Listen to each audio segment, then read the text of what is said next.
My name is Zhou Yan, a reborn individual who has returned 1 hour before the monsters descended. A mere pack of monsters dares to provoke? Ergo, follow me into battle to slay these foes. Zhou Yan suddenly stood up from his desk, his face fierce as he roared. On the podium, the teacher looked at him indifferently. Zhou Yan froze. Ergo was no longer by his feet. He looked around at the familiar smiling faces, with bright sunshine outside the window, no scent of blood or howls of demonic beasts. The blackboard displays the countdown to the college entrance exams, 31 days. I'm back? Zhou Yan's eyes welled up with tears. He struggled desperately for over 20 years, finally gaining the chance to change everything. Teacher, what time is it now? Teacher, please tell me what time it is quickly. If we're any later, the monsters will descend. Everyone, hurry and take shelter. The classroom erupted in laughter. Zhou Yan pulled out his phone. The time was 11:01.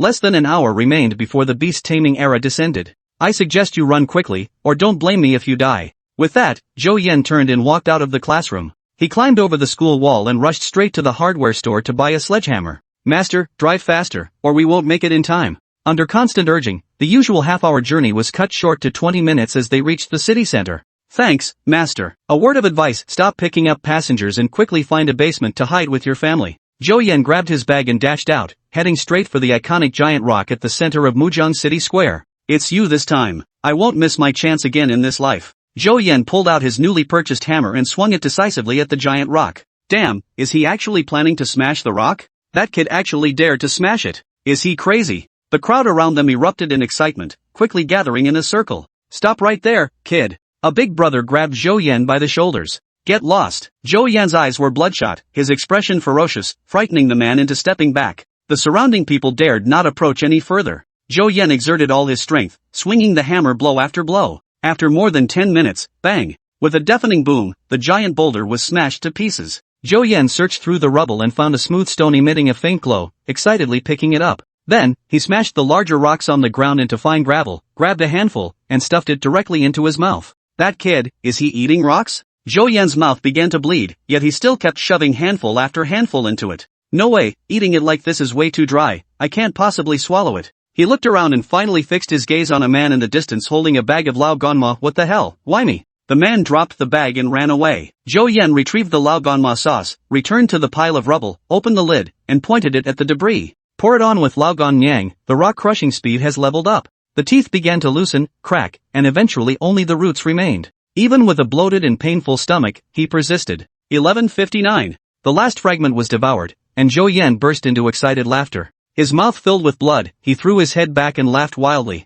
He stood up, took out his phone, and stared at the time on the screen. Everyone around him pulled out their phones, aiming their cameras at him, ready to record the entire scene. Zhou Yan began the countdown. 3, 2, 1. Instantly, thunder roared across the heavens. A phantom gradually materialized, solidifying into a colossal creature with 4 wings on its back and a body spanning dozens of meters. Dad, look quickly, there's a monster. The crowd scattered in panic, with screams filling the square. Only Zhou Yan stood still in excitement. At exactly 12 o'clock, the moment the demon beasts descended, a voice echoed in his mind. Destiny Black Macaque contract successful. Fiery golden eyes, can see through the weaknesses of demon beasts. Bronze head in iron armor. The Awakener's physique improves with the number and quality of tamed beasts. Current level 1. A petite figure emerged from the torn space and settled steadily on Zhou Yan's shoulder. Name, Destiny Black Macaque % level, 1% bloodline rank, SSS % talent, devour and evolve % skills, mastery of 18 martial arts % truly the world's only SSS tier tamed beast.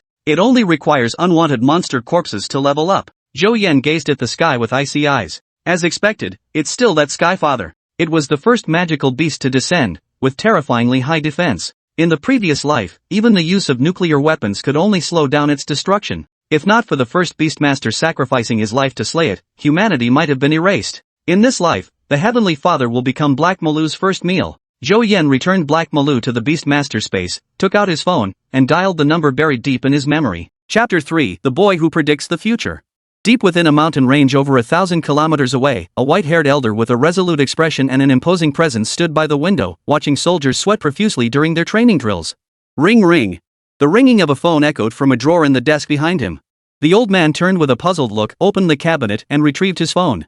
This was his private phone. No one knew the number except his son, daughter-in-law, and his granddaughter who had just started elementary school. His son had insisted on giving it to him out of concern for his health, and it was only supposed to ring on weekends. Could it be something had happened at home? Seeing the unfamiliar number on the screen, the old man hesitated for a moment before answering. Hello? Who is this? Damn it, old man. Finally got to hear your voice again. A teenager's voice rang out from the other end. The old man frowned, trying to recall who the voice belonged to, but couldn't place it. I don't buy insurance. With that, the old man was about to hang up. Hey! Old man, don't hang up so fast, the youth hurriedly interjected. Almost forgot you don't know me yet, but I know you inside out. Your name is Chu Zhanghan, current commander-in-chief of the Northwest Military District. Your wife passed away years ago, your son is married, and your rank is major. Young man, all that information is available online. No need to show off. I don't need insurance, Chu Zhanghan chuckled. This salesman was quite dedicated, he'd even done background research before calling. Someone else might have been intimidated. The Northwest Military District commands a total force of 300,000 troops, including artillery, armored units, electronic warfare troops, firepower deployment. The moment the words left his mouth, Chu Zhanghan's eyes turned cold. Instantly, his face darkened with gravity, revealing a steely, murderous aura. He activated the voice recorder on his phone and spoke in a deep, commanding tone. How did you obtain this military intelligence? What do you want? As he spoke, he walked to the door and summoned the guard inside, then took out a pen and began writing on a piece of paper. Immediately lock onto this phone signal and pinpoint its location. Old man, no need to get so worked up. My name is Zhou Yan. For now, I'm just an ordinary high school senior. Don't be ridiculous. How could a student know the military district's deployments so thoroughly? Spit it out, what exactly do you want? Zhou Yan was speechless. This old man was just as stubborn as ever. Believe it or not, but listen carefully to what I'm about to say. If you miss a single detail, you'll be held fully responsible. Northwest Military District. An emergency meeting was abruptly convened. Chu Zhanghan sat at the head of the table, his expression momentarily startled as he surveyed the bewildered officers below. Begin the meeting. Instantly, the room fell into an eerie silence. I called you here for a critical matter. Our military district's troop deployment and firepower configuration have been compromised. What? Commander Chu, you must be joking. How could the military district's deployment possibly be leaked? Even the most advanced satellites can't pinpoint our military region's location, let alone its specific deployments. None of the officers present believed it, convinced old Chu was pulling their leg. Chu Zhanghan wasted no time. He pulled out his phone and played the call recording. As the recording played out bit by bit, the officers lost their earlier composure, exchanging stunned glances. But when the teenager on the call mentioned the arrival of the demon beast, strange expressions appeared on the generals' faces. Old Chu, I think this guy is just some internet-addicted kid. What demon beast descent? That's complete nonsense. If you ask me, we should immediately investigate this guy's background and bring him in to find out how military zone intelligence was leaked. We must report this immediately. Our military district's deployment must be adjusted without delay. Chu Zhanghan remained silent, listening to the discussions below with a troubled expression. Commander! Commander! It's an emergency. Look at this. As the group debated, a guard burst into the conference room without knocking. Just as Chu Zhanghan was about to reprimand him, the guard shoved his phone screen right in front of Chu's face. Instantly, even he, a man accustomed to storms and tempests, felt cold sweat break out on his back, his hands trembling uncontrollably. Project this onto the main screen. As he gave the order, the scene from the phone synchronized onto the large screen behind him. In an instant, the entire conference room fell deathly silent. The footage depicted precisely the scene described in the phone recording, the descent of the Heavenly Father. Chu Zhanghan suddenly remembered something and pulled out another phone, connecting to the internal network. 12 o'clock noon sharp. Unknown creatures descended from the sky, causing massive casualties. Current number of injured, number of fatalities. That young man even predicted the casualty figures. At Chu Zhanghan's words, everyone stared at him in stunned silence. If they had previously dismissed the notion of a magical beast descending as pure fantasy, believing the young man was spouting nonsense, now they found it even harder to believe that someone could accurately predict the exact number of casualties. The figures in that recording matched the numbers on their internal network perfectly. In this situation, calling it foresight into the future wouldn't be an exaggeration. But could such a thing truly be possible? Glancing at the official news footage on the screen, where the colossal beast still hovered in the sky, they were all staunch materialists. Yet they couldn't help but concede. That youth might truly be able to foresee the future. Commander! Commander, what should we? A female officer beside Chu Zhanghan stammered, her eyes fixed on his face. Chu Zhanghan lowered his head, massaging his temples before rising slowly. Instantly, the authority befitting the commander-in-chief of the Northwest Military District radiated from him. I hereby declare the entire military region to be on level 1 combat readiness, prepared to deploy at any moment. Chu Zhanghan's tone brooked no argument. You two, bring that young man here. I need to question him directly. Yes, sir. The generals below immediately acknowledged the order and jogged out of the conference room. Commander, we'll take this phone for now. Once we track down that kid's location, we'll return it to you. The two officers who had just received the order reached for the phone on the table. Hesitation flickered in Chu Zhenghan's eyes.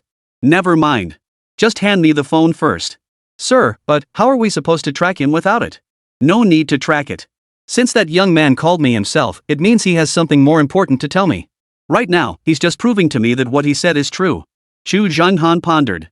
In that case, there's no need for us to beat around the bush. I'll call him back myself. He should tell me his location. Also, this man is crucial. You mustn't act recklessly. If he has any requests, as long as they're not unreasonable, agree to everything. Make sure he comes voluntarily. At these words, the two men below were dumbfounded.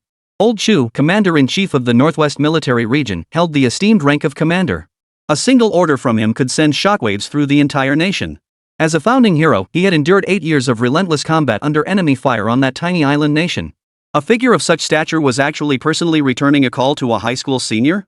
And now he was demanding they agree to every single one of the kids' demands? Commander, this. No need to say more. My decision is final. Chu Zhenghan's voice was low, a hint of concern flickering across his face. Before hanging up, that young man said one more thing. This beast is merely the beginning. Within a month at most, the world will be utterly unrecognizable. Chapter 4, Who do you think you are? The military district commander sent someone to pick you up. Zhou Yan, having just finished his call, dashed toward his home. Passing by the entrance, he spotted his parents rushing toward the school building with worried expressions. Dad, Mom, don't go in. Come with me now. Zhou Yan rushed forward, grabbing both of them by the arm. After a moment's thought, he headed straight for the basement of the school stadium. By the time he brought his parents there, numerous students and teachers had already taken shelter inside. Zhou Yan, I never imagined what you said was actually true. Some classmates rushed over as soon as they saw him enter. Zhou Yan said nothing, silently leading his parents to a corner. He glanced at the triangular structure in the wall niche and settled them in. Zhou Yan, how did you know? His teacher, whom he had skipped class from, approached with a cold expression. You didn't believe me back then, so why are you here now? Zhou Yan retorted coldly without turning his head. You spend all your time messing around instead of studying. I'm sure you're involved in this. Zhou Yan was amused by the anger. He knew this teacher was harsh, but he hadn't expected such a heavy accusation. Students and teachers nearby all turned their gaze toward them upon hearing this, especially Zhou Yan's classmates, who stared at him with peculiar looks. Indeed, if he wasn't the one who started it, how else would he have known an hour in advance? So you're saying such a major incident was carried out by just one of my students? Zhou Yan turned, glaring at the teacher before him, enunciating each word deliberately. How could it not be related to you? How else do you explain what you said in class? A hint of arrogance flashed across the teacher's face. This kid had actually skipped class right in front of him, showing utter disregard for his authority. Zhou Yan started to speak, but his phone buzzed in his pocket. He glanced at the teacher and answered the call. Yeah, it's Zhou Yan. Old man, I knew you'd make the right call. Alright, I'm in the basement of the school gymnasium. Just send someone to pick me up directly. Hanging up, Zhou Yan walked over to his parents and instructed them to leave with him shortly. Where do you think you're going? You won't be leaving until you explain yourself, the teacher barked coldly. Several students nearby glared at Zhou Yan, closing in to surround him. What? The military district commander sent someone to pick me up. You dare stop me? Instantly, the surrounding crowd erupted in mocking laughter. Military district? Commander-in-chief? Are you dreaming, Zhou Yan? What kind of status do you have that the military zone commander would personally send someone to pick you up? Who do you think you are? I say we just call the cops. Get him arrested. Interrogation will surely turn something over. The teacher also laughed aloud. Zhou Yan, it's fine if you're not good at studying, but if your character is flawed, no one can save you. Meanwhile, deep within the mountains, the roar of rotor blades filled the air as over a dozen helicopters emerged from the forest. Inside one of them, a man gripped a walkie-talkie. Muzhang Middle School, stadium basement. All aircraft, proceed at full speed. Make it to the designated location immediately. Prevent any mishaps. All personnel, load your weapons. In case of emergency, you have permission to open fire. Also, the man stuttered slightly. The commander emphasized, we're here to escort someone. Everyone must treat that student with the same respect as you would the commander. At that moment, Muzhang City's roads were packed with vehicles fleeing the city. Drivers ignored traffic rules entirely, flooring their accelerators as they sped toward the city limits. Hearing the whirring of helicopter blades overhead, people on the road looked up, their faces lighting up with joy and relief as they shouted excitedly. Wonderful! We're saved! The state has sent help. I knew it. The country wouldn't abandon us. With the country stepping in, we'll be fine. Maybe we shouldn't leave after all. Within 20 minutes, a helicopter descended amid the howling wind sweeping across the stadium. From the other dozen helicopters, ropes descended, and groups of fully armed soldiers rappelled down. Begin the operation. Step. Step. Step. With the sound of marching boots, the soldiers' footsteps echoed in perfect unison. Those hiding in the basement felt the vibrations above and huddled together, retreating deeper into the corner. Could it be that monster is right above us? Who thought hiding in the basement was a good idea? Now we can't even run away. Wah! Wails erupted, the cacophony making Zhou Yan's head ache. Bang! The basement door burst open with a kick. A gust of wind swept in as a muscular man in military uniform strode through. Behind him followed a group of soldiers in uniform combat gear, armed with live weapons. This is the army sending people to rescue us. I knew it. The country would come to save us. I told you hiding in the basement was the right call. All the sobbing ceased as tear-filled eyes turned toward the doorway in excitement. Which one of you is Zhou Yan? The man in charge scanned the room, forcing his voice to sound as gentle as possible as he called out. Instantly, all eyes turned to Zhou Yan, who stood huddled in the corner, surrounded by others. The man noticed him too. After signaling his men to keep their guns pointed and avoid accidental discharge, he walked toward Zhou Yan. Sir, arrest him immediately. This incident must be connected to him. The teacher suddenly stepped in front of the man, pointing at Zhou Yan. And you are? I'm his teacher.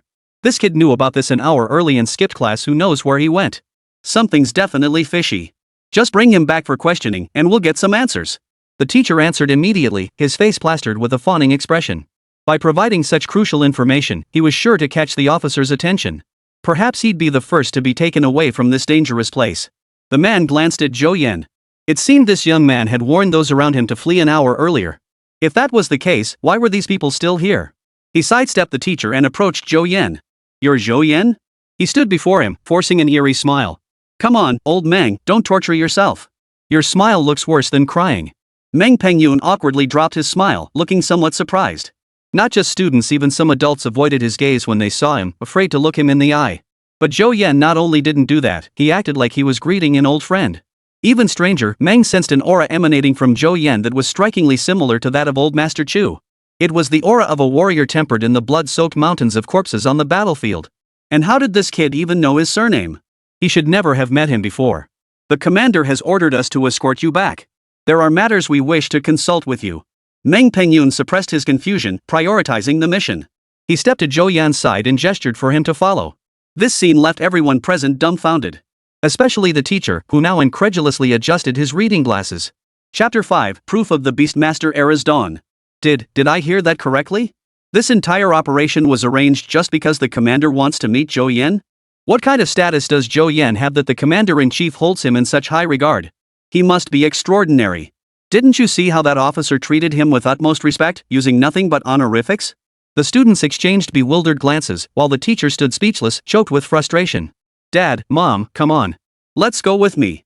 Zhou Yan turned and helped his parents to their feet. Meng Pengyun didn't try to stop him. Old Chu had said they could agree to any condition. What did it matter to bring 2 more people back? Xiao Yan, you didn't really do this, did you? Zhou's mother looked at her son anxiously, gripping his wrist tightly. Mom, don't worry. Your son may not be good at studying and has caused you plenty of headaches, but pulling off something this big? I don't have the ability for that. Zhou Yan smiled, then turned to Meng Pengyun. Let's go. As they passed the teacher, Zhou Yan deliberately paused. As an educator, you fail to protect your own students and instead push them away. People like you won't last long. With that, Zhou Yan led the way out of the basement. Hearing Zhou Yan's final words, the teacher stood trembling where he stood. The next moment, he collapsed to his knees. Though Zhou Yan's true meaning was that he wouldn't survive long in this era, to the teacher's ears, it sounded like a blatant threat. Half an hour later, in the Northwest Military District Commander's office, Chu Zhanghan silently lit a cigarette, took a deep drag, and fixed his piercing gaze on the slightly green-faced youth before him. He spoke slowly. How did you find out about this ahead of time? Zhou Yan couldn't help but laugh at Chu Zhanghan's wary expression. Old man, you're still as suspicious as ever. He shifted his position to get more comfortable before continuing. If I told you I traveled back in time from over 20 years in the future, would you believe me? Chu Zhanghan ignored Zhou Yan's disrespect, his lips merely twitching. How would you prove it? Proof? Do I really need to prove it? Haven't you already seen it? Seeing Zhou Yan's calm and composed demeanor, even Chu Zhanghan, who had seen countless people in his lifetime, couldn't fathom the young man before him. You expect me to believe you based on a mere casualty count? That's not enough. I knew you old fogey wouldn't be so easily convinced. Zhou Yan sighed helplessly. You know me well? Chu Zhanghan frowned. Perhaps I know you better than you know yourself. Zhou Yan picked up Chu Zhanghan's cigarettes from the table and lit one for himself. Chu Zhanghan, Commander-in-Chief of the Northwest Military District, the first person in the world to discover that humans can command beasts. Father Heaven, you see it now, the demon beast floating in the sky from the news reports. In your past life, you were the one who slew it. But that battle also cost you your life. With your precedent, beast tamers began appearing in large numbers among humans. Though they still couldn't completely eradicate the demon beasts, at least humanity gained the ability to resist. 24 years into the war, the number of beast tamers finally surpassed 100 million. Mankind resolved to launch a final, decisive offensive against the beasts. Alas, we still lost. We lost utterly. Not a single one of the 100 million beast tamers survived. As for the common folk, as Zhou Yan finished speaking, 2 clear tears slid down the corners of his eyes. If only he had been just a little stronger back then, even just a little, if he could have defeated his enemies faster to support others, perhaps the outcome would have been different. Seeing Zhou Yan's sorrowful expression, Chu Zhanghan found himself at a loss for words. With his seasoned eye, Zhou Yan didn't seem to be lying. Every word was a recollection of life, and the sorrow on his face didn't appear to be an act. That's just your side of the story. Even if I believe you, how can others? Zhou Yan didn't answer. Instead, he pointed to the phone on Chu Zhanghan's desk. Chu Zhanghan was baffled. He picked up the phone and stared at it for a long time, still unable to grasp Zhou Yan's meaning. Don't worry.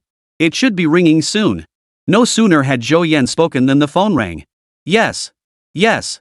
Mission guaranteed. Hearing the orders on the other end, Chu Zhanghan immediately straightened up and responded repeatedly. After the call ended, before Chu Zhanghan could speak, Zhou Yan smiled and said, "If I'm not mistaken, that was the head of state calling, right? Ordering you to immediately deploy an entire division and eliminate the Heavenly Father at all costs." Chu Zhanghan froze. Zhou Yan's words matched the head of state's orders to him word for word. "If you trust me, don't deploy any forces. It's useless.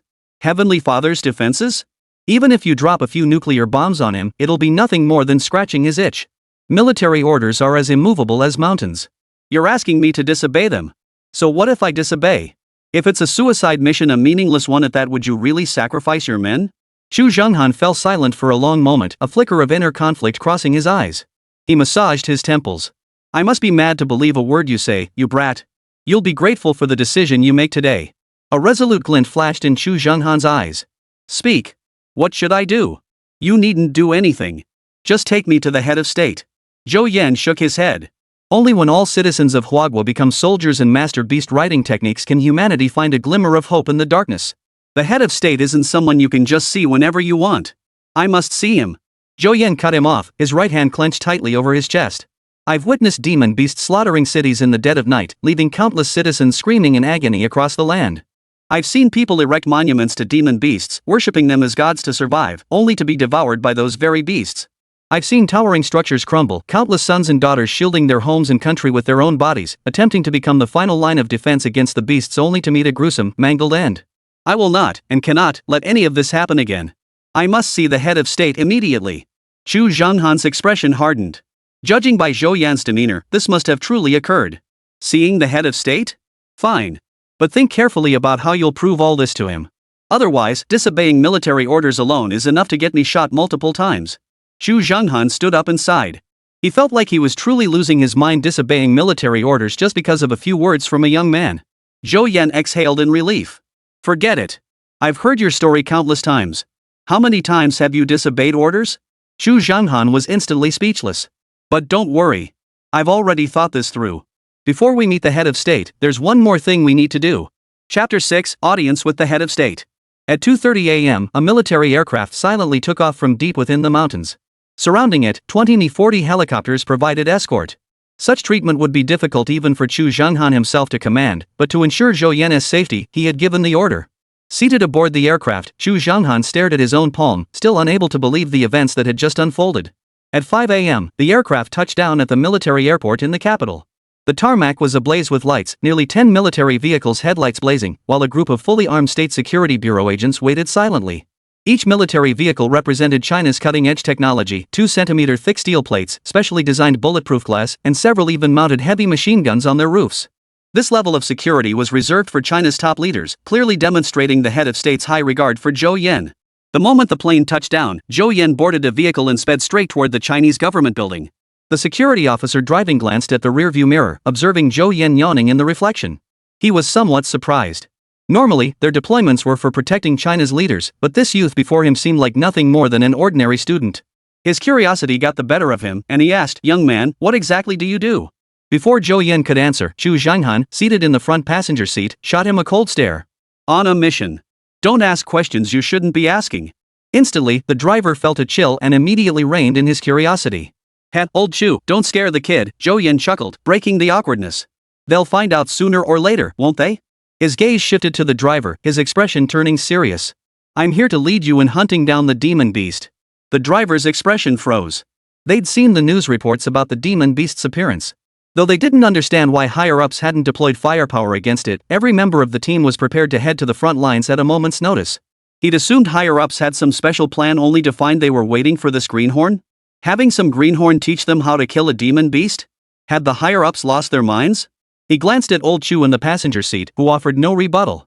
Suppressing his doubts and resentment, he resolved to prioritize completing the mission. Capital City, central office of the Huagwa government building. An elderly man with a calm yet commanding presence sat at his desk, wearily flipping through documents. His face bore traces of exhaustion. Behind him, a vibrant red hue on the wall radiated like the rising sun, stirring the blood of all who saw it. Zhou Yan followed Chu Zhanhan into the office. Even though the head of state had agreed to meet him, and even though the Northwest Military District's highest commander personally escorted him, he still had to pass through multiple layers of security checks before gaining entry. Gazing at the elderly man seated before him, Zhou Yan felt a profound sense of respect welling up within him. In his past life, countless lands had been overrun by demonic beasts, leaving the nation shattered and its people suffering. Countless Western nations had abandoned resistance, worshipping the beasts as gods and willingly becoming victims at their mercy. Yet this man before him alone, defying international pressure, chose to resist the beasts to the death. Even now, Zhou Yan remembered the old man's words. Our great nation of China, with its 5,000 years of history passed down from the Yellow Emperor and Yan Emperor to this day, has knelt only to heaven, earth, and our parents. We have never once knelt before an enemy. Our ancestors risked their lives and spent countless years to straighten our spines. How could we ever bend them again? To worship beasts as gods, how pitiful. How laughable. Our nation lacks no true deities. Even if only one soul remains, every corner of our nation shall fight the beasts to the bitter end. That declaration made China the enemy of all nations. In their eyes, the continued rampage of the beast stemmed from China's disrespect. Yet it also united the entire nation, igniting the fighting spirit within every citizen. In the previous era, even Zhou Yan, the commander-in-chief, commanded less than a tenth of the reverence accorded to the old man. During China's darkest hour, the name Zhou Maoshuan became a true deity in the hearts of the Chinese people. As the door opened, the head of state lowered his documents and looked up at Zhou Yan. A flicker of surprise crossed his eyes. Though Chu Zhanghan had mentioned the visitor was young, he hadn't expected to see a boy who looked barely out of high school. "Sit." Youngster Zhou Yan, paying respects to the head of state. Zhou Yan did not sit down.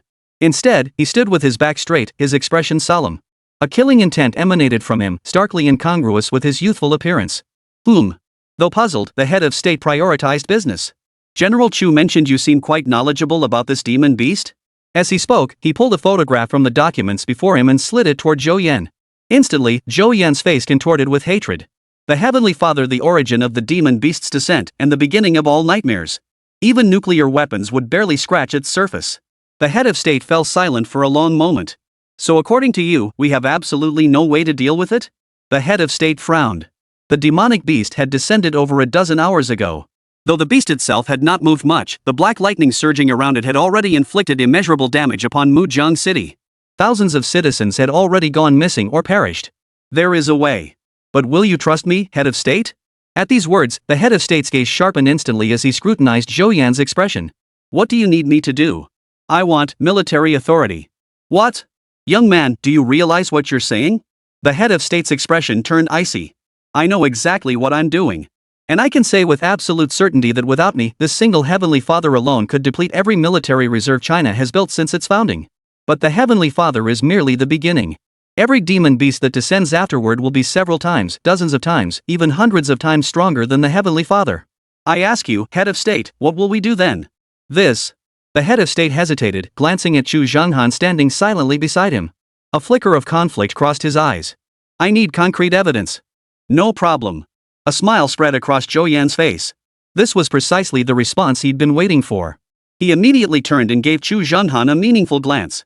"Head of state, I didn't believe it at first either. But some things leave us no choice but to believe. Prepare yourself mentally for what follows." I fear it may be too much for you to bear. As he spoke, Chu Zhanghan slowly stepped forward, extending a hand and gesturing in the air. The next instant, a beam of light flared beside him. Amidst the flickering radiance, a beastly roar echoed through the air. A whoa! As the sound faded, a white shadow half a person's height leapt out from the light. Zhou Yan watched the stunned expression on the head of state's face, his own expression complex. Head of state, welcome to the age of beast masters. Chapter 7, All actions under Zhou Yan's command. The head of state stared blankly at the white figure before him.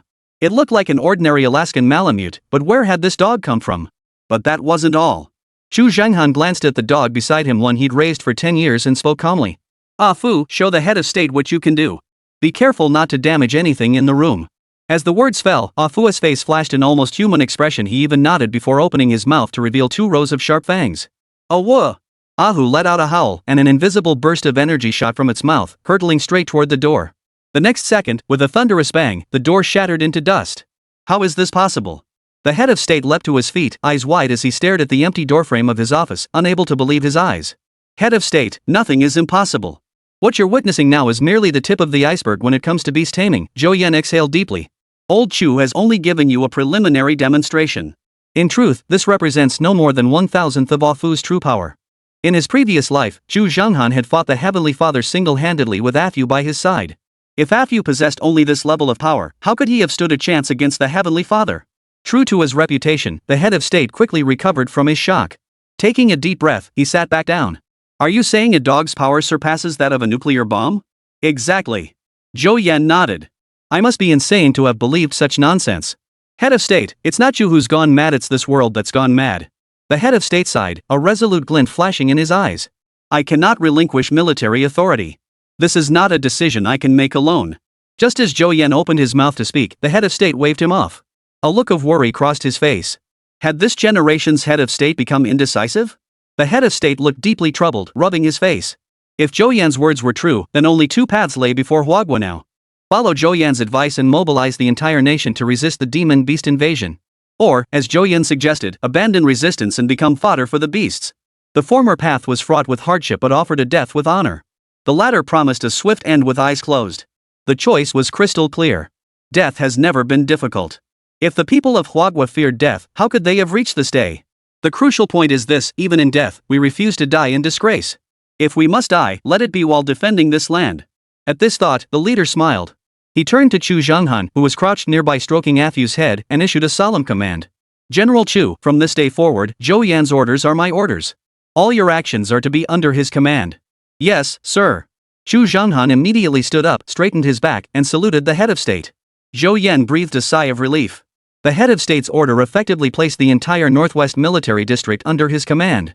Zhou Yan bowed deeply to the head of state. What are your next steps? Both the head of state and Chu Zhanghan turned to Zhou Yan. If we let that so-called Heavenly Father continue running rampant in Mujing, the city will become a wasteland. Hearing this, Zhou Yan straightened up, his gaze sweeping toward the distance as if he could see the Heavenly Father across 1,000 miles. First step, eliminate the Heavenly Father. How do you intend to do that? Chu Zhanghan stepped forward, seeing in Zhou Yan the shadow of the men who had fought against the Japanese invaders years ago.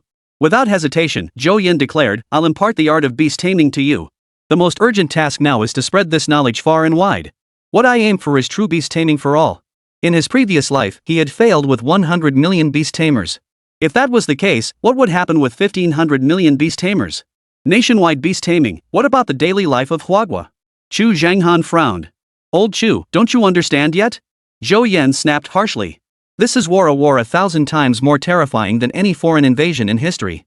It's a war between humanity and the beasts. Look at Mujiang now. Do you think its citizens still have daily lives?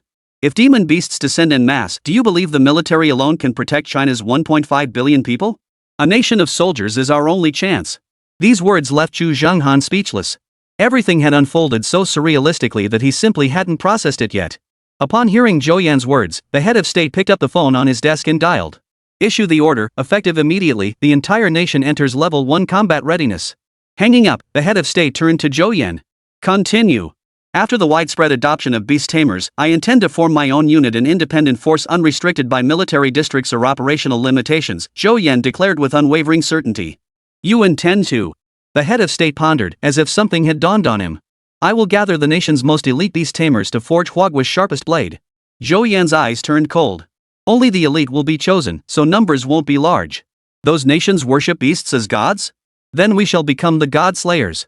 God Slayers. This was the force Zhou Yan had sought to build in his previous life, yet various circumstances had ultimately prevented its realization. Excellent. A cold gleam flashed in the head of state's eyes. I await your leadership in guiding China to slay the gods. Over the years, hadn't those Western nations set countless traps for China? For the sake of international relations, China had never conceded, yet it had suffered countless minor setbacks. If those beasts are their gods, then China shall slay their gods. After entrusting the beast-taming techniques to the head of state, Zhou Yan boarded the flight back to the Northwest Military District. Meanwhile, the head of state picked up the phone on his desk once more. Immediately notify all elders and provincial municipal leaders. Regardless of their current activities, they are to assemble at the Great Hall for a meeting in 3 hours. Meanwhile, back at the military district, Zhou Yan wasted no time resting. After briefing Chu Zhanghan, he headed straight for Mujing. Stepping off the plane, Zhou Yan stared at the scene before him, momentarily stunned. Lightning filled the sky, monstrous beasts obscured the sun, burning ruins littered the land, and the sound of endless wailing filled his ears. Shaking his head to clear his mind, he looked up at the sky above him, his expression greedy. He glanced at his watch. Father Sky, enjoy the last 10 minutes of your life. With that, he spotted a shop. Seeing goods scattered everywhere inside, he walked in, grabbed a pack of cigarettes, and took a bottle of liquor. He settled into a comfortable spot, lit a cigarette, and downed half the bottle in one gulp. Stealing a moment of leisure amidst the chaos felt strangely pleasant. 2 cigarettes later, his phone rang. Zhou Yan, get ready. We'll be there in 1 minute. Chu Zhanghan's voice came through the phone. Zhou Yan grunted in acknowledgement, hung up, stood up, stubbed out his cigarette, and looked up again. Heavenly Father, it's time. You should be on your way. Chapter 8, live streaming the slaying of the Heavenly Father. Barely seconds after Zhou Yan spoke, sonic booms ripped through the sky as a fleet of dozens of Mi-40 helicopters streaked toward Heavenly Father's location. Another 30 seconds passed before a helicopter hovered overhead, slowly descending. Watching Chu Zhanghan step out of the aircraft, Zhou Yan smiled. Ready for your live streaming debut? A fleeting look of unease flashed across Chu Zhanghan's resolute face. I've fought countless battles, but this is the first time one will be broadcast live. As he spoke, he summoned Afu, who stood beside him. Seeing this, Zhou Yan opened his beast-taming space, and Haimaluo slowly emerged. Is this your beast? Chu Zhanghan glanced at it, his expression shifting slightly. He hadn't expected Zhou Yan's beast to be a monkey barely reaching his knee when standing upright. Turning to glance at Afu, who was nearly waist-high, he fell silent. Yes, it is my beast. Zhou Yan smiled as the Malu climbed onto his shoulder the moment it emerged. He understood exactly what Chu Zhanghan meant, but he didn't care. After all, it wasn't time yet for Black Maluo to show its true strength. I'll handle the main attack. You just faint. Zhou Yan heard this but didn't respond. Instead, he looked up and silently activated his fire eyes. Instantly, his pupils contracted slightly as golden light flowed through his eyes. Name, Heavenly Father. Level, 8. Bloodline grade, B. Skill, Summon Lightning. Weakness, Paw Pads. Old Chu, let's begin. Upon hearing Zhou Yan's command, Chu Zhanghan silently retrieved his walkie-talkie. Operation commences. At the command, dozens of fighter jets circling overhead unleashed their full firepower toward the Heavenly Father. In an instant, nearly 100 missiles streaked toward the Heavenly Father. The whistling of missiles and explosions filled the air. As they detonated on the Heavenly Father's body, the surrounding air rapidly heated, and dust billowed from the ground. Roar! A furious roar erupted from the smoke. The Heavenly Father's massive head swiveled backward, its violet eyes locking onto the fighter jets relentlessly firing missiles. 2 rows of tusks, each nearly 10 meters long, clenched together. The next second, bolts of black lightning shot out from beside the Skyfather, striking the formation of aircraft. Explosions erupted, and several aircraft, unable to react in time, were blown to pieces in midair. On the ground, Chu Zhanghan's hands clenched tightly. Those soldiers had sacrificed themselves. Dozens of the most advanced fighter jets had failed to scratch the Skyfather, yet a single casual strike from the enemy had claimed the lives of several soldiers. Zhou Yan felt the same pain, having witnessed the pilot vanish without even leaving a body behind. Witnessing another sacrifice unfold before his eyes left him feeling utterly powerless. Yet in this war, sacrifice was inevitable. Even his rebirth couldn't alter that truth. Order them to unleash all available firepower, no holds barred. Zhou Yan gritted his teeth, struggling to steady his emotions. Without turning his head, he barked the command to Chu Zhanghan. At Chu Zhanghan's command, all fighters opened fire once more. Every aircraft locked onto its target, unleashing the remaining missiles in a torrent. Under the watchful eyes of everyone present, every missile struck its target. Yet when the smoke and dust finally cleared, the Heavenly Father remained unscathed. Zhou Yan, this. Don't panic. It's not over yet. Notify the military district, lock onto the coordinates, and launch missiles. Zhou Yan cut Chu Zhanghan off before he could speak, immediately issuing the order. Chu Zhenghan wasted no time, relaying the order without delay. Thousands of miles away at the Northwest Military District, 3 missiles stood silently on their launch pads. At Chu Zhenghan's command, all ignited. Roar! The Skyfather seemed enraged by the recent attack. It flapped its massive wings, turning its colossal form. Black lightning coalesced around it, and bolts several times thicker than before erupted once more. The fighter squadron reacted with lightning speed, each aircraft pitching its nose upward in an attempt to evade the bolts. Yet their speed proved insufficient. In an instant, nearly 20 aircraft at the front were struck by the lightning bolts, reduced to ash once more. Faster! Faster! Watching the warriors fall one after another, Zhou Yan stood rooted to the spot, his entire body trembling. As if hearing Zhou Yan's inner cry, 3 figures arced through the sky, streaking toward the Skyfather. The Heavenly Father's attention remained fixed on the fighter formation. Lightning coiled around its body once more, intent on utterly annihilating these pesky flies. Just as it prepared to channel another surge of lightning, the 3 missiles finally reached its position, striking its back one after another. Roar! A furious roar echoed across the skies of Mujing City. Amidst the billowing smoke and dust, the Heavenly Father's colossal form plummeted toward the ground, crashing into the earth and forming a 100-meter-wide crater. Old Chu, start the live stream. It's our turn to act. Without hesitation, Zhou Yan led the Black Ma crew straight toward the crater where the Heavenly Father had crashed. Seeing this, Chu Zhenghan issued orders while running. Hearing his command, a man inside a helicopter hovering above them raised his camera. Instantly, every television channel and online platform nationwide simultaneously launched live broadcasts, and notifications popped up on everyone's phones. Viewers clicked in to see an old man, a young man, and a dog, 3 figures sprinting through the ruins. A closer look revealed a black monkey perched on one man's shoulder. What kind of live stream is this? A new blockbuster movie? That pet looks like the monster from the sky over Muzhang City. Is the government finally stepping in? I'm currently hiding under the Muzhang subway line. I just saw several planes get blown up by that monster. Planes getting blown up? What are those 2 charging in for? Suicide? Across the entire nation, every viewer watching the livestream voiced the same question. Zhou Yan charged ahead, sliding down the edge of the deep pit without hesitation. He dared not waste a single second. The fighter jet formation was meant to draw the Heavenly Father's attention, ensuring the 3 missiles struck precisely. Yet even that was only to use the explosion's shockwave to knock it from the sky. It was impossible to injure it. What he and Chu Zhenghan had to do was strike the Heavenly Father down in full view of everyone after it landed. Within seconds of Zhou Yan reaching the Heavenly Father, Chu Zhenghan stood beside him. At that very moment, the Heavenly Father rose to his feet, shaking loose the debris from his head as he turned his gaze toward the 2 men below. Roar! Heima Luo leapt down from Zhou Yan's shoulder. The 2 men, 1 monkey, and 1 dog gazed up at the Heavenly Father's towering, sky-obscuring form, showing no sign of retreat. Chapter 9, just a skeleton left, take it back for study. Muzhang City, Zhou Yan, Beastmaster Black Ma. Northwest Military District Commander Chu Zhenghan, Beastmaster of the Explosive Sound Dog. Viewers watching the live stream stared at the 2 lines of text that suddenly appeared on the screen, baffled by their meaning. That old man is the Northwest Military District Commander? The commander actually went to the front lines personally? What the heck is a Beastmaster? Just those 2 monkeys and dogs by their sides? Isn't this the official livestream? What the hell is this nonsense? A wolf's howl shook the heavens and earth.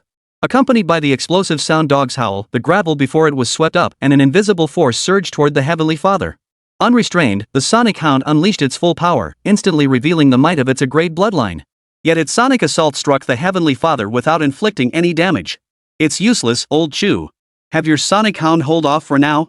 I'll draw the Heavenly Father's attention while you look for an opening to strike the pads of its front paws.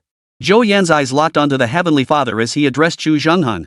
Then he lowered his head to look at Black Molo. Little Black, it's your turn. Haimeo shot Zhou Yan a glance and let out a bark, seemingly displeased with the name Little Black, but charged forward nonetheless. At just 30 centimeters tall, Xiao Hei looked like an ant compared to the Heavenly Father, whose body stretched dozens of meters. A look of contempt flashed across the Heavenly Father's face. He flapped his wings, intending to blow Xiao Hei aside. Seriously, sending such a tiny monkey to fight that terrifying monster? Are they out of their minds? Both of them seem mentally unstable. What can they possibly do against a monster that even fighter jets can't handle? Is the official livestream hawked? What military district commander? That old man looks senile to me. Who else would do something this stupid? Yet the next second, they witnessed an unbelievable scene. Little Black dodged and weaved, evading every gust of wind from the Heavenly Father's wings. Then, grabbing hold of the Heavenly Father's fur, he swiftly climbed up. Holy crap, that monkey is insane. That guy must be a monkey trainer. His skills are mind-blowing. Didn't they say no animals could become supernatural after the founding of the nation? Look at this monkey, it's clearly become one. Despite its small frame, Shohei moved with astonishing speed, reaching the back of Tianfu in mere moments. The next second, Shohei grabbed the base of the Heavenly Father's wing and sank his teeth in. Instantly, an agonized roar erupted from the Heavenly Father's mouth. Zhou Yan watched the scene unfold, a faint smile playing on his lips. Though Shohei was only level 1, its bloodline was SSS grade. Moreover, its innate ability was devouring evolution. A bite like that wasn't something just any magical beast could withstand. The Father of Heaven writhed in agony, thrashing violently to shake Shohei off. But Shohei's paws clung fiercely to the feathers on the Heavenly Father's body. No matter how violently the Heavenly Father thrashed, Shohei's teeth remained locked onto the wing. The Father's movements even helped Shohei tear a chunk of flesh from the Father's wing, which he promptly swallowed. In that instant, Little Black's eyes lit up, and he clamped down on the Father's wing with even greater ferocity. After shaking for a long time without dislodging Little Black, the Heavenly Father extended its front claws, intending to swat him off. "Old Chu, now!" In that instant, Chu Zhanghan barked the command to Boom Sound Dog. The dog channeled all its power, opening its jaws wide and aiming for the palm of the Heavenly Father's raised forepaw. Roar! A force swept through the air like a gale, striking the center of the Heavenly Father's paw with devastating impact. Instantly, agony contorted the Heavenly Father's face. Under the Sonic Dog's full force strike, its arm was pierced through, a meter-wide gash gaping in the palm of its paw as crimson blood spurted relentlessly outward. But it wasn't over. After tasting a morsel of the Heavenly Father's flesh, the little black creature on its back grew frenzied. It tore viciously at the Heavenly Father's wing, biting off chunks and swallowing them whole. The Heavenly Father struggled, but the excruciating pain in its arm left it utterly powerless to fight back. It could only watch helplessly as Shohei bit through the base of its left wing, piece by piece, until its entire body crashed to the ground with a thunderous thud. Holy crap, is that monkey that vicious? I've never seen such ferocity on a monkey's face in my life. Sun Wukong only ate peaches, but this monkey has switched to meat. And that dog, why did it blow off the monster's arm with just one bite? The live stream viewers felt their years of materialist education crumbling. Physics, chemistry, biology, none of it could explain what was happening on screen. Old Chu, finish it off. Zhou Yan refused to give the Heavenly Father any breathing room. In his previous life, the explosive sound dog had fought to the death, leaving the Heavenly Father barely clinging to life. Yet in his final moments, the Heavenly Father had dragged Chu Zhanghan down with him. Ever since, every beast master had learned the importance of finishing blows. Chu Zhanghan commanded the Sonic Dog to deliver another strike to the fallen Heavenly Father. This time, the Heavenly Father had no strength left to defend himself, forced to endure the sonic waves pounding against his skull. With that single strike, the Heavenly Father's skull shattered completely. They actually killed that monster. The very monster fighter jets couldn't destroy, they killed it. Holy cow, tell me what a beast master is. I haven't craved knowledge this badly since kindergarten. That old man must be the commander-in-chief of the Northwest Military Region. Since the state is broadcasting this live, they must be ready to reveal the secret to us. Just as everyone was chattering away in heated discussion, the broadcast abruptly ended. All that remained on the pitch-black screen was a single message. The age of beast masters has arrived. Prepare yourselves. Over at Zhou Yan's location, he stood frozen in place, watching Shohei gnaw relentlessly at the father's corpse. Yet his belly showed no sign of filling. Stunned, he was at a loss for words. Zhou Yan, maybe you should tell your beast to stop eating, Chu Zhanghan frowned. This corpse should still hold significant research value if we take it back. Well, Zhou Yan pondered, it's hungry. I can't stop it. But it should stop once it's full. Chu Zhanghan glanced at Shohei's scrawny frame. Such a tiny creature couldn't possibly consume much, it would likely be full soon enough. But to his astonishment, Shohei gnawed relentlessly on the Heavenly Father's corpse for over an hour, only stopping when nothing remained but a skeleton. Old Chu, take what's left back for research. Zhou Yan acted as if he hadn't seen the skeleton at all, putting on a generous front. Chu Zhanghan watched Shohei, belly bulging and face radiant with satisfaction, slowly return to Zhou Yan's side. His face turned green with fury. Little Black couldn't care less. Returning to Zhou Yan's feet, it plopped down onto the ground. As it stroked its belly with obvious pleasure, a dark crimson glow gradually emanated from its body. Chapter 10, Every Soldier of Huagui is a True Hero. Level 5. Skills, 18 Martial Arts, Summon Lightning. Zhou Yan glanced at Shohei's level, about to lament how weak the Heavenly Father's bloodline was only allowing Shohei to reach level 5 when he noticed a new skill had appeared. Instantly, Zhou Yan's face lit up with delight. He never imagined that after devouring the Heavenly Father's flesh and blood, Shohei could actually acquire the Heavenly Father's skills. If this continued, by the time Shohei reached level 100, wouldn't he be brimming with a rank and S-rank skills? The sheer power would be unimaginable. It was just a pity that despite the level up, Shohei's body remained as tiny as ever. Zhou Yan, shouldn't we start arranging for the popularization of beast taming now? Unlike Zhou Yan, Chu Zhanghan's face showed no trace of joy over slaying the Heavenly Father. Instead, it bore a hint of sorrow. The first demon beast alone had claimed the lives of thousands of people and dozens of top-tier pilots. Their pride and joy, the F-40 fighter jet, proved utterly helpless against the demon beast. Its practicality couldn't even match that of a level 1 beastmaster. MHM. Zhou Yan nodded. The broadcast is over. Now everyone knows about beast taming. What we need to do next is follow the plan and advance step by step. Zhou Yan recalled that in his previous life, the Heavenly Father had ravaged Muzhang for over a month before being slain by Chu Zhanghan. Only after its death did the second demon beast emerge. Now that the Heavenly Father had been slain within a single day of its arrival, even if it didn't take a full month, they would still need to wait some time before the next demonic beast descended. They had to seize this window. After a brief discussion, they returned Shohei and Bowing Dog to the beast-taming realm and boarded a helicopter back to the military zone. At 6 in the morning, deep within the mountains, mist swirled thickly as a light drizzle fell, droplets landing on the soldiers' faces. Hats off! At the command, all soldiers removed their caps and held them in their left hands. Salute! With a crisp, synchronized movement, every soldier saluted the symbolic graves before them. Though Zhou Yan was not from the military district and wore civilian clothes, he stood at the very front of the formation, staring intently at the dozens of symbolic graves before him. If only I could have been stronger. If only I could have been reborn sooner. Then perhaps these soldiers wouldn't have had to sacrifice themselves. Zhou Yan clenched his fists, letting the rainwater stream down his hair onto his face, then drip from his cheeks to the ground. Even though he knew full well that in his previous life, tens of thousands of soldiers had perished in the battle to destroy the Heavenly Father, and that losing only dozens this time was already a favorable outcome. But he still couldn't accept it. Human lives couldn't be measured by numbers. Whether 1 or 10,000 fell, he couldn't find peace with either. Old Chu, do you think they'll blame me? Zhou Yan revealed a rare vulnerability. These fallen soldiers had died because of his tactical decisions. Chu Zhanghan lowered his right hand, adjusted his cap, and wiped away what might have been rain or tears from the corner of his eye before turning to face Zhou Yan. Zhou Yan, do you think the soldiers of our nation are that weak? He snapped coldly, his face hardening as he confronted Zhou Yan. Zhou Yan shook his head. The soldiers of Huagua were all exceptional. If that's the case, how could they blame you? Seeing Zhou Yan's denial, Chu Zhanghan's tone softened. The moment our soldiers choose to enlist, they've already prepared themselves to sacrifice for the nation and its people. For them, their own lives always come second to the nation's interests and the people's safety. At the very least, we haven't betrayed their sacrifice. Zhou Yan remained silent for a long while. Old Chu, how's the progress on the Beastmaster Academy? We've arranged for schools to be established in every city. Within 3 days at most, we guarantee not a single city will be left out. Chu Zhanghan spoke as they walked. But now there's a most critical issue. What is it? The academies are built, but what about the teachers? Zhou Yan had considered this very issue. He pulled out a list and handed it to Chu Zhanghan. Bring the people on this list here. With them, teaching staff won't be a problem. Chu Zhanghan examined the list in his hand, densely packed with nearly 100 names. I'll dispatch personnel to handle this immediately. Thanks to Huagua's population census, within less than a day, Chu Zhanghan had brought every person on the list to the military district. Zhou Yan looked at the familiar faces before him, his nose stinging. Every person before him had been a comrade in arms from his past life, fighting shoulder to shoulder with him. Most of them had died before him. He had watched helplessly as their bodies were torn to shreds by the beasts, forced to suppress his grief and continue the desperate fight.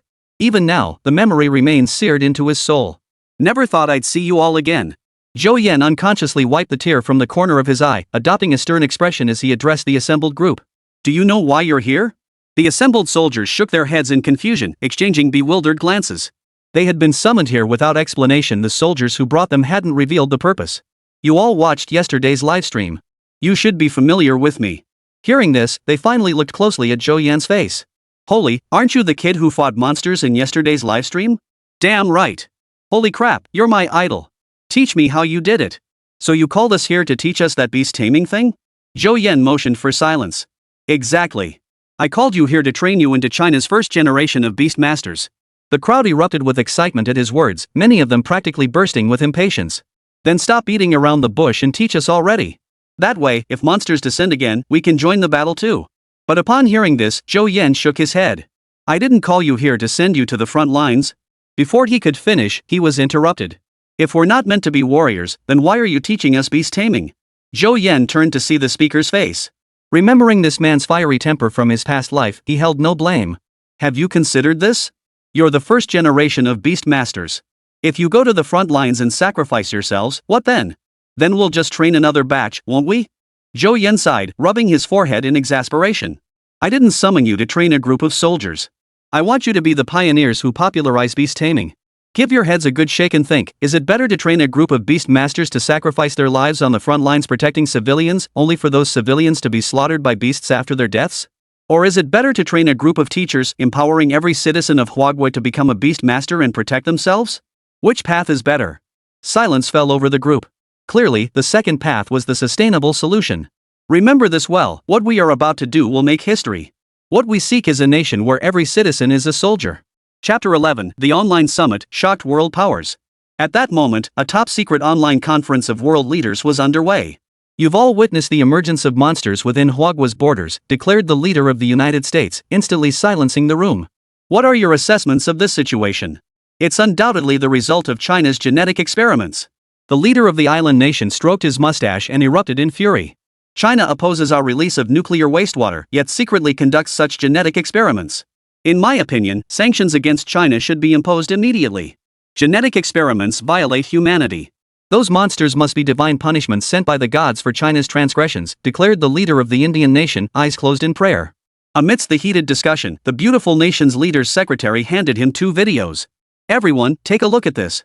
The beautiful nation's leader frowned as he distributed the footage to all attendees. Instantly, the meeting fell silent. The 2 videos showed Zhou Yan and Chu Zhanghan slaying the Heavenly Father, while the other captured satellite imagery of China's nationwide infrastructure projects. Has China gone mad? What on earth are they trying to do? Our spies report that China is heavily promoting something called beast taming. Beast taming, pondered the leader of the Sun Never Sets nation. I've studied Huagua's history. Their myths and legends do feature numerous so-called divine beasts, but those are merely legends. What exactly is Huagua doing? Regardless of China's intentions, we must take this matter seriously. The leader of the United States interrupted the discussion. Reports indicate the Chinese government has issued a declaration of war readiness. Moreover, it said their current objective is to mobilize the entire population for military service. What the FK? The leader of the Sun Never Sets nation looked utterly incredulous. China has 1.5 billion people. A nation of soldiers? Are they preparing for war? Once again, the meeting fell silent. 15 billion people even after subtracting the elderly, children, and infirm, that still leaves at least half. Over 700 million soldiers, that's countless times more than their entire populations combined. Is China declaring war on us? The leader of Kimchi Nation, who had been sitting quietly in the corner, now trembled visibly. Not long ago, they had declared that the Dragon Boat Festival originated in Korea and claimed Chu Yuan as a Korean. Could China really be declaring war over this? But when they declared Confucius and Laozi to be Korean nationals before, China hadn't said a word. Over 700 million. An army of this size, even if it stood directly on Korea's soil, might cause the land to sink several centimeters. After all, their entire nation only had a population of just over 50 million. With military forces exceeding their total population by over tenfold, are the Chinese now following in their ancestors' footsteps to unify the world? At this moment, even the great powers across the European continent felt a chill of dread. A sleeping lion seemed to be slowly awakening. Impossible. Absolutely impossible. The leader of the Kimchi nation roared, China is declaring war on every nation. How dare a country barely decades old act so boldly? China may have been founded decades ago, but its history spans over 5,000 years, retorted the leader of the Sun Never Sets nation, glaring at the flustered buffoon before him. And according to China's latest research, their history may even reach 8,000 years. That's China stealing our history. Everything they claim is ours. They're thieves. The leader of Kimchi Nation hissed, as if his tail had been stepped on. The leader of the Sun Never Sets nation frowned. When did this lapdog of the beautiful country dare speak like this? Right. The entire universe was invented by your Kimchi Nation. If there's truly anything you have that China doesn't, it's probably only the beautiful troops stationed in Korea. With that, the leader of the Sun Never Sets nation promptly kicked the clown out of the meeting. Though displeased, the leader of the beautiful country had long grown tired of this sycophantic dog. A little humiliation might even serve him right. Back to business, the American leader said gravely. China's actions this time are highly unusual.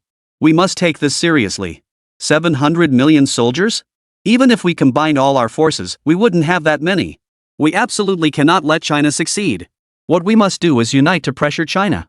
No matter what, we must uncover their true objectives. Then, leverage this unity to impose sanctions. Heads nodded in agreement across the capitals. Since there are no objections, this time we shall unite to expose China's wolfish ambitions. The news of China's nationwide mobilization was deliberately leaked by the major powers. Instantly, people worldwide stared at the online reports, unable to believe the truth of it. The entire population armed? That's pure sensationalism. Only one country could pull something like that off. Hey, you up there, you're not talking about the United States, are you? After all, it's the land of the free, where everyone has a gun. Who cares?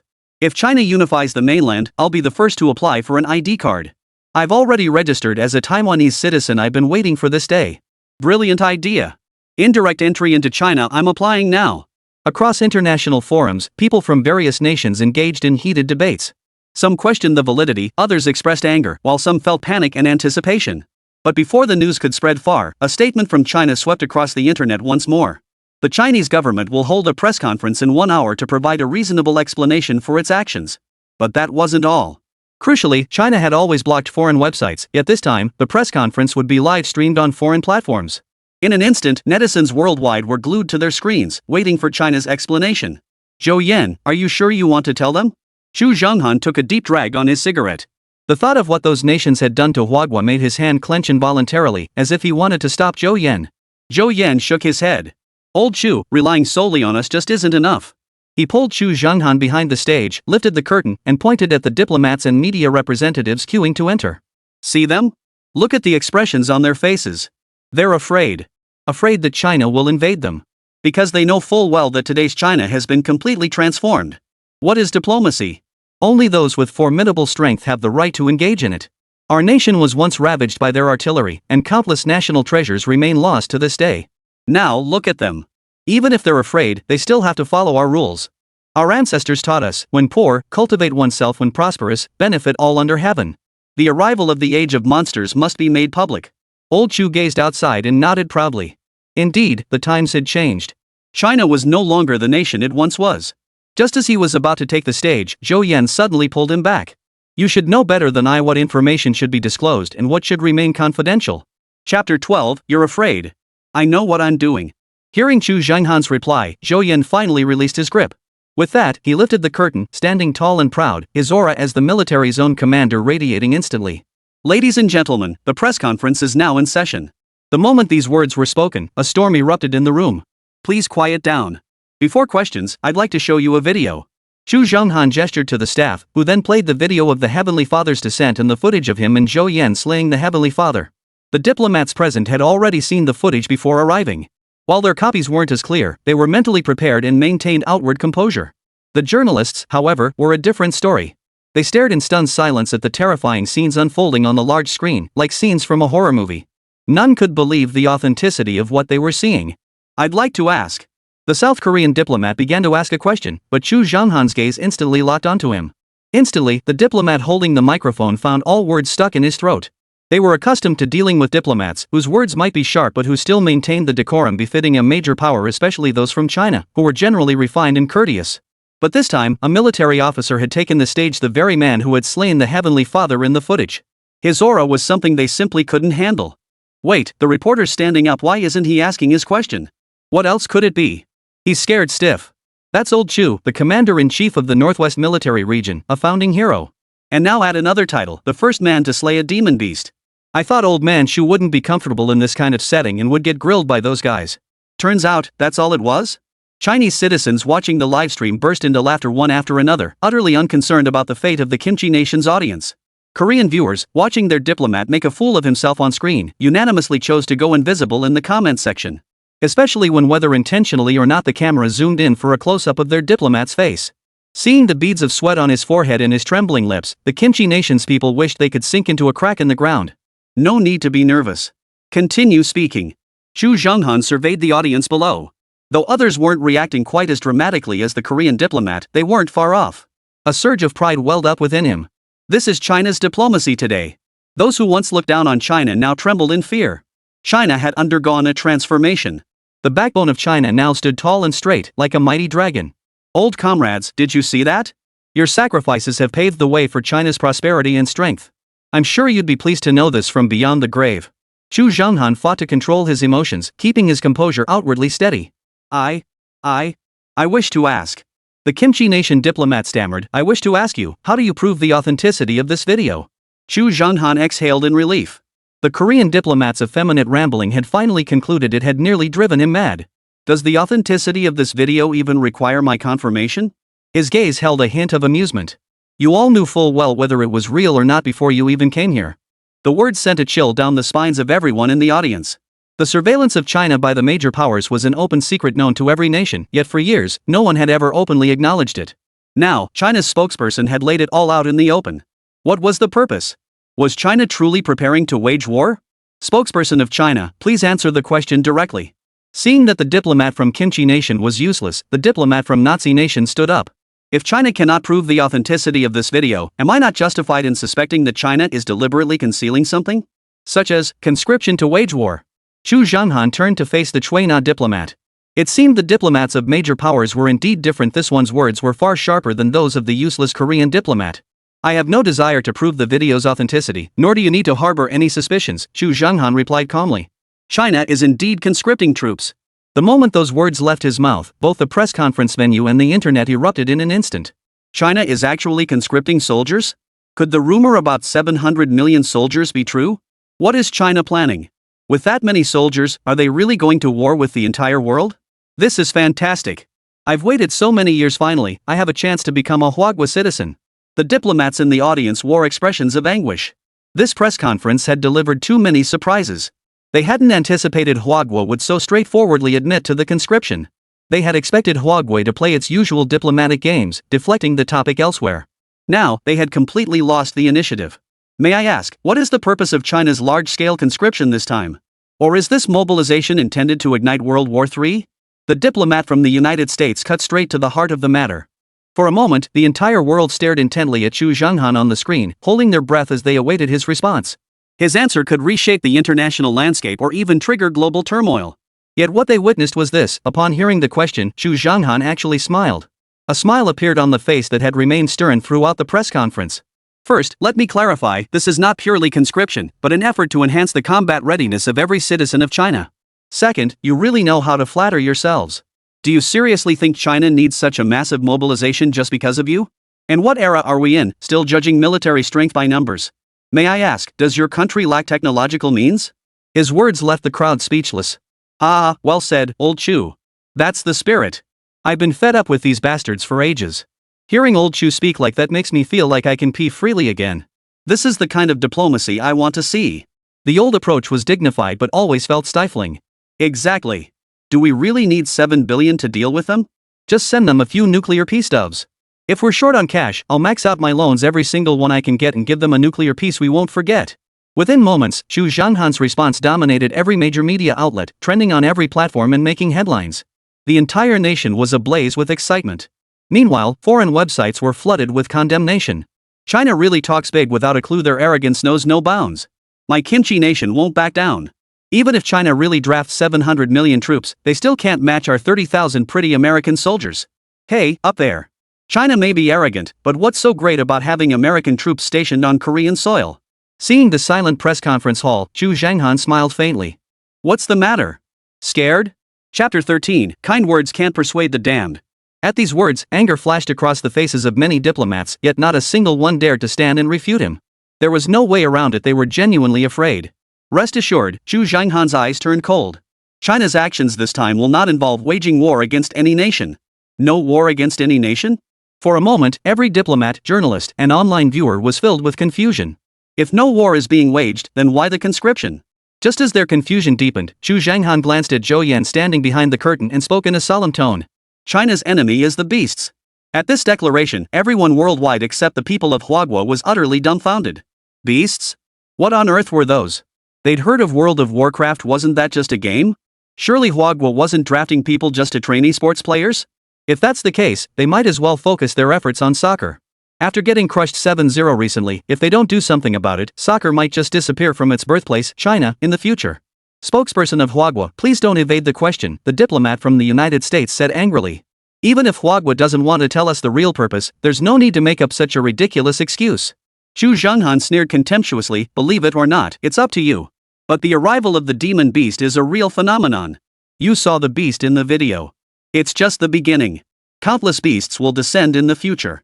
Without preparation, it will only lead to widespread devastation. I share this with you partly to prevent you from interfering with China's preparations, and partly in the hope of forging cooperation. Before these beasts, humanity must stand united. Chu Zhanghan concluded his statement. Among the foreign diplomats before him, many hailed from nations that had once invaded China. Even now, museums in those countries displayed war trophies plundered from China. But regardless of their past actions, the people were innocent. As fellow humans, the impending arrival of the beasts must be shared with them. Only through comprehensive cooperation could humanity find a glimmer of hope against the beasts' invasion. Ha ha ha. China has truly lost its mind, sending such a spokesperson to spout nonsense at an international press conference. I actually think China might be telling the truth. How else could they explain that monster in the video? It's obviously CGI. We've seen plenty of that before. Who'd have thought China would resort to such cheap tricks to deceive the international community? Ridiculous. Online forums buzzed with conflicting opinions. At the press conference, however, an eerie silence hung heavy. Spokesperson of Huagua, how do you prove your claims are true? A single video? Faking that is no difficult feat. The diplomat from the Sun Never Sets nation mustered his courage, staring straight into Chu Zhenghan's eyes. We have no obligation to prove anything to you. Believe it or not, that's entirely up to you. Chu Zhenghan replied without hesitation, a palpable aura of lethal intent forged on countless battlefields radiating from his entire being. The faces of those present froze instantly. China's refusal to disclose anything left them utterly unable to verify the authenticity of the claims. At that moment, Zhou Yan, who had been waiting behind the curtain, knew it was time for him to step forward. He lifted the curtain and strode directly onto the stage. Those with keen eyes immediately recognized him as the man who had slain the Heavenly Father alongside Chu Zhenghan in the video. Everyone, please don't be nervous. If you want proof, I'll give it to you. As soon as Zhou Yan finished speaking, Chu Zhenghan gently tapped him on the shoulder, then looked at him with a puzzled expression. Zhou Yan, is it really necessary to tell them everything? Zhou Yan simply patted Chu Zhenghan's hand reassuringly, signaling him to relax, before turning his attention back to the crowd. However, I will only provide proof to nations willing to trust China and engage in full-scale cooperation. So now, I give you 5 minutes. You may call your superiors. After 5 minutes, nations that still refuse to believe may leave. With that, Zhou Yan folded his arms across his chest and silently surveyed the audience below the stage. Hello, Mr. Prime Minister of Chuan, I wish to. Mr. Matsue, the situation is. All diplomats in the hall pulled out their phones, finding a corner to call their respective heads of state. Time's up. Those willing to stay, please follow the staff to the backstage area. Those unwilling may leave now. As Zhou Yan's words echoed, a handful of people followed the staff toward the backstage area, while the majority chose to leave. Oomph. Playing tricks. Who would actually fall for such a ridiculous charade from Huagua? The diplomat from the island nation snorted coldly and walked out. Zhou Yan had long disliked the island nation diplomat. He watched his departing figure with a cold gaze, committing the sight to memory. Watching the majority depart, Chu Zhenghan snorted coldly, we gave you a chance, but you proved useless. Zhou Yan patted his shoulder. You can't reason with the damned. After the press conference ended, Zhou Yan led the few remaining foreign diplomats directly to the rear of the government building. Behind the building, a formation of nearly 100 people stood in perfect order. Young and old, men and women, all wore identical uniforms. Mr. Zhou, what exactly are these people doing? Asked the diplomat from Grizzly Nation, standing beside Zhou Yan with a puzzled expression. Zhou Yan replied slowly, they are all treasures of China. Didn't you want proof? They will prove it to you. Amidst the puzzled gazes of those present, Zhou Yan commanded, summon. At the command, everyone raised their arms and made a gesture in the air. The next second, a shimmering spatial rift appeared before each person. Roar! Meow! Woof! Woof woof woof! Suddenly, a cacophony of howls erupted from the spatial fissure. Under the stunned gazes of the group, figures began emerging from within. The diplomats stood frozen in place, their lips parched and legs trembling, unable to move a muscle. Before their eyes stretched a sea of bizarre creatures, 2-story-tall giant bears, coiled green snakes over 2 meters high, 2-headed eagles. Don't be afraid, those are all their tamed beasts. Zhou Yan calmed the group before turning to address everyone. Let me introduce myself. Zhao Li, grade A beastmaster with the bloodline of the Iron Fist Tiger. Zheng Chuanfeng, a grade bloodline beastmaster with the Swift Wind Wolf. One by one, they stepped forward, their beasts following behind. Several diplomats instinctively took a few steps back, hiding behind Zhou Yan. Among the group, 2 individuals caught Zhou Yan's attention. Zhang Wan, beastmaster with an S-class bloodline, flame-tailed fox. A slender young woman around 20, with waist-length black hair, approached Zhou Yan accompanied by a fox entirely white except for a small flame burning at its tail. Zhou Yan recalled that during the final battle against the demon beasts in his previous life, Zhang Wan had also led a squad to distract the enemy from the flanks, of force not to be underestimated. As for the other, she was the sole B-rank beastmaster among this nearly 100-strong contingent. Su Lang, B-rank beastmaster with a bloodline water clam. Chapter 14, Beastmaster Academy officially opens for enrollment. This was the only B-rank beastmaster on the list he had given Chu Zhenghan. And according to his memories from his previous life, this Su Lang would remain with only this one B-rank beast until the very end. But he had his reasons for bringing Su Lang along. In his previous life, Su Lang was a renowned instructor at the Beastmaster Academy in Huagua. Though he himself was only B rank, the S rank and A rank Beastmasters he had trained were countless.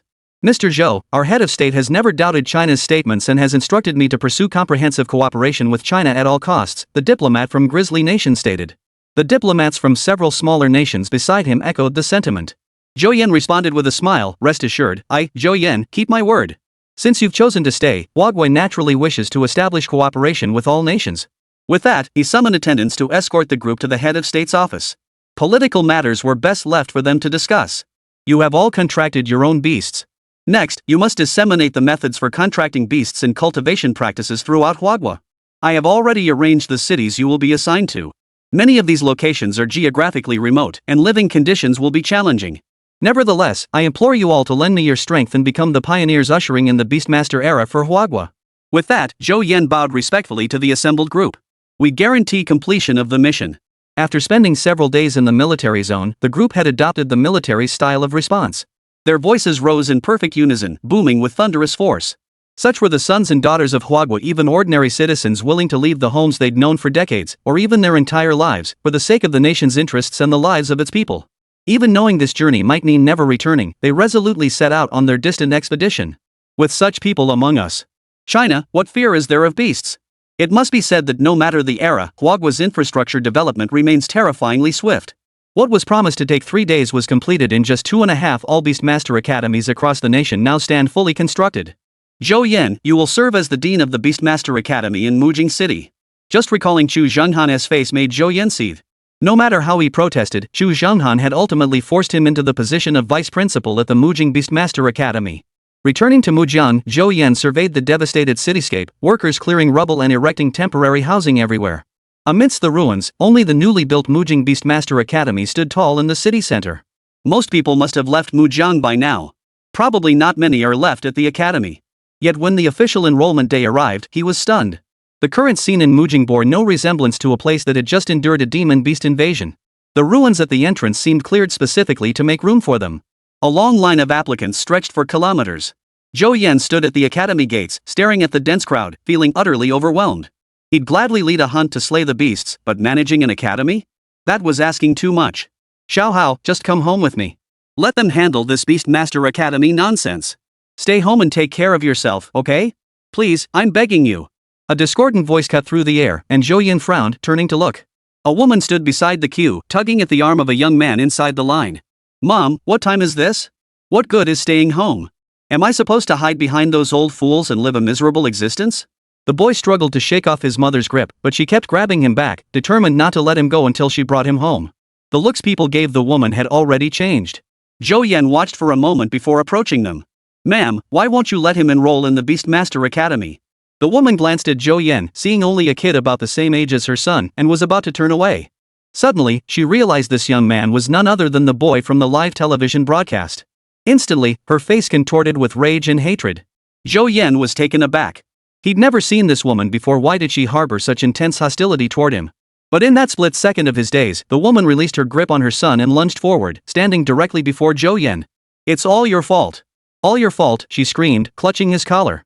If not for you, why would my son ever want to come to this school? To study what? Beast taming? Bystanders rushed forward to pull the woman aside. Even then, she refused to back down, flailing wildly as if ready to tear Zhou Yan apart.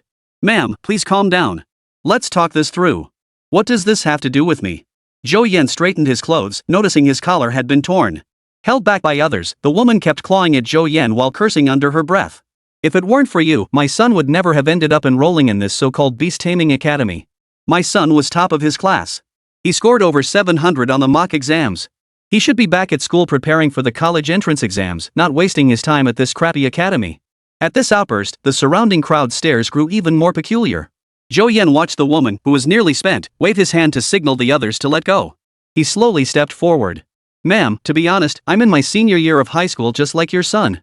By all logic, both my son and yours should be in school right now, focusing entirely on exam prep. But look at Mujiang now. Do you really think that's possible? He gestured toward the surrounding ruins, his voice tinged with resignation. Yet the woman didn't even glance at him, continuing to shout, if Mujiang can't take the exam, I'll take him to another city. With his grades, it won't matter where we go. Auntie, please watch the news. The entire nation has suspended the college entrance exams. Every school has been converted into a Beastmaster Academy. Zhou Yan pulled out his phone and displayed all the news articles about the Beastmaster Academies opening right in front of the woman. But even with the facts staring her in the face, the woman remained stubbornly unyielding. Then he should go back to studying. If he doesn't take it this year, he can take it next year. If not next year, then the year after. Instantly, those around them frowned and began murmuring quietly. Zhou Yan, however, turned his gaze to the young man who had been standing silently in the queue. Why did you enroll in Beastmaster Academy? The young man had kept his head bowed, but upon hearing Zhou Yan's question, he lifted his gaze. His eyes instantly hardened with resolve. I want to stand on the front lines of the battle between humans and beasts, just like you. Chapter 15, The World Order. Zhou Yan instantly took an interest in the boy. Who says the post-aughts generation is a lost generation? When it comes to love for their homeland, they're no less passionate than anyone else. Bull. The woman exploded in rage at her son's words. The battlefield is for soldiers. You should be staying home and studying hard right now. Mom, are we supposed to just hide in the back and watch them sacrifice themselves for us?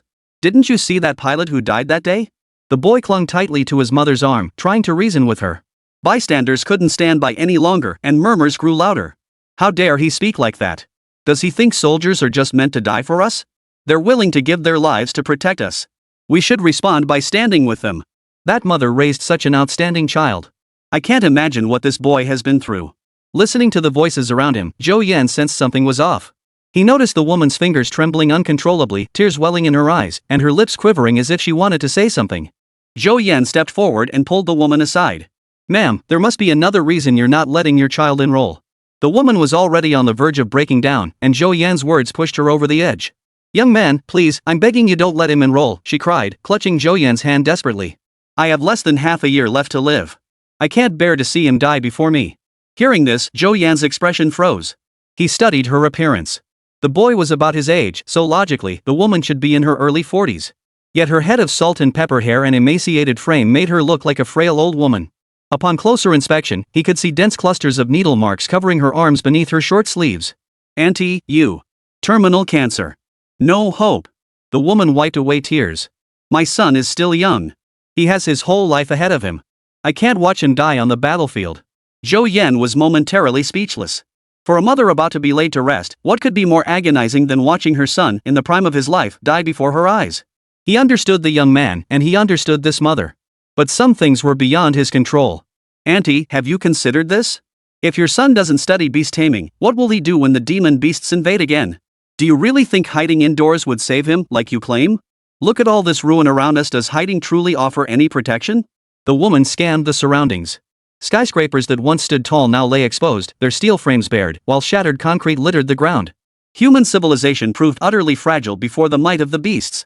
What am I supposed to do? The woman collapsed to her knees, sobbing until she nearly fainted. Auntie, you can't let yourself get like this now. Zhou Yan hurriedly helped her up. Auntie, I have a compromise. Why don't you hear me out? The woman lifted her tear-filled gaze toward Zhou Yan. How about this? I'll arrange a private dormitory for you and your son. You can take care of his daily needs, and he can accompany you through your final days. Your son can focus on studying beast taming at the academy. Even if he doesn't go to war, he'll have a way to protect himself. That way, you'll feel more at ease when you're gone, right? The woman paused for a moment, then knelt once more. Thank you, young man. You're such a kind soul. Seeing the woman about to kowtow, Zhou Yan hurriedly helped her up again. Auntie, your son doesn't know about your condition yet, does he? I understand you're worried about him, but you don't want to burden him either.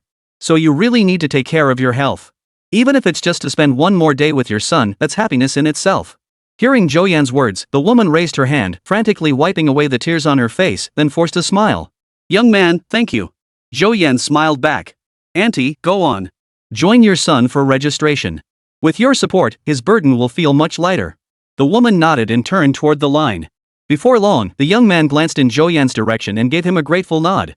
As Zhou Yan left the registration area and walked back to the office, his heart was filled with mixed emotions. While the entire nation of Huagua bustled with preparations for the opening of the Beastmaster Academy, the international landscape was quietly shifting. Grizzly Nation and several other smaller countries, after discussions with China's head of state, decided to establish comprehensive strategic partnerships. They had already begun constructing Beastmaster Academies within their borders, with China set to dispatch instructors for teaching. Meanwhile, the nations that had departed early had now split into two distinct camps. One faction, led by the Sun Never Sets Nation, opted to observe for a while. After all, the monster beast invasion was China's claim, and it had occurred within China's borders. Even if true, what if that beast was the only one? The other faction, led by the United States, dismissed China's press conference with disdain. During the online conference, over a dozen nations gathered. China is truly laughable, fabricating such a crude lie about demon beasts descending. The most laughable part is that some countries actually believe it. What fools! Exactly. Those videos are obviously fabricated. How could anyone possibly open a portal and summon creatures out of nowhere? The United States, along with its lackeys, began orchestrating international propaganda. Even if, for the sake of argument, these so-called demon beasts did exist, what's there to fear? The United States possesses the world's most advanced technology and the strongest military. Could any magical beast withstand a nuclear bomb? Besides, if such formidable beasts truly existed, why would they need to invade humanity? Everyone. The beautiful country's leader addressed the assembly. Since we all share the same perspective, there remains one question. What exactly is China's purpose in doing this? I refuse to believe China would dare wage war against the entire world. Then what is the purpose of mobilizing their entire population for war? Silence fell over the room. Things had been peaceful enough. At most, they'd impose some technical sanctions or economic sanctions. At worst, they'd stir up wars between insignificant small nations to profit from the chaos. Despite decades of friction, everything had remained relatively stable. But now China pulls this stunt out of nowhere. To claim there's no hidden agenda? They'd never buy it. Could it be they want us to believe them, then follow their lead in conscription? To harness the free will of our people to fight against them, ultimately dragging them down themselves? Chapter 16, China's Wolfish Ambitions. At these words, every pair of eyes in the meeting grew cold. Are you suggesting this is all part of China's scheme to drain our national strength? That makes sense. If we implemented universal conscription like Huadwa, it would inevitably spark public resistance and drain massive financial and material resources. I now have reason to suspect that China's everyone is a soldier policy is merely a ruse to create a false impression. If we truly follow China's approach, our national strength will inevitably decline. As we weaken and they grow, China could surpass us without lifting a finger. China, what a wolfish ambition. The group reached a conclusion, completely exposing China's conspiracy. The leader of the United States turned ashen-faced. To prevent China from surpassing them, they had employed every means over the years beyond technological blockades, economic sanctions, and international propaganda. Who could have imagined China would resort to such devious schemes? Since China is so shameless, why not turn the tables on them? The island nation's leader spoke up.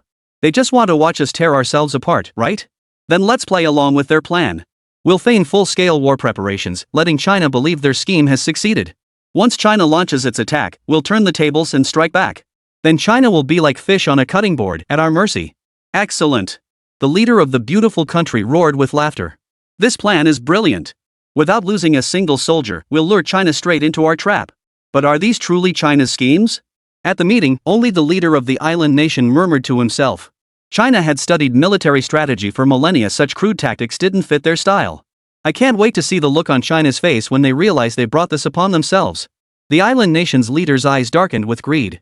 He had coveted that piece of Chinese territory for far too long. Had their ancestors not been so weak, perhaps the island nation wouldn't need to rely on the United States today. It's settled then. The leader of the United States pondered briefly before concluding. When China declares war, we'll give them a surprise. Then all those resources, all those treasures of China, will be ours. I imagine everyone here has long coveted China's treasures as well. This is the perfect opportunity to seize them all at once. On the Chinese side, after 3 days, the major Beastmaster academies had finally completed their recruitment drives. Statistics showed a total enrollment of 400 million students. Though not quite half of China's population, it was still a commendable achievement. Zhou Yan delegated all remaining tasks to his subordinates before rushing straight to the Central Research Institute. Before the next wave of demonic beasts descended, there were still preparations to be made. Inside the Central Research Institute, Zhou Yan examined the recovered Heavenly Father skeleton before him, discussing it with the researchers beside him. Mr. Zhou, we've been studying this skeleton for several days. We've discovered numerous elements never seen before. Moreover, the skeleton's hardness surpasses steel, yet its toughness is remarkably superior. The researcher, tablet in hand, flipped through the data with evident excitement. Next, we plan to dissect the skeleton to analyze its constituent elements in detail. We aim to use this as a foundation to develop superior materials. And your research direction is wrong. Zhou Yan frowned and interrupted. Right now, you should focus on dismantling this skeleton, melting it down, and adding it to existing metals. Given the colossal size of the beasts, their skeletal strength surpassed all existing human metals. Otherwise, they couldn't support their movements. In his previous life, after months of fruitless research on the father's skeleton at the Central Research Institute, they accidentally discovered that melting beast skeletons into metal significantly enhanced its strength. While not matching the original beast skeleton's strength, it still achieved levels unattainable by current human technology. Ha! The researcher froze. Mr. Zhou, we only have this one skeleton right now. If we melt it down, we won't have anything left to study. Moreover, if we can decipher its elemental composition, we might even discover new elements that would be a technological revolution. Zhou Yan heard this and silently shook his head. With current human technology, thoroughly researching the magical beast would take at least several years. The beasts wouldn't grant them that luxury. Proceed with the experiment immediately as I instructed. Combine it with various metals to identify the strongest alloy, then mass produce it. Zhou Yan's expression was stern, his tone leaving no room for argument. The researchers immediately objected. Mr. Zhou, we know you've done much for China, but please refrain from interfering in our research. With your knowledge base, you simply don't understand what our current research could bring to China. I advise you to leave professional matters to professionals. It's best you stay out of this. Zhou Yan glanced over his shoulder, said nothing, and silently pulled out his phone before walking away. When he returned, the researchers were still insisting that the beast skeleton must not be damaged. But before he could say much more, his phone rang. Why wasn't I notified when Mr. Zhou arrived? The furious voice of the Central Research Institute director blared through the phone. And who gave you the authority to refuse Mr. Zhou's request on your own initiative? But director, Mr. Zhou requested we melt down the beast skeleton, the researcher hurriedly replied. Then you should have listened to him. Melt it. The director was furious. Do you know the head of state just called me personally, demanding to know why the institute wasn't following Zhou Yan's instructions? The head of state. The researcher froze in shock. Now. Immediately. Execute Mr. Zhou's instructions. The director issued his final ultimatum. After hanging up the phone, the researcher glanced at Zhou Yan's youthful face, then at the beast skeleton. He couldn't help but wonder if the higher-ups in Huagua had lost their minds. How could they dare assign a student who hadn't even graduated from high school to oversee research at the Central Institute? Now, can you proceed as I instructed? Zhou Yan said calmly. You. The researcher gritted his teeth. You're wasting precious experimental samples. No, you're wasting time. Though furious, the researcher had no choice but to turn and walk away, leading his team to conduct the experiment as Zhou Yan had demanded. With time pressing and the task demanding, Zhou Yan saw no point in further explanation. The material issue resolved, it was now time to find that man. The man who, in his previous life, had been deeply controversial, hated by the people of Huazhou in words, yet secretly admired in their hearts. Chao Tai Ha. Chapter 17, Designing the Steel Dome, Acquiring 300 billion tons of steel. Zhou Yan walked straight to the door of the most inconspicuous room in the Central Research Institute and knocked. Come in. Hearing the voice from inside, Zhou Yan opened the door and stepped in. Inside, a man with a stubbly face and disheveled hair sat hunched over a chair, a cigarette dangling from his mouth. The room was cluttered with blueprints scattered everywhere on the floor, on the table. This was Zhou Yan's first time meeting Chao Tai in person. Yet he remembered clearly, in his previous life, it was this very man who had expended all of Huagua's steel resources to construct domes over every city. Thanks to those domes, Huagua suffered the world's lowest civilian casualties during the war against the beasts. During the initial construction of the steel domes, everyone had reviled Chao Tai. His plan pushed every steel mill in Huagua to the breaking point. Cars vanished from the streets. Towering buildings were demolished, replaced by wooden huts. Even iron pots and kitchen knives disappeared from ordinary households. By the end, ordinary households couldn't even find a single small screw, forcing everyone to revert to mortise and tenon construction. Back then, whenever Chao Tai's name was mentioned, people cursed him in every imaginable way. But as time passed, his achievements gradually became apparent. Under his initiative, Huagua consumed nearly 30 billion tons of steel to urgently construct iron domes over every city. In an era where beasts could descend at any moment, dozens of safe zones were forged. When the beasts descended in full force, the Chinese people found refuge from the rampaging creatures above, securing a space for survival. Only then did the people of Huagua realize just how crucial Chao Tai's actions had been. In such an era, who could speak of quality of life? Merely staying alive was reason enough to give thanks to heaven. Compared to those free nations, the Huagua populace was the largest, yet suffered the fewest casualties, not even 1/10 of those nations' losses. Zhou Yan understood that Chao Tai's actions had been a necessity born of desperation. Even though China was an industrial powerhouse, producing over 1 billion tons of steel annually, it simply couldn't muster a reserve of 300 billion tons of steel. After the beasts descended, steel resources became scarce everywhere. Under such circumstances, other nations couldn't export steel either.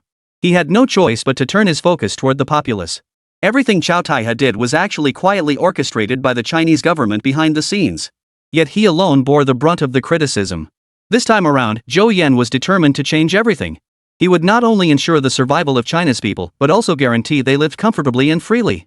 He would never again allow the people of Huawei to endure days where even cooking a meal required queuing for a pot. Who are you? Get to the point or get out. Don't disturb me. Chow Tai-ha glanced at Zhou Yan without lifting his head, then returned to scribbling on his blueprints. Zhou Yan stepped forward and glanced at the blueprints on Chow Tai-ha's desk. His eyes lit up instantly. What Chow Tai-ha was designing was none other than the steel dome. It was clear, however, that the project was still in its early design stages. Many structural elements were incomplete and numerous technical challenges remained unresolved. For this section structure, instead of welding, what if we used stress compression? Zhou Yan picked up a pen and began sketching on the blueprint. Chow Tai-ha started to stop him, but upon hearing Zhou Yan's words, his eyes lit up. By the time Zhou Yan's hand stopped moving, his face was already beaming with a smile. Brilliant! Absolutely brilliant! Chow Tai-ha grasped Zhou Yan's hand excitedly. Young man, what's your background? I'll report to headquarters right now to have you transferred to the research institute. I'm just an ordinary high school student, Zhou Yan replied with a smile. No need to transfer me to the institute. I'm here to help you design the steel dome. Alright, let me tell you my biggest problem right now is. For the next few days, Zhou Yan devoted himself entirely to assisting Chow Tai-ha with the steel dome design. He spent 5 days at the institute, sleeping only 3 or 4 hours each night. Although he had seen the blueprints for the steel dome in his previous life, he had only skimmed over many sections and didn't remember them clearly.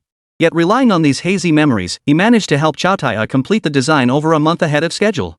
Young man, to have such ingenious ideas at your age, you're practically born for research. Chow Tai-ha couldn't help but marvel at the thick stack of completed blueprints on the table. Over the past few days, whenever he encountered a problem needing resolution, Zhou Yan always managed to pinpoint the most critical aspect, sparking his inspiration. On several occasions, Zhou Yan had even pinpointed the exact problem and offered the solution outright. By the end of the design process, he even felt that the steel dome had been designed not by him, but by Zhou Yan, the high school student, guiding him through it. I was just guessing. It was pure luck, Zhou Yan replied with a laugh, careful not to take credit for something that was entirely Chow Tai-ha's design. There's only one problem left, Chow Tai-ha said. Over 30 billion tons of steel, even using all of Huawei's reserves, wouldn't be enough. The higher-ups probably won't approve building the steel dome. Leave that to me, Zhou Yan assured him with a smile. Then, under Chow Tai-ha's puzzled gaze, he dialed the premier's number. Hello, head of state. I currently require over 30 billion tons of steel for constructing the steel dome. Could you see if you have any means to resolve this? Chow Tai-ha felt his worldview crumbling. A high school student completing the dome's design in just 5 days was one thing, perhaps he was a prodigy. But this high schooler actually called the head of state right in front of him and assigned him a task? This was simply upside down. 300 billion. The head of state on the phone fell into deep thought. 300 billion worth of steel? China's reserves alone wouldn't be enough. If you truly need it, I'll immediately arrange for procurement overseas. The head of state didn't ask Zhou Yan what he needed so much steel for, he made the decision outright. But Zhou Yan was lost in thought. China had just made the beast invasion public. At this critical juncture, would any country be willing to sell steel to them? Yet reality proved he had underestimated the sheer stupidity of these nations. After hanging up with Zhou Yan, the head of state immediately dispatched teams to conduct large-scale steel acquisitions from every nation worldwide, essentially buying every last ton available. China's decision prompted the heads of state from over a dozen nations, led by the United States, to convene once more. What are your thoughts on China's steel acquisition? The beautiful country's leader spoke first. China has always been a major steel exporter with abundant domestic resources. Why would they seek to purchase steel from us? I've done a rough calculation. China's steel purchase volume this time is nearly 300 billion tons. What? Chapter 18, teaching you what zero-cost purchasing really means. 300 billion tons of steel? What on earth does Huawei intend to do with it? Haven't we already figured out the answer to that question, sneered the island nation's leader. Isn't China just putting on a show for us? They've realized we're not falling for it, so they're desperate, resorting to this trick to prove their lies. Such a clumsy performance treats us like fools. At these words, the faces of all the heads of state present darkened. This current Chinese leader is utterly foolish. Poof. Does he really think we'll fall for it? I'll be damned if I don't see what ridiculous stunt they pull next when we refuse to sell them the steel. However, the leader of the United States shook his head. That's not advisable. In my opinion, we should sell the steel to China. What? Every leader present looked utterly bewildered. China wants 300 billion tons of steel. That's practically our entire steel reserve. If we sell all the steel to China, our steel market will suffer a severe shock.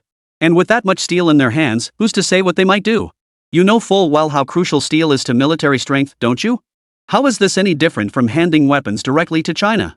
For a moment, the entire conference hall erupted in opposition to the American leader's decision. Quiet. The leader slammed his fist on the table, instantly silencing the room. 300 billion worth of steel is indeed a huge amount, but have you considered the price China will have to pay for it? They want to buy steel, right? Then the initiative is in our hands. Sell it to them at 30% above market price. Let's see if they can stomach that. Even if they can absorb it, such a massive expenditure will inevitably destabilize China's economy. Moreover, if they intend to use this steel to bolster their military capabilities, consider this, it would take decades to consume 300 billion tons of steel. During this period, China's military strength will not only fail to increase but will actually be weakened by this massive expenditure. Therefore, we must not only sell, but sell in advance by extending them loans to facilitate the sale. If China defaults, we'll have a legitimate reason to go to war with them. By then, China's economy will be nothing but a bubble. How strong could its military really be? It'll be at our mercy. With the matter laid out so plainly, the assembled heads of state grasped the logic behind it. Their faces flushed with excitement, they were eager to sell steel to China immediately. The leader of the island nation was particularly agitated, his hands trembling with excitement. Among the nations present, only their island nation lay closest to China. Once China fell, other nations might divide its resources, but they would never have time to manage that fertile land. Then, wouldn't all that land become part of their island nation's territory? So be it. Everyone, return home and sell your steel to China as quickly as possible, the leader of the United States sneered. Get China to take as many loans as possible. I'll be damned if I don't see how long China can keep up this charade. Meanwhile, Zhou Yan had returned to the academy after completing the dome design with Chao Taiya. In just 5 short days, the academy had undergone a complete transformation. The campus now resembled a zoo, with everyone accompanied by a variety of tamed beasts. The air was filled with a cacophony of different cries. Zhou Yan stood by the window, watching the scene below, a smile spreading across his face. The first step toward a nation of beast tamers had been achieved. This was his first step toward changing the future. Ring ring. The phone rang. Zhou Yan glanced at the caller ID and answered. Zhou Yan, the voice of the head of state came through the line. The steel you requested has been secured. Every nation is willing to sell us their steel. Ha? Zhou Yan froze for a second. In this situation, all those nations had agreed? In his estimation, securing over 50 billion worth of steel internationally would already be an excellent outcome. Plus, with troublemakers like the United States and Japan involved, they might even use this opportunity to cause trouble for China. So why had they all agreed? What's the price? The price is a bit steep, 30% above market value. What? Zhao Xian was stunned again. In his previous life, even offering triple the market price hadn't convinced many countries to sell their steel. So a mere 30% markup? Were these nations running a charity? And they even said if we don't have enough funds, they can provide us with loans. The head of state was also puzzled.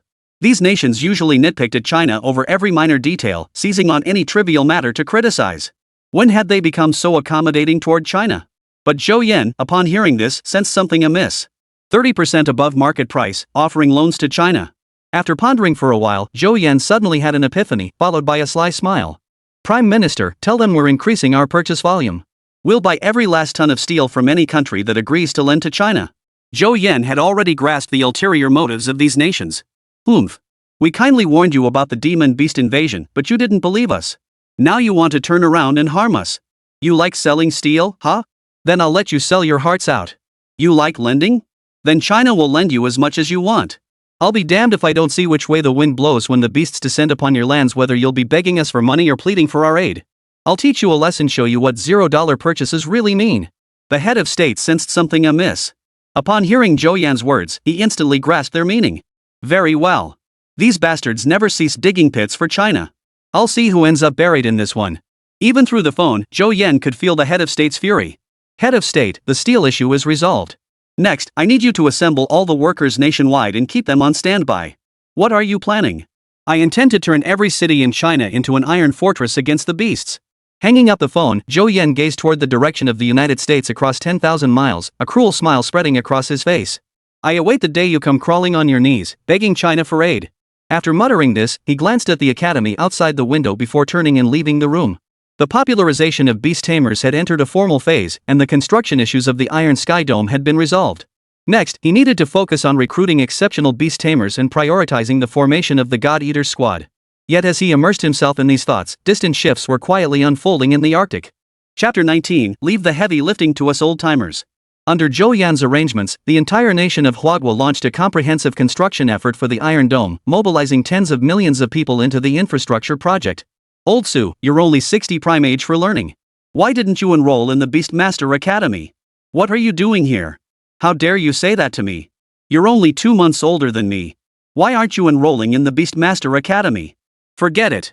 I'm practically 6 feet under already. Just being able to participate in this dome construction is good enough for me. As for learning beast taming, leave that to the young folks. Get back to work. Finish this dome sooner. My son and daughter-in-law are both at the Beastmaster Academy. Once this is done, I need to hurry home to see my grandson. Zhou Yan rode in a military truck to the construction site of the Mujing Dome. The journey took some time, but it couldn't be helped. As a student, not only did he lack a vehicle, but even if he had one, he couldn't drive it. He didn't have a license. Fortunately, after learning of his situation, Xu Zhanghan arranged a driver for him. Otherwise, at this hour, everyone was either at the construction site or the academy. He wouldn't have been able to hail a cab even if he wanted to. Arriving at the site, Zhou Yan watched the bustling workers and felt tears welling up in his eyes. The entire site was filled with elderly men, their temples graying or even entirely white. Even those whose backs were bent from age stubbornly hoisted cement bags onto their shoulders, carrying them upward inch by inch. Uncle, with your condition, why not take a break? What if you collapse? Seeing an elderly man staggering, drenched in sweat and on the verge of falling, Zhou Yan rushed forward to support him. To his surprise, the old man abruptly shook off his hand. Rest? What rest? Look around this construction site. Does anyone here get to rest? Hearing this, Zhou Yan looked around and realized he hadn't seen a single person taking a break. When the nation is in trouble, everyone lends a hand. Even if my old bones are useless, I can't rest at a time like this. The old man wiped the sweat from his forehead and hoisted the fallen cement bag back onto his shoulders. Young man, you're still so young. Why aren't you studying at the Beastmaster Academy? What are you doing here on a construction site? Hurry back to the academy. Leave this kind of physical labor to us old folks. With that, the old man hunched over, his breath labored with each step as he carried the cement toward the scaffolding. Zhou Yan stood rooted to the spot, watching the scene unfold. A profound sense of pride welled up within him, pride in being a citizen of Huagua. This was the cohesion of Huagua. The legacy of China. The older generation might not keep pace with the times, but they always stand before the youth. They might not understand what it means to tame beasts, nor could they stand on the front lines of battle like the youth. Yet with their frail bodies, they paved a smooth path for the younger generation to grow. Zhou Yan raised his hand to wipe away the tears at the corner of his eyes, scanning the area as he searched for that familiar figure from his memories. Soon, amidst a sea of white hair, he spotted a young man busy with construction work. Young man, why did you come here? Why not enroll in the Beastmaster Academy? I'd rather not. I dropped out of middle school. Going to that Beastmaster Academy would just be a waste of national resources. I'd rather not trouble the country. The young man spoke, his hands never slowing their pace. Brother, come down for a moment. Zhou Yan stepped forward and called the young man down. Though puzzled, the youth climbed down from the scaffolding and hurried over to Zhou Yan. Get to the point. I'm busy here. Zhou Yan looked at the young man before him and felt as if he had returned to his previous life. Li Zhiliang, captain of China's Beastmaster Squad 1. In his previous life, aside from Zhou Yan himself, Li Zhiliang was the strongest beast tamer in all of Huagua. Unfortunately, due to the shortage of beast tamers in Huagua during that lifetime, Li Zhiliang's squad fought a level 92 demon beast for 7 days without any backup. Though they ultimately slew the beast, every member of his squad perished.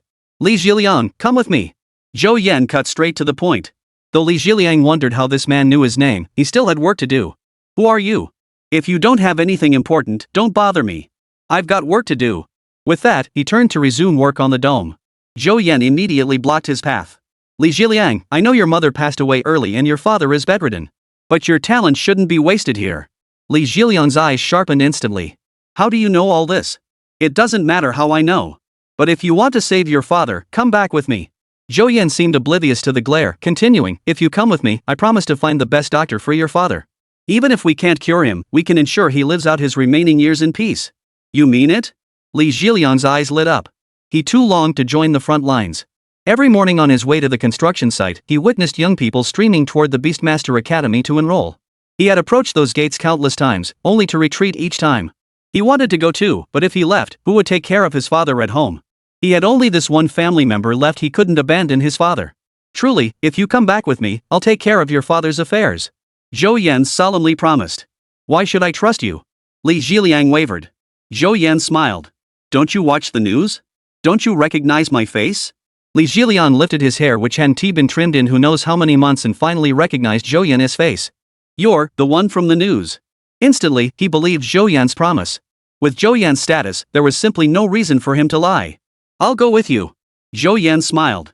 From the moment he deconceived the idea of forming the God Eaters, Li Zhiliang had been his first choice. In his previous life, he'd heard that Li Jiliang hadn't started out as a contracted beast tamer. Instead, he'd worked menial jobs to earn money and care for his father. Then one day, while Li Jiliang was out working, his father was at home when a demon beast descended. He died in the ruins. After that, Li Jiliang changed completely. Not only did he contract a beast and join the Beastmaster squad, but he also became the captain of the first Beastmaster squad. His position as captain was earned through relentless combat against demon beasts, their corpses piling up beneath his feet. The number of demon beasts slain under his command was in the hundreds, if not thousands. Thus, he earned the moniker the Butcher. Yet Zhou Yan sensed that in his previous life, Li Jiliang's actions felt less like defending his homeland and more like seeking vengeance. Fortunately, in this life, Zhou Yan had intervened early to prevent such a path. Zhou Yan led Li Jiliang back to the car, just as he was about to head to the next location, when the phone he always kept in the vehicle began ringing frantically. Zhou Yan answered in confusion, about to speak. "Why didn't you answer for so long?" Chapter 20, The Second Beast Descends.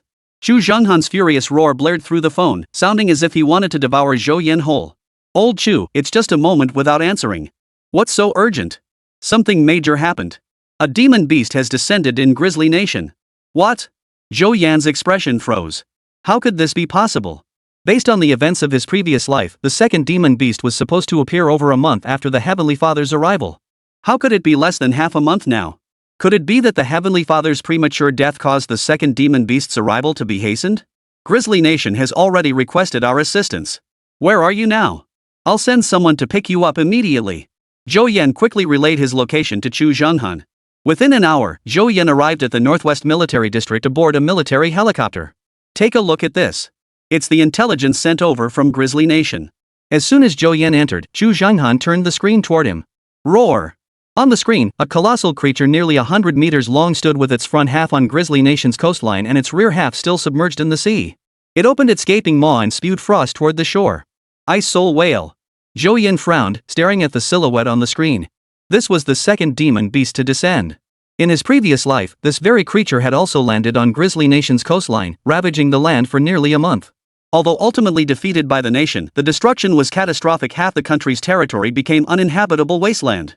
Consequently, when humanity entered the Beastmaster era, Grizzly Nation's severe shortage of Beastmasters due to its population caused it to lose its standing on the international stage entirely. Grizzly Nation has requested our assistance. What do you think? Should we help? Chu Zhenghan was deeply conflicted. Although a comprehensive cooperation agreement had been reached with the Grizzly Nation, Huagua itself was currently preparing for full-scale war. Assisting the Grizzly Nation might compromise Huagua's strategic reserves. Help them.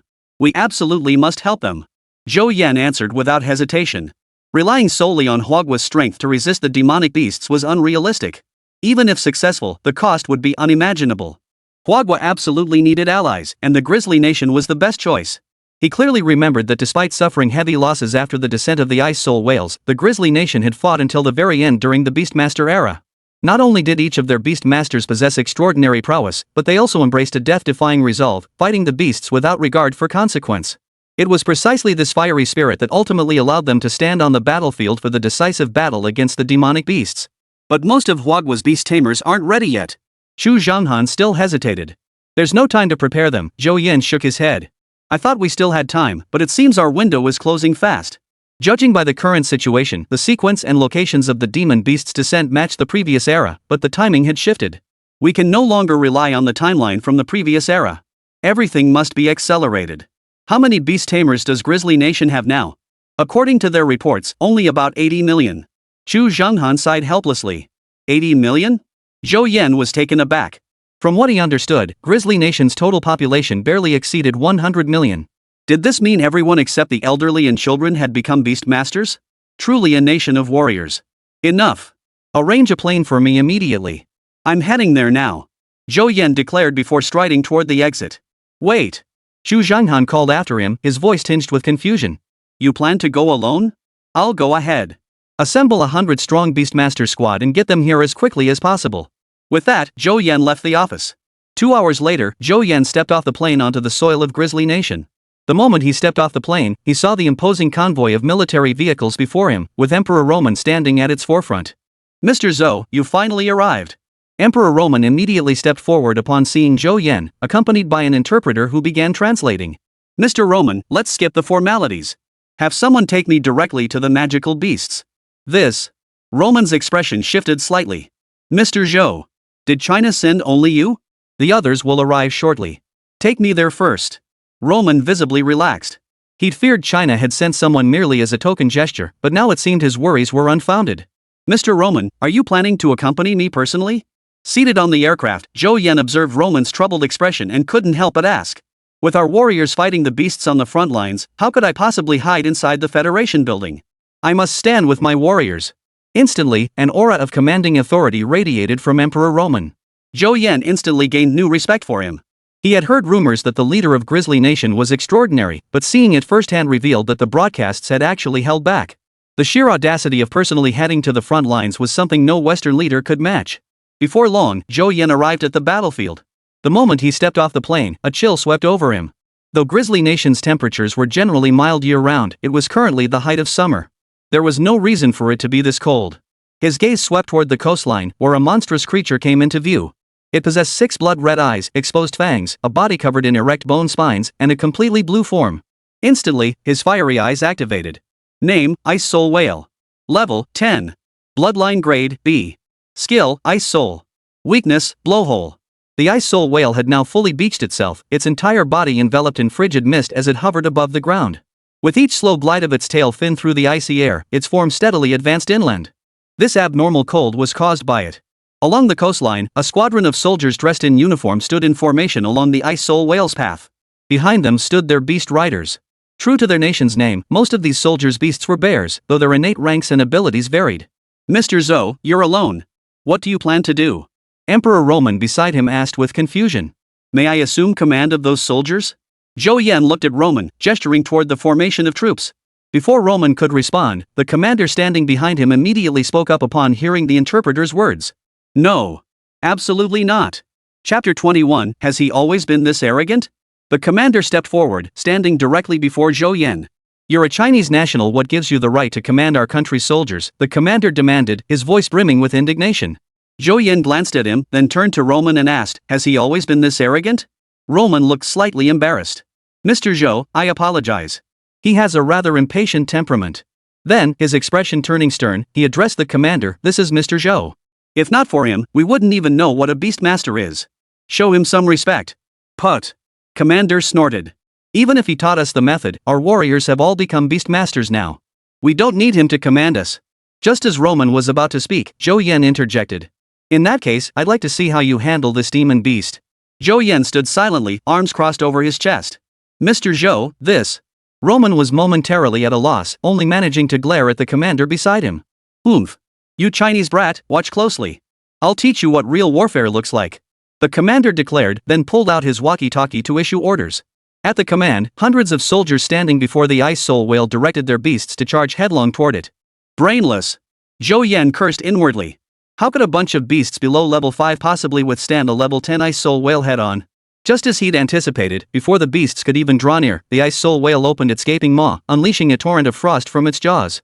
Even from the command post, Zhou Yan felt the temperature plummet several degrees around him, rubbing his hands together on his arms. The situation on the front lines was even worse. The moment the beasts touched the frost, they froze solid in place. This is what you call war? Not a single hair on that beast was harmed, yet we lost so many beasts? Zhou Yan chuckled. Your ice sculpture exhibition is quite entertaining. Zhou Yan understood these beasts would be invaluable combat assets in the future. But more than that, he valued absolute trust. Or rather, obedience. On the battlefield against demon beasts, only one command could exist. There could be no other voice. Even a second's hesitation could cost thousands of beastmasters their lives at the beast's jaws, something he absolutely would not tolerate. While the beasts were still relatively weak and losses wouldn't be too severe, he had to make these men understand their place. The commander's face was as grim as if he'd eaten rice cakes mixed with feces. He never imagined that so many beast tamers would prove no match for that single demon beast. In fact, they'd been wiped out in an instant. Can I take command now? Zhou Yan asked calmly. To his surprise, the commander, having witnessed the sacrifice of so many warriors, issued another order. The next moment, another group of beast tamers charged toward the Ice Soul Whale. Seeing this, Zhou Yan sensed something was amiss. As an outsider parachuted in and a Chinese national at that, he understood why the grisly commander was reluctant to relinquish command. While it rankled him, it was understandable. But after sacrificing so many beast riders, this commander still ordered another charge? That was unreasonable. Was this commander treating the lives of his own country's soldiers as a game? The sheer numbers wouldn't change anything. Even if more beast riders charged forward, they'd only be walking into certain death before the ice soul whales. The outcome would be identical to last time another group of beast riders turned into beautiful ice sculptures. Enough! Roman could no longer bear to watch. These warriors were like brothers to him. Hundreds of beasts had been sacrificed because of this commander's foolish decision. Your Majesty, give me one more chance. The commander persisted, desperate to plead his case. Shut your mouth. Roman's face darkened. Our warriors don't need a foolish commander like you. Turning to Zhou Yan, he continued, Mr. Zhou, I implore you to overlook my subordinate's shortcomings and lend us your aid in defeating the beasts. Zhou Yan sighed as he watched Roman bow before him. I truly don't understand how a leader like you could produce such an incompetent commander. After speaking, Zhou Yan glanced at the time and muttered, why is it taking so long? The words had barely left his mouth when several military aircraft from Hua Nation sliced through the sky above them, landing on the tarmac. From the aircraft emerged a squad of soldiers, their expressions resolute, their movements disciplined, their eyes gleaming with anticipation. Finally, Zhou Yan stepped onto the tarmac, watching the 100-strong squad march in perfect formation toward him, coming to a halt before him. Commander, we salute you. A resounding, unified shout echoed across the airport. Zhou Yan smiled as he looked at the soldiers before him. This was the 100-man squad Chu Zhenghan had sent him, the finest 100 beast tamers in the entire military. This is your first mission. Are you ready?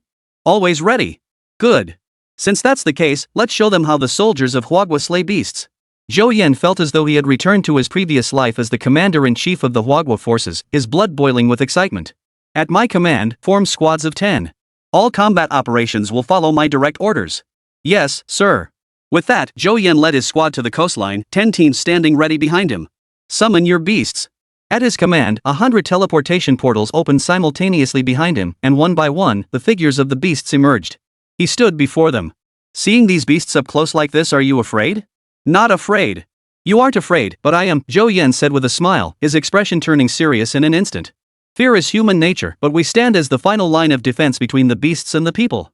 No matter how afraid we are, we cannot retreat. Though we are now in a foreign land, it is precisely because of this that we must show them just how brave the soldiers of our nation truly are. Yes, sir.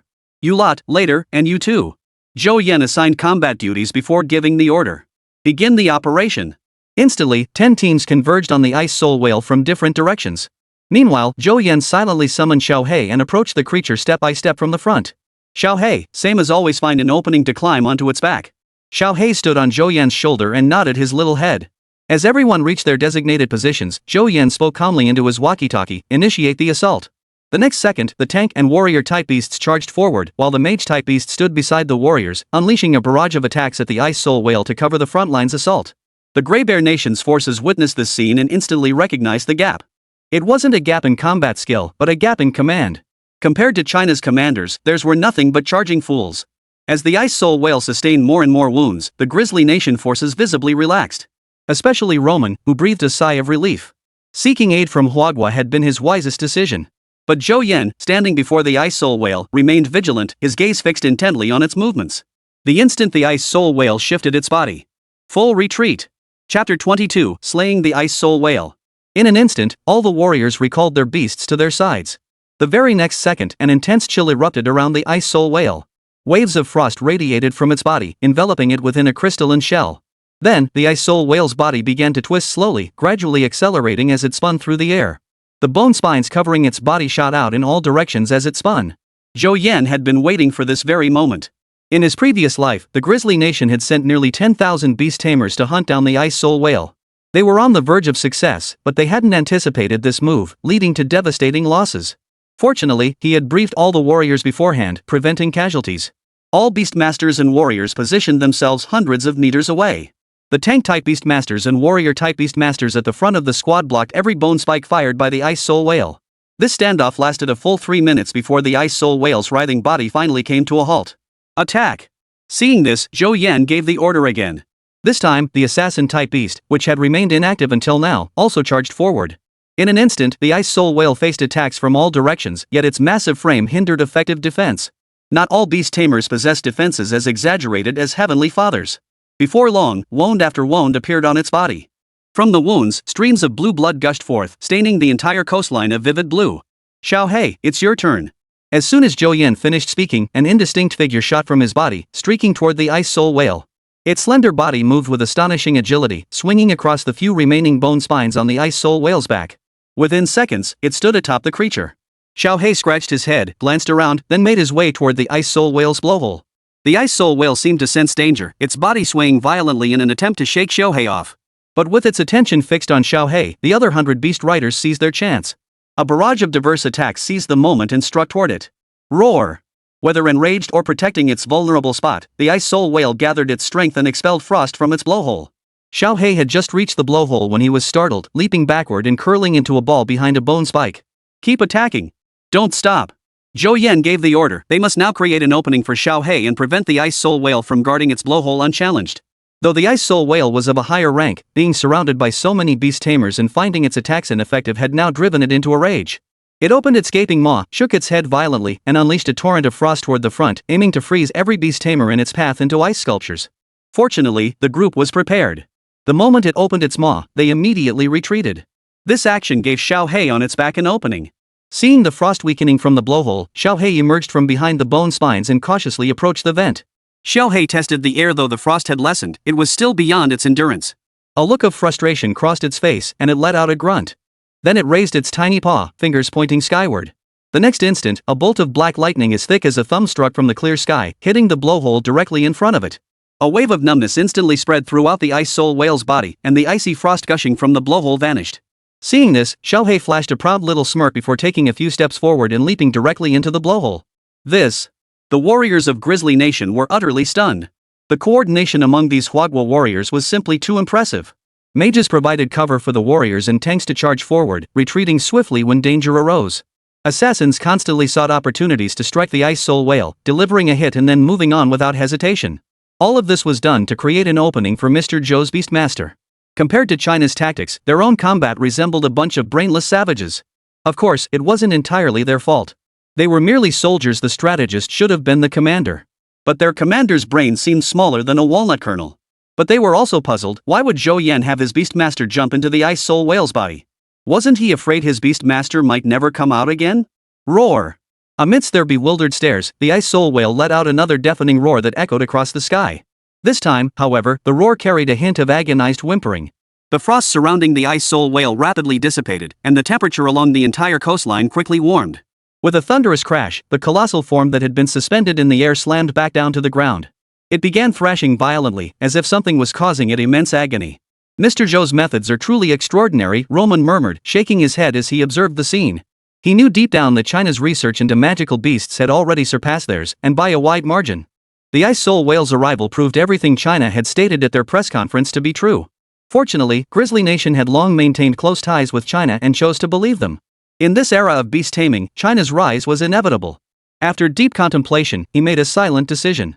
On the ice soul whale's side, after thrashing about for nearly half an hour, its 6 eyes gradually dimmed. Its body collapsed onto the beach, its movements ceasing. As for Xiao Hei, unnoticed in a corner, it had gnawed its way through the ice soul whale's body and emerged, belly bulging. Step by step, Xiao Hei returned to Zhou Yan's side. Then, as if overcome by post-meal drowsiness, it collapsed onto the ground and fell fast asleep. As its snores echoed, a faint blue glow emanated from its body. Looks like you've cleaned out that ice soul whale inside, Zhou Yan chuckled, shaking his head. He figured the Grizzly Nation would likely study the whale's carcass and inevitably discover the issue. But it didn't matter. Since he'd come to assist Grizzly Nation, letting them have the remains of the magical beast was practically a bargain. He crouched down, scooped Little Black into his arms, and then gave the order. Withdraw! At his command, the scattered squads immediately assembled, standing in perfect formation before him. Mr. Zhou, thank you so much. Roman burst out of the command center. I've arranged for a banquet to express my gratitude to you and all the heroes. No need for a meal, Zhou Yan declined with a shake of his head. The mission is complete. We won't linger. We're returning to China now. In such a hurry. Roman's expression grew slightly awkward. Rest assured, Mr. Roman. Should you require anything, simply contact our head of state. Zhou Yan sensed Roman had concerns, but haggling over China's affairs was best left to the head of state. After all, the head of state was the expert in such matters. Before departing, he gestured toward the commander beside him. Mr. Roman, allow me to offer an unpolished suggestion. You'd be wise to investigate his background. Chapter 23, Fleeting Warmth. Seated on the flight back to China, Zhou Yan cradled Xiao Hei as he observed the soldiers, still buzzing with excitement. He asked, how did it feel to slay a demon beast for the first time? What do you think? It was absolutely exhilarating. Mr. Zhou, you should have seen it. When we left, those grizzly soldiers looked at us with completely different eyes. You know what? I've been on several international missions, but this is the first time I've ever felt that kind of look. I feel like I could brag about this battle for the rest of my life. Zhou Yan smiled gently at the excited soldiers. This battle marked their first encounter with demonic beasts. Facing terrifying beasts they'd never encountered before, they didn't flinch or show fear. Instead, they stood firm on the battlefield. Throughout the entire engagement, there was no hesitation or confusion. Every order was executed with precision and discipline. This was precisely the outcome he had sought. If all beast tamers across Huagua could reach this level, their chances of victory against demon beasts would increase significantly. 2 hours later, Zhou Yan and his team landed at the Northwest Military District Airport. The moment he stepped off the plane, he spotted Chu Zhenghan standing nearby, eyes wide with disbelief. Back already? It had only been half a day, minus the time spent traveling back and forth. Chu Zhenghan had already prepared to mobilize every beastmaster in the Northwest Military District to support Zhou Yan. But Zhou Yan was already back. This wasn't quite what he had expected. Shouldn't this have been another battle with heavy casualties? What? Were you hoping I wouldn't come back? Zhou Yan walked up to Chu Zhenghan and joked. No, I just didn't expect you back so soon. Hey, old Chu, you better clarify exactly what I did so fast. Stepping onto the soil of Huagua, Zhou Yan felt the familiar air was easier to breathe. He watched the soldiers disembarking from the plane one by one behind him, a satisfied smile spreading across his face. Huagua's soldiers, they're truly something else. Glad you're back. The president asked me to give you this. Chu Zhenghan pulled an ID card from his breast pocket and handed it to Zhou Yan. Zhou Yan took it and opened it.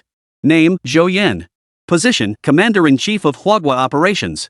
Rank, General. Ha? Zhou Yan froze. Old Chu, what's going on here? How should I know? You'll have to ask the head of state, Chu Zhenghan replied. Zhou Yan was at a loss for words and silently tucked the credentials away.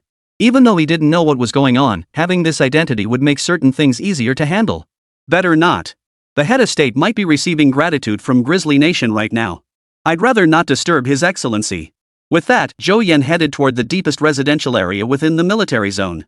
He'd been swamped with all sorts of tasks lately and hadn't even visited his parents since bringing them over. He needed to hurry back before the two elders got upset. As soon as he reached the ground floor, Zhou Yan saw over a dozen soldiers standing in formation at the building entrance. Spotting Zhou Yan approaching, they all saluted him. Commander, good day. Zhou Yan nodded and walked inside. As soon as he stepped through the door upstairs, Zhou Yan bellowed, Dad, Mom, I'm home. Crash. The sound of something shattering echoed from inside the room. Zhou's mother rushed out of the room, her face filled with worry as she looked at Zhou Yan. Son, you're finally back. I was so worried. She examined him from head to toe, her voice filled with heartache. Look at you. Running around all the time, you must not be eating properly. You've lost weight. Zhou Yan smiled. His mother always remarked on his weight whenever he returned home. Mom, what were you doing just now? What did you break? Nothing. Just washing fruit for your dad. Only then did Zhou Yan notice his father sitting on the sofa, fingers tapping rapidly on a screen. Dad, what are you doing? Father Zhou heard the sound and finally looked up. Oh, son, you're back. I was just writing back to your second uncle and the others. Second uncle? Zhou Yan frowned in confusion. He remembered his parents and second uncle never got along. How come they were chatting so animatedly they didn't even notice him coming back? Son, you wouldn't believe it, your second uncle texts me every single day now. It's driving me crazy. Though Father Zhou said this, the smile on his face was impossible to hide. Just yesterday, he messaged me saying he missed me and wanted to buy me drinks. Inviting him for drinks? Back when Zhou Yan was in school, his poor grades were notorious throughout the entire neighborhood. When he failed to get into a good high school, everyone in the neighborhood tried to console him, saying poor grades didn't mean he couldn't succeed later in life. He himself believed that too, but his parents couldn't accept it. His uncle ran a business and had connections. His parents took him over, loaded with gifts, 2 packs of Huazi cigarettes, and 2 bottles of Maodai liquor, hoping his uncle could pull some strings. They were willing to spend whatever it took to get him into a better high school. The result? They were given the gifts, but they were kicked out. Nothing was resolved. From that day on, the two families never spoke again. Now look at this, he's actually inviting them over for drinks. Dad, you didn't agree to it, did you? Zhou Yan couldn't help asking. What are you thinking? How could I possibly agree? Zhou's father immediately distanced himself. Don't you think I can see through your uncle's little scheme? He just wants to use this dinner invitation as an excuse to cozy up to you and get you to do him a favor. Do you really think I'd let him get away with that? Zhou's father chuckled contemptuously as he spoke. Besides, with your current position, you need to be extra careful about your conduct. You can't mix business with personal favors. I won't be the one holding you back. Dad, then why were you chatting so enthusiastically with Uncle Zhou? I just wanted to gloat a bit and rub it in his face. Who does he think he is, taking bribes without delivering results and kicking us out back then? Zhou Yan chuckled softly, surprised his father still held such a grudge. Oh, son, tell them to let me work on that dome construction site too. I'm going moldy sitting around the military base all day. Father Zhou put down his phone and grumbled at Zhou Yan. Dad, just stay here. Isn't this fine? Why would you want to go to a construction site? What nonsense! Zhou's father snapped. What do you mean, why would I go to a construction site? Everyone in the whole country is either building something or studying beast taming. Only I sit around here drinking tea and watching TV all day. Is that right? Seeing his father's anger, Zhou Yan quickly tried to placate him. I'll talk to them. Can't they find you some work too? Now we're talking. Seeing his father satisfied, Zhou Yan smiled and helped his mother clean up the broken plate from earlier. After eating a meal at home and chatting with his parents, Zhou Yan left the room under his mother's worried gaze. Before he left, his father kept reminding him to find him a job. Stepping out of the room, Zhou Yan had barely reached the door to Chu Zhenghan's office when Xiaohe, who had been sleeping in his arms, suddenly woke up.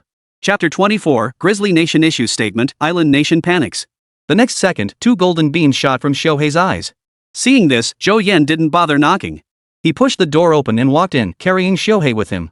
Wait, what are you doing? Chu Zhenghan, seeing Zhou Yan enter, managed only half a sentence before noticing Xiaohe's glowing eyes. I'm not sure either, Zhou Yan said with a helpless smile, gently setting Xiaohe down on the floor.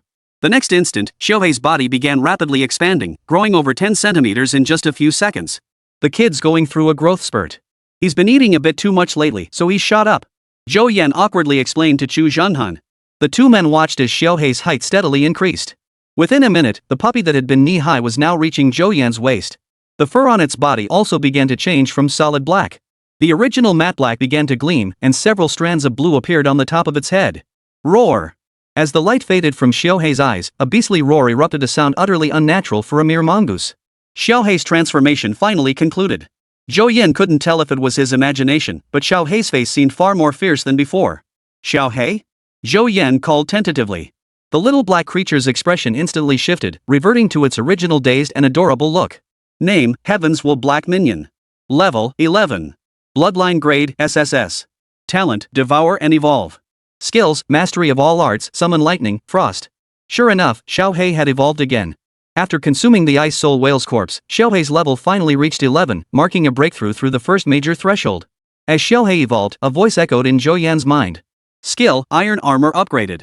Current level, 5. Instantly, Zhou Yan's physique underwent a subtle transformation. Though he had always been fairly good-looking, his physique could easily be described as that of a skinny dog. But with the upgrade of iron arms and copper head, his shoulders broadened, his arms thickened, and his height increased by several centimeters. Now, he no longer resembled a high school student at all. If not for his fair, delicate skin, he could easily pass for a seasoned veteran in the military. Zhou Yan, what's going on? Chu Zhenghan's face was filled with bewilderment. How could someone change so drastically in just a few minutes? Old Chu, if I told you I've been growing lately, would you believe me? Zhou Yan didn't know how to explain it to Chu Zhenghan. Xiaohe was an SSS grade beast tamer, so as Xiaohe leveled up, it brought about these changes in him. But other beast masters, even those contracted to S-rank beasts, wouldn't undergo any physical changes themselves. Chu Zhenghan naturally didn't believe Zhou Yan's explanation. Even if a young person were to shoot up in height, it wouldn't happen this suddenly.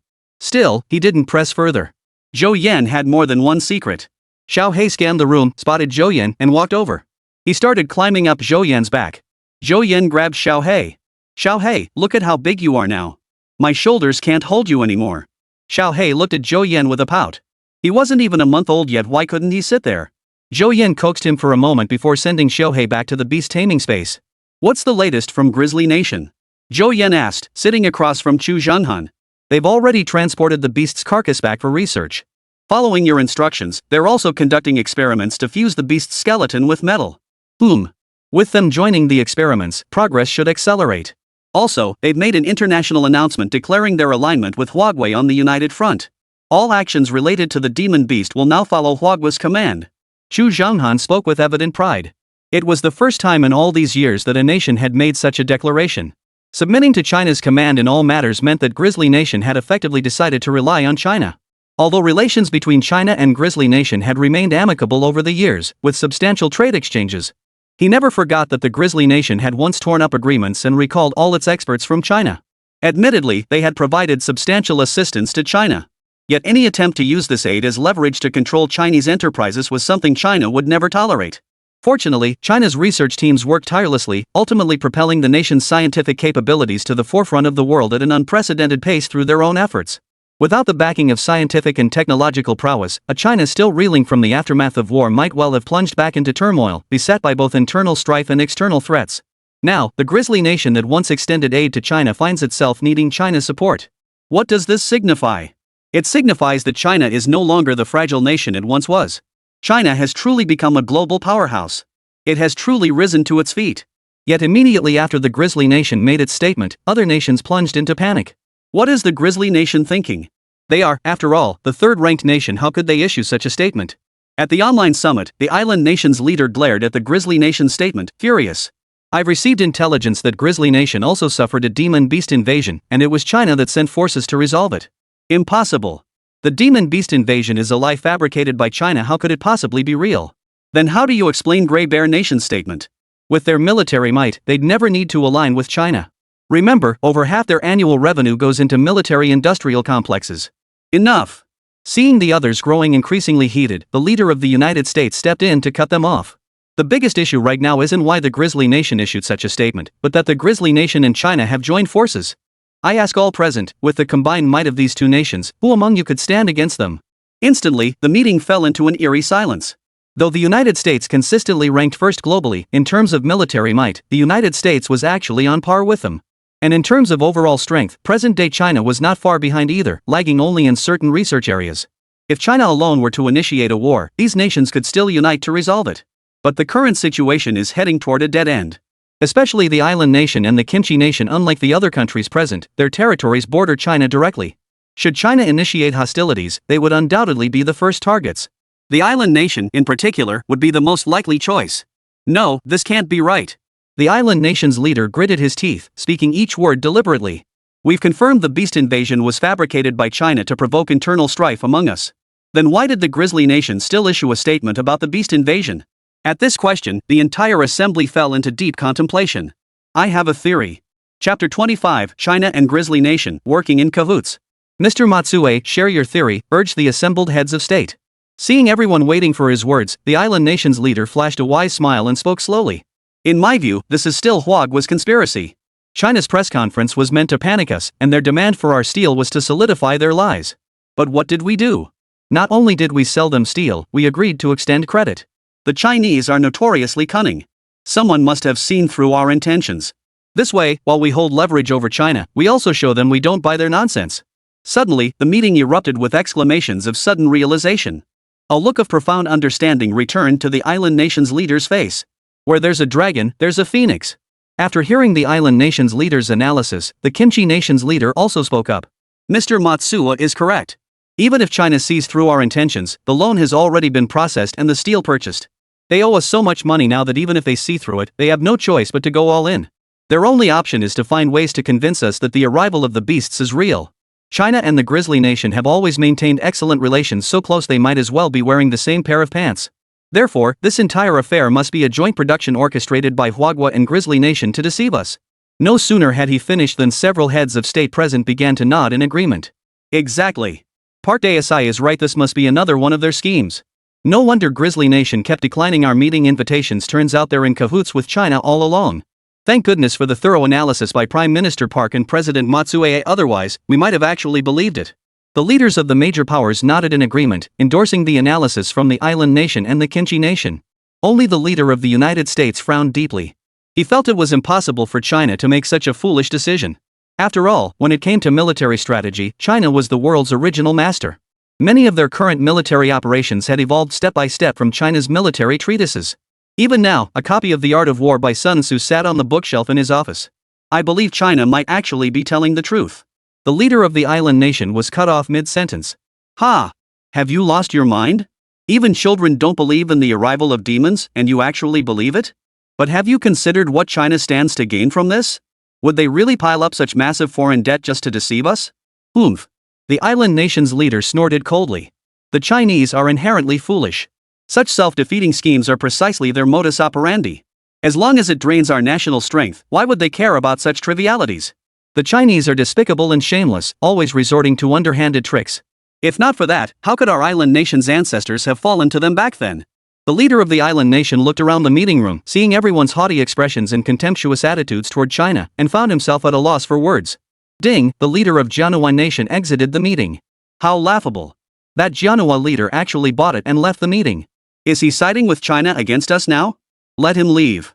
The leader of the United States cast a dark glance at the vacant seat, his fingers tapping impatiently on the table. Now that we've confirmed China and the Grizzly Nation have formed an alliance, our strategic approach must change. From this moment on, we must prepare for war with all our might, ever vigilant against China's desperate countermeasures. Should China and the Grizzly Nation go to war, we must provide immediate support. If they try peddling that nonsense about demonic beasts descending, no matter how they put on a show, we absolutely cannot believe them. Let them make a spectacle of themselves. As long as they don't strike, we wait.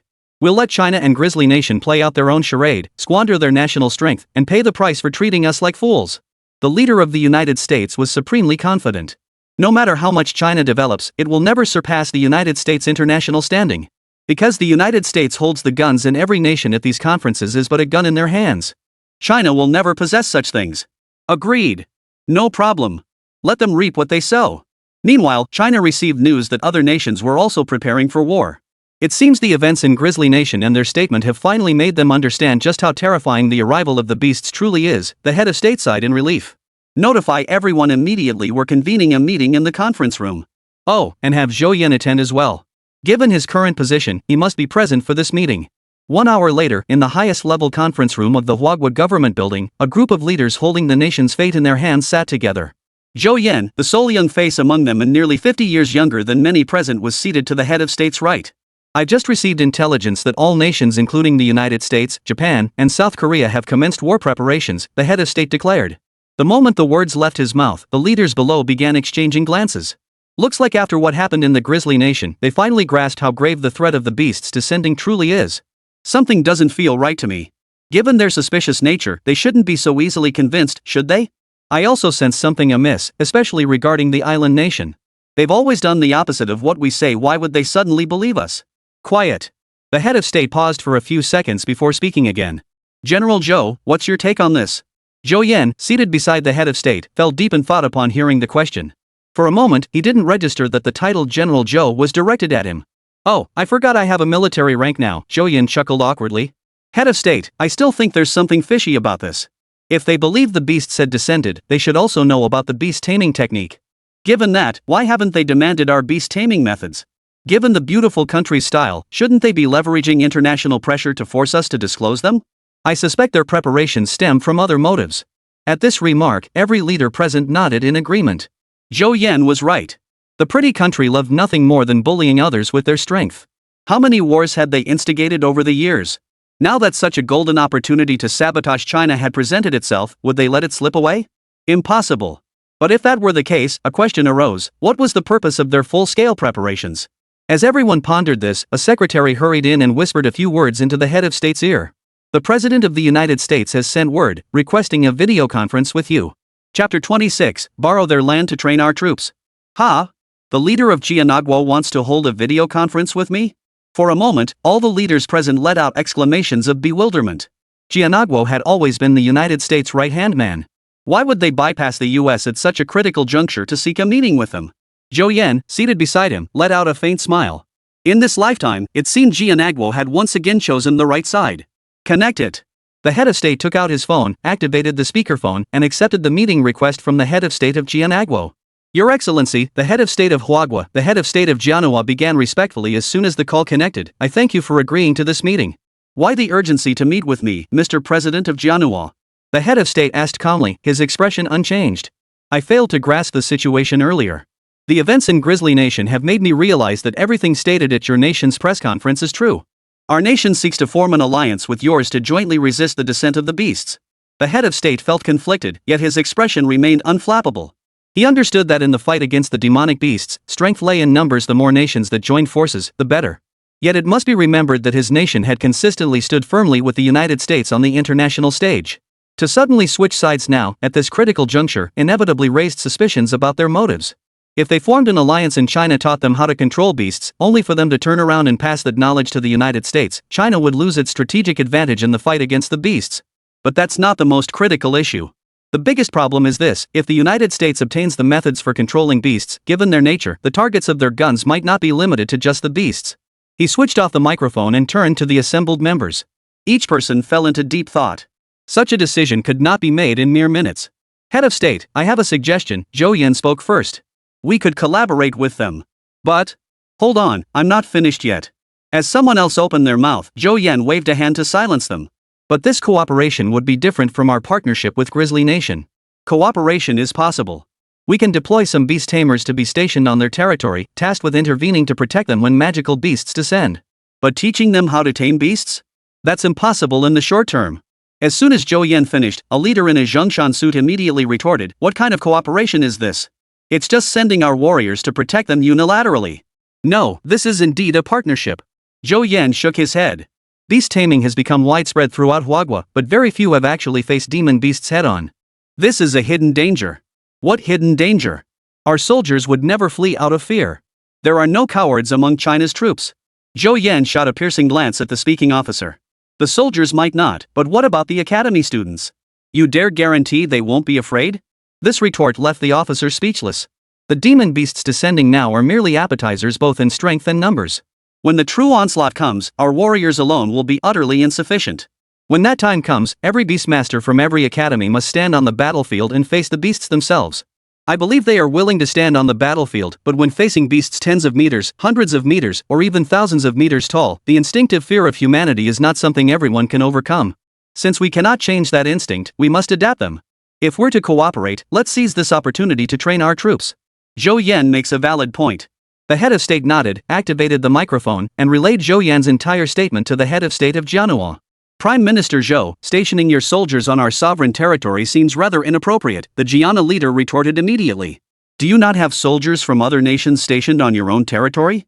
The head of state replied with a hint of amusement in his eyes, a faint smile playing on his lips. The Jianhua leader was momentarily at a loss for words. The presence of pretty country troops on their soil was hardly a novelty. It makes no difference whose troops are stationed here. Why not let us take their place? At least if monsters descend, we can protect you. But them? That's far from certain. After speaking, the leader waited silently for the Japanese leader's decision. The Jianagwan leader's mind was in turmoil. Expelling the beautiful nation's troops and allowing China's forces to take their place would be a clear signal to all nations that Jianagwan had switched allegiances. If China's claims turned out to be false, Jianag would be forced down a path of no return, stuck walking alongside China with no possibility of rejoining the United States camp. Moreover, the United States would surely make trouble for them. Yet deep down, he sensed China's claims held no falsehood. After a long silence, a resolute gleam flashed in his eyes. I agree to station your nation's soldiers. Hearing this, the head of state's face softened into a warm smile. I will assign a dedicated team to handle this matter. Rest assured, trust me, your nation will come to appreciate the decision you've made today. After hanging up, the head of state looked at the assembled officials. You lot, don't you feel anything? Woohoo! We finally made it. This is fantastic. Who would have thought we'd live to see the day when China could station troops in another country and they'd be grateful for it? Our old comrades in arms would surely be pleased if they could see this from beyond the grave. The head of state watched the excited crowd and chose not to interrupt for the moment. He knew. This day had been too long in coming for Huagua. What mattered was not stationing troops on foreign soil, but the significance behind it. It signified that China had not only stood on its own feet but now possessed the capacity to shield other nations. That's the Chinese spirit: having endured the rain themselves, they cannot bear to see others drenched. Today, China finally possesses the power to reshape the global landscape, standing upon the world's highest stage. Their mission is to bring peace to this shared human habitat. Alright, let's resume the meeting. Seeing the time was up, the head of state interrupted the celebrations. It appears the United States still hasn't heeded our warnings. If they don't believe us, why are they preparing for war? The room instantly grew solemn as everyone pondered the intentions of the United States and its allies. Within minutes, a unified conclusion formed in their minds. If they don't believe in the arrival of the beasts yet still choose full-scale preparations, there's only one possibility. The beautiful country's target wasn't the beasts at all. It was China. Chapter 27, The God-Eater Squad Assembles. The moment this realization dawned on them, a look of disgust spread across every face. The government of the United States was nothing but a parasite on this world. Countless wars had erupted because of their meddling, leaving countless people displaced and countless more dead in the crossfire. Now, at this critical juncture, with the beasts descending, all people across the world should unite and resist together. Yet the United States was still scheming to sabotage humanity. What else could they be but parasites? And their lackeys? Utterly without principle, they merely follow their American master's lead. Whatever the master does, they do. Do they never consider how their own citizens feel? Don't they understand the need to protect their own people?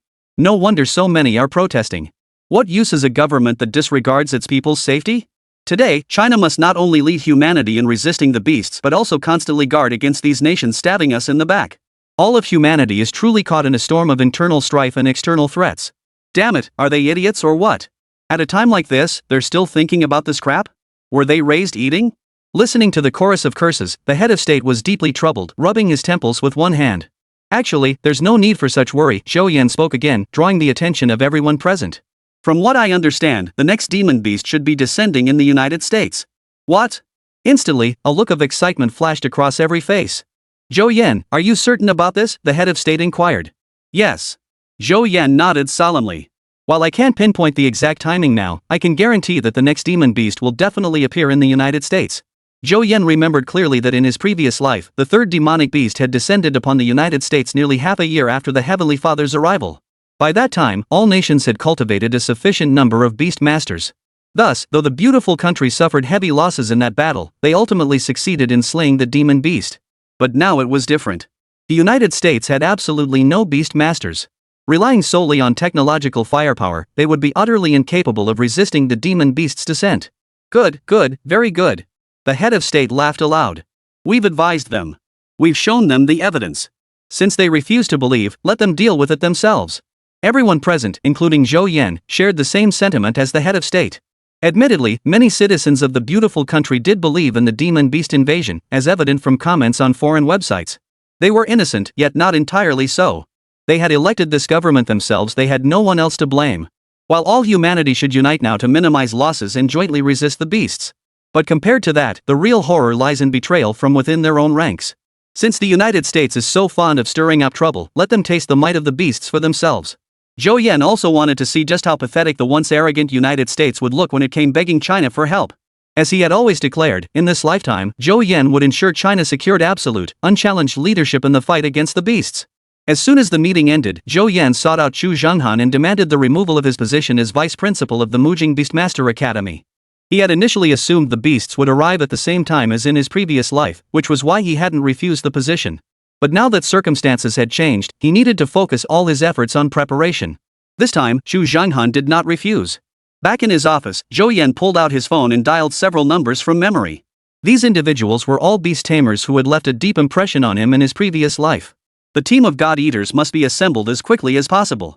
After 2 days, Zhou Yan finally gathered everyone he could recall. In the conference room of the Northwest Military District, Zhou Yan surveyed the dozen or so people seated before him.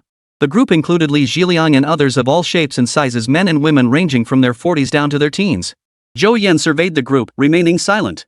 These individuals represented the most powerful future beast masters of Huagua. Each possessed not just one, but multiple S-rank beasts. Yet now, they still needed time to grow. His task was to accelerate their growth and create an environment where they could flourish. In the coming war between humanity and the demon beasts, these individuals would become humanity's greatest hope. Starting from this side, please introduce yourselves. Li Zhiliang, Yu Xiu, Lin Yun. After everyone had introduced themselves, Zhou Yan's gaze settled on the two figures seated in the farthest corner. One man sat in a chair, legs crossed, eyes glued to his phone, not even glancing at Zhou Yan. The girl was even more blatant, perched on the table behind her, braiding her hair while gazing out the window with keen interest. Meng Pengyun, Du Hayu. Old Meng, introduce yourself. Zhou Yan prompted. He knew Meng Pengyun well in his previous life. It was old Meng who had been specially assigned to work alongside him, and in this life, it was also old Meng who had come to pick him up from school. Sorry, I had to handle something with the team, Meng Pengyun replied, looking up immediately upon hearing Zhou Yan's call. My name is Meng Pengyun. Everyone just calls me Old Meng. And you? Zhou Yan turned to Du Hayu, who sat at the table. This girl was the one he cared about most, aside from Li Zhiliang. When the massive wave of beasts descended in the future, this girl would become Huagua's most formidable weapon. Du Hayu glanced at Zhou Yan, then hopped down from the table and walked over. You must be Zhou Yan. I've seen you on TV, you're quite handsome, aren't you? As she spoke, she flicked Zhou Yan's chin with her finger before turning to the others. My name is Du Hayu. Everyone, brothers, sisters, uncles, and aunts, please take care of me. She greeted everyone with a smile, perfectly polite, a stark contrast to her audacious teasing of Zhou Yan just moments before. Zhou Yan was a bit stunned. In his previous life, Du Hayu wasn't just incapable of flirting with others, he'd barely seen her smile. Every time they worked together, she acted like everyone owed her a fortune. What was going on in this life? Fortunately, though her personality had shifted, her talent for beast taming remained unchanged. Zhou Yan said no more. He stood up, hands braced on the table, his expression serious. Everyone, I believe you're all aware of my position. The reason for summoning you was made clear during our phone call. Beasts have descended upon us, and humanity's fate hangs in the balance. Though we've erected the Iron Dome and pioneered the era of universal beast taming. But that alone is not enough. What I need now is an elite force, a team representing humanity's pinnacle of combat prowess. I intend for you to become China's trump card, the most formidable bulwark standing before our people. Does anyone present have any objections? Chapter 28, Human-type Beast Tamers. To Zhou Yan's surprise, not a single person responded except for Meng Pengyun. His impassioned speech, which he imagined would be met with roaring cheers and applause. Not a single one. Everyone stared at him with cold indifference, and a few had even closed their eyes to rest. For a moment, Zhou Yan was utterly dumbfounded. Becoming the most elite combat force in Hua Nation. Aren't you excited? Excited? Excited about what? A man glanced at Zhou Yan with a look of utter indifference. What's there to be excited about? You? Leading us to become China's strongest combat force? The man seemed to recall something and couldn't help but laugh out loud. Zhou Yan frowned at the man. You're Yu Xiu, right? You seem to have a problem with me? Ha! Yu Xiu dropped all pretense. With that frail little monkey of yours, what makes you think you're qualified to lead us? The others burst into laughter too. Every single person present had contracted an S-rank Beastmaster. I admit you've served Huagua well, and we're grateful you slew the Heavenly Father. But to lead us? You're not worthy. After Yu Xiu spoke, the others nodded in agreement. They had seen the video of Zhou Yan slaying the Heavenly Father, and they had witnessed that little monkey. In their eyes, the credit for slaying the Heavenly Father belonged primarily to Chu Zhanghan. That little monkey hadn't lifted a finger. So, you all think you're stronger than me? Zhou Yan chuckled, clearly sensing their arrogance. What else could it be? Yu Xiu rolled her eyes. We have no objection to becoming the strongest team in Huagua, but the captain? That absolutely cannot be you. Zhou Yan glanced at the group.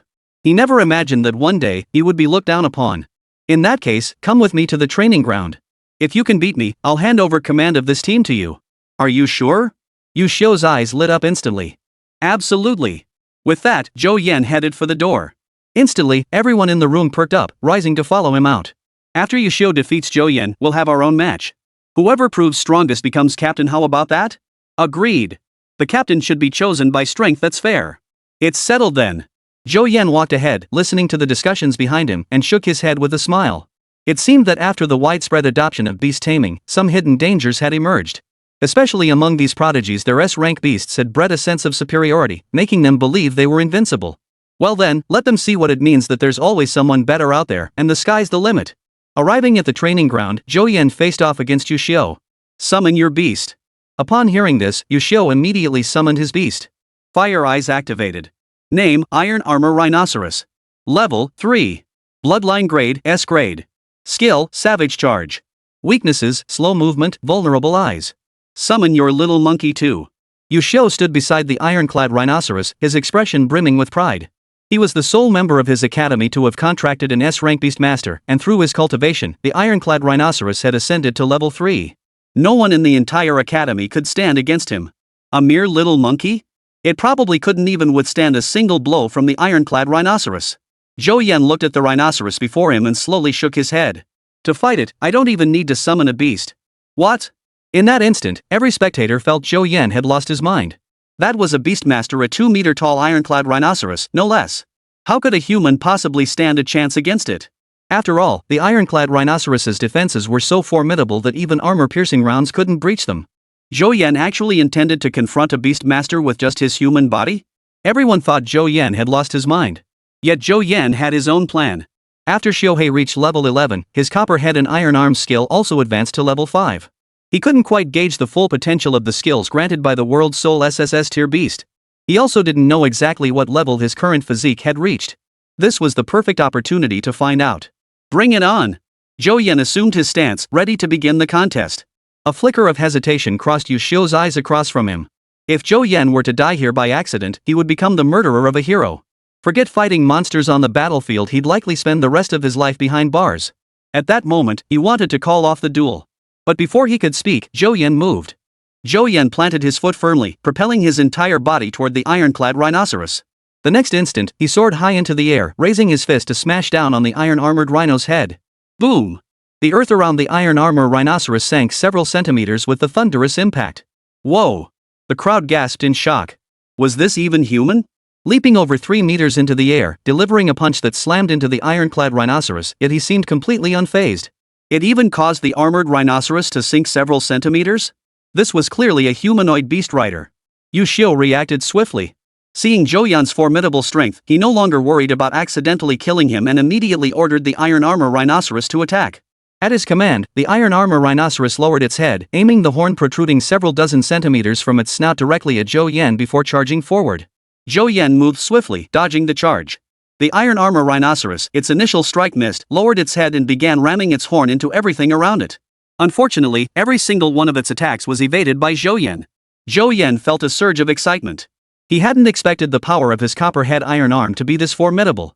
His single punch now matched the full power strike of a similarly ranked power-type Beastmaster, and his speed rivaled that of a similarly ranked speed-type Beastmaster.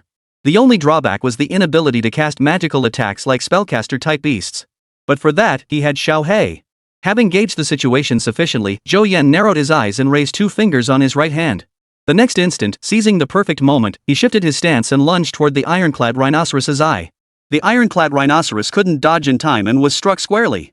Instantly, the ironclad rhinoceros lost its bearings. Pain made its eyes water as it charged wildly in all directions. The crowd no longer held their earlier disdain. Everyone now watched Zhou Yan standing on the training ground with heightened vigilance. Especially Yu Xiu, who now felt his pride being ground into the dirt. His prized ironclad rhinoceros had been defeated by a mere human. Seeing the armored rhinoceros thrashing about to injure others, he immediately recalled it into his beast taming space. Standing rooted to the spot, he watched Zhou Yan approach him step by step with a broad smile. Cold sweat broke out on his back. He seemed to have offended someone truly formidable. So, what do you think? Do you believe I'm capable of being captain now? Chapter 29, a monkey higher ranked than an S-class Beastmaster? The field fell deathly silent. Not a single soul dared speak. Are you kidding me? Zhou Yan had defeated an S-rank Beastmaster with his bare hands. If that punch landed on them, they wouldn't even find their own corpses. Seeing no response, Zhou Yan declared, since no one objects. Hold on. Du Haiyu, who had been standing at the back, suddenly spoke up. Zhou Yan turned to look at her, puzzled. In his memory, Du Haiyu shouldn't have any interest in this sort of thing. I admit, your abilities are formidable, even stronger than those of a Beastmaster. Du Haiyu slowly stepped forward. But what we're forming now is a Beastmaster team. No matter how powerful you are, it has nothing to do with Beastmasters, right? At her words, everyone immediately understood. No matter how powerful Zhou Yan was, he had no right to be the captain of a Beastmaster team. So you're saying only if my Beastmaster defeats yours would I be worthy of this captaincy? Zhou Yan frowned, fixing his gaze on Du Haiyu. Something felt off. Of course. Unless your beast defeats ours, this captaincy won't be yours. Du Haiyu replied instantly, cutting off any chance for others to speak. In that case, I can't be blamed, Zhou Yan sighed helplessly. He'd intended to spare them some dignity, not crush them like this. But alas, they clearly didn't want that. Fine. He wouldn't pretend anymore. He'd show them his hand. Let them witness the power of Xiao He, his SSS tier beast companion now at level 11. The next second, a portal opened behind him, and Xiao He, now grown to waist height, stepped out. Everyone present stared at Xiao He, sensing something was off. Doesn't this monkey look different from the one on TV? Is it just me, or does this monkey seem taller and more muscular? Probably not. It's likely just the camera angle. Plus, standing next to Heavenly Father makes it look small by comparison. That makes sense. Xiao He had assumed Zhou Yan summoned him because another demon beast was about to be fought, meaning he'd get to feast again. But when he looked around, the sky was clear and cloudless, with only a dozen people standing across from them. Confused, he looked at Zhou Yan. Don't look at me. They want to fight you, Zhou Yan shrugged innocently, then turned to the group across from them. You lot, call out your beasts. Let's go. Beastmaster levels had major hurdles every 10 levels. At level 11, Xiao He could easily handle this group's beasts. And let's not forget Xiao He was an SSS tier beast, they weren't even in the same league. This was like a high schooler bullying kindergartners. Attacking together might at least make the defeat less humiliating. But to the others, his words carried a different meaning. What's that supposed to mean? Look down on us? Just because you're strong, you think your beast is too? With just this monkey, you actually think you can take on all of us? I say we play it safe. He might have tricks we don't know about. Don't forget, he's the one who taught us our beast taming methods. Hearing this, everyone shot Zhou Yan a wary glance and nodded in agreement. Perhaps Zhou Yan had kept something up his sleeve. Exchanging glances, they simultaneously summoned their beasts. In an instant, over a dozen beasts of various forms appeared on the training ground, glaring menacingly at Xiao He. Yet upon seeing these beasts, Xiao He shot Zhou Yan an even more suspicious look. Zhou Yan felt Xiao He's gaze could speak volumes. It seemed to ask, "You called me out just to fight this trash? Just teach them a lesson. Don't kill them," Zhou Yan instructed. After everyone summoned their beasts, he scanned them with his keen eyes. The opposing side fielded an all S-rank lineup, yet the highest tier beast was merely a level 4. Ready? Let's go! As Zhou Yan's voice fell, over a dozen beasts from the opposing side launched their attack on Xiao He. They dared not lay a finger on Zhou Yan, partly due to his strength, partly out of fear of becoming the murderers of a hero. But against a single beast, they had no such qualms. To guard against any trickery from Zhou Yan, they decided to strike together. In an instant, some beasts channeled magic in place while others charged toward Xiao He. Xiao He, however, stood silently in place, a look of contempt spreading across his face. Slowly, he opened his mouth. Unnoticed, his once-even teeth had sharpened into razor-like points. Roar!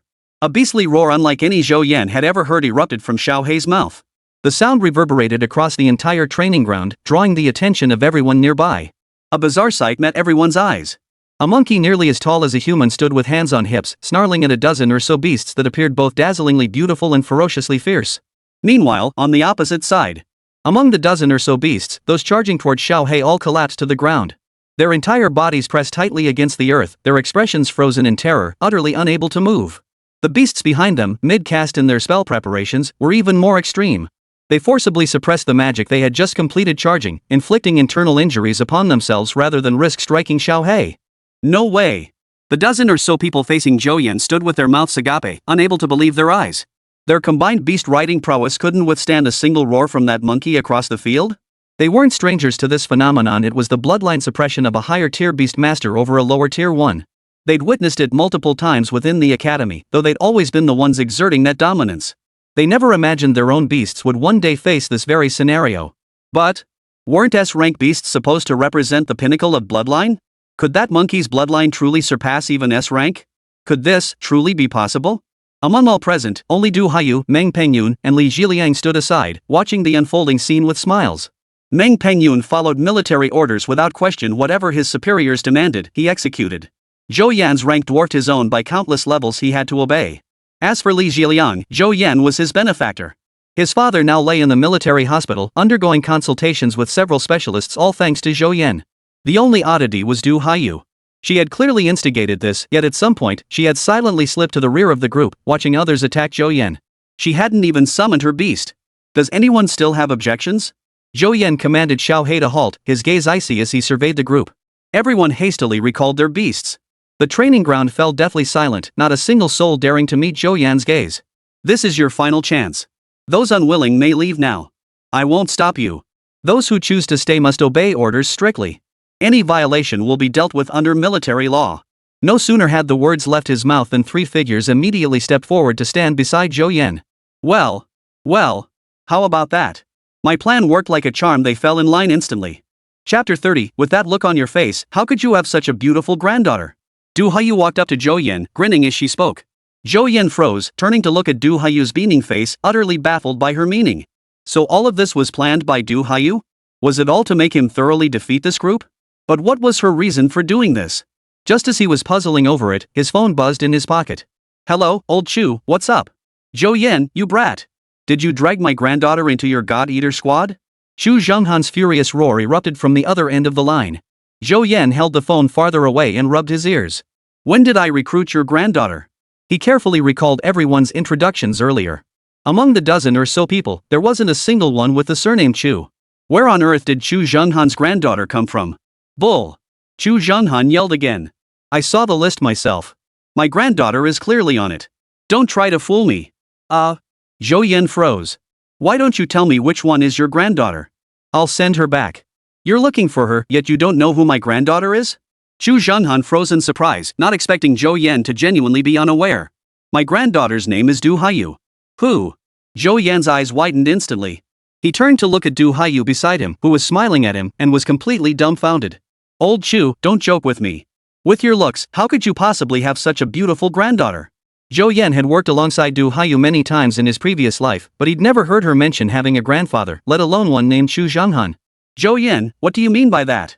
Xu Zhanghan immediately jumped to his feet. No, that's not what I meant. Zhou Yan finally realized he'd said the wrong thing. I mean, she has the Du surname, and you have the Chu surname. How could she be your granddaughter? My granddaughter can't take her mother's surname? Fine, absolutely fine.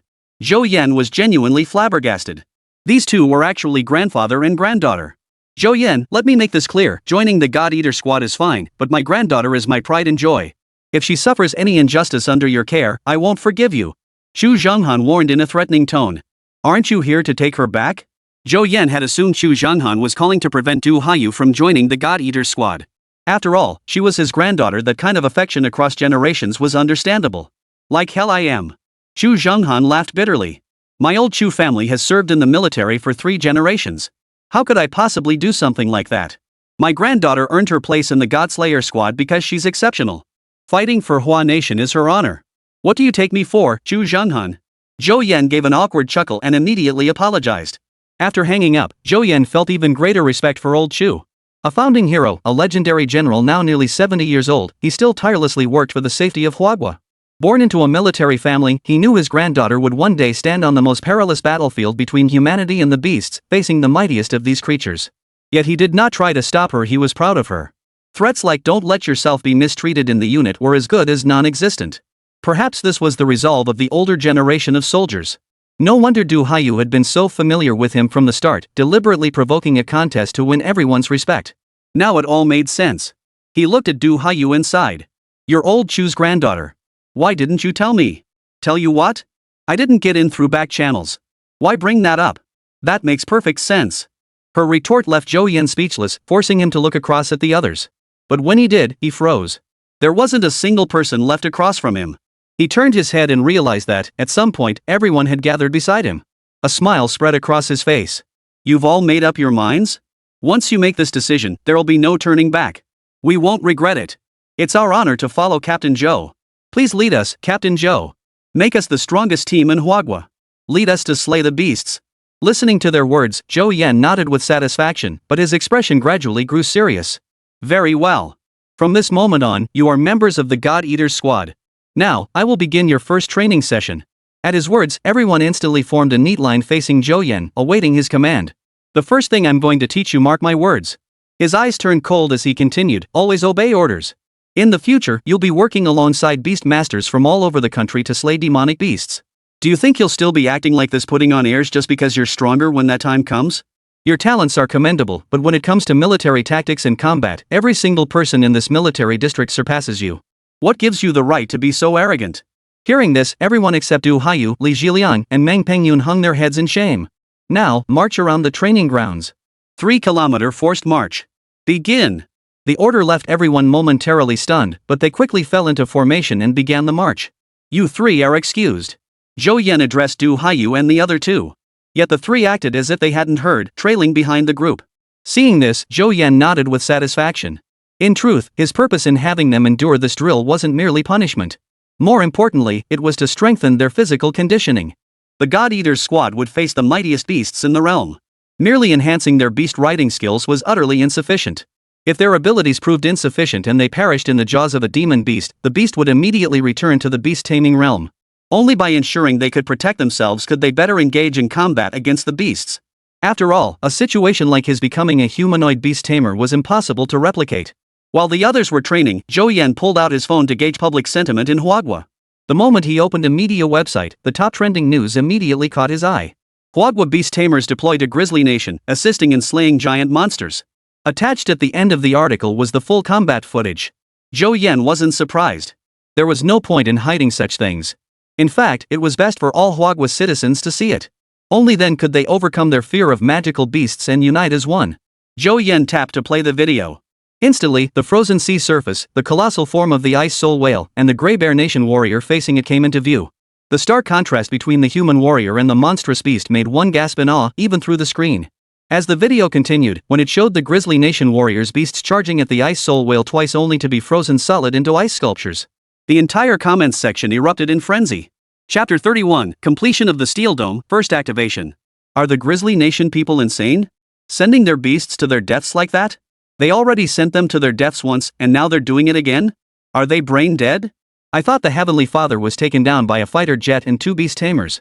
With all these men, they can't take down a single demon beast? I think their commander's an idiot. Charging like that is just suicide. Even those from Huagua who'd never fought beasts could see the problem. If it were a sacrifice for a worthy cause, they'd be heroes. But if it's just pointless suicide, that's sheer stupidity. As the video continued, the entire comments section erupted when the Huagua team appeared on the battlefield. Especially when they saw the Huagua soldiers under Zhou Yan's command fighting the ice soul whale in an orderly and coordinated manner, the comments became even more excited. Look at our Huagua warriors, this is what brains and wisdom look like. This coordination is absolutely flawless. I'm recording this battle is like a painting. Zhou Yan must be commanding again. Those soldiers are clearly following his orders. Absolutely. Didn't you know? Zhou Yan is now our nation's supreme commander. His caliber is leagues beyond anything those grizzly bears can muster. When will I get to fight alongside Zhou Yan too? Several comments flooded the screen, filled with reverence for China's soldiers and admiration for Zhou Yan. China's infrastructure development speed was always terrifying. In just 4 short days, the Steel Dome's construction was essentially complete. After 2 days of training the God Eater squad, Zhou Yan accompanied Chu Zhenghan to the dome construction site for final inspection. Zhou Yan had initially declined to attend, but Chu Zhenghan insisted that he must be present for the dome's inaugural activation. Unable to refuse Chu Zhenghan's invitation, he had no choice but to accompany him. The moment Zhou Yan stepped out of the vehicle, a dozen cameras immediately trained on his face. At the same time, Chao Taiha approached from the side. Old Chu, is all this fanfare really necessary? Absolutely. Chu Zhenghan replied without hesitation. Because of your 2 designs, every city across the entire nation has constructed steel domes. This is unprecedented in Huagua's history, the whole world must witness it. Seeing Old Chu's excitement, Zhou Yan said no more and followed the group to the control center of the steel dome in Mujing City. Say a few words. All right. Zhou Yan stepped forward, facing a dozen cameras. Thank you, the people of Huagua, for your trust in me. In just 4 short days, we've completed the construction of steel domes across all major cities nationwide. Even as a Chinese citizen, I find this construction speed astonishing, let alone other nations. What does this prove?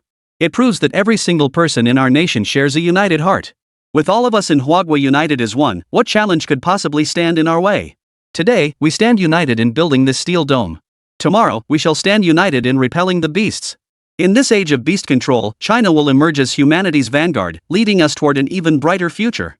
Instantly, thunderous applause erupted from the audience below the stage. Chinese citizens watching the live broadcast were moved to tears.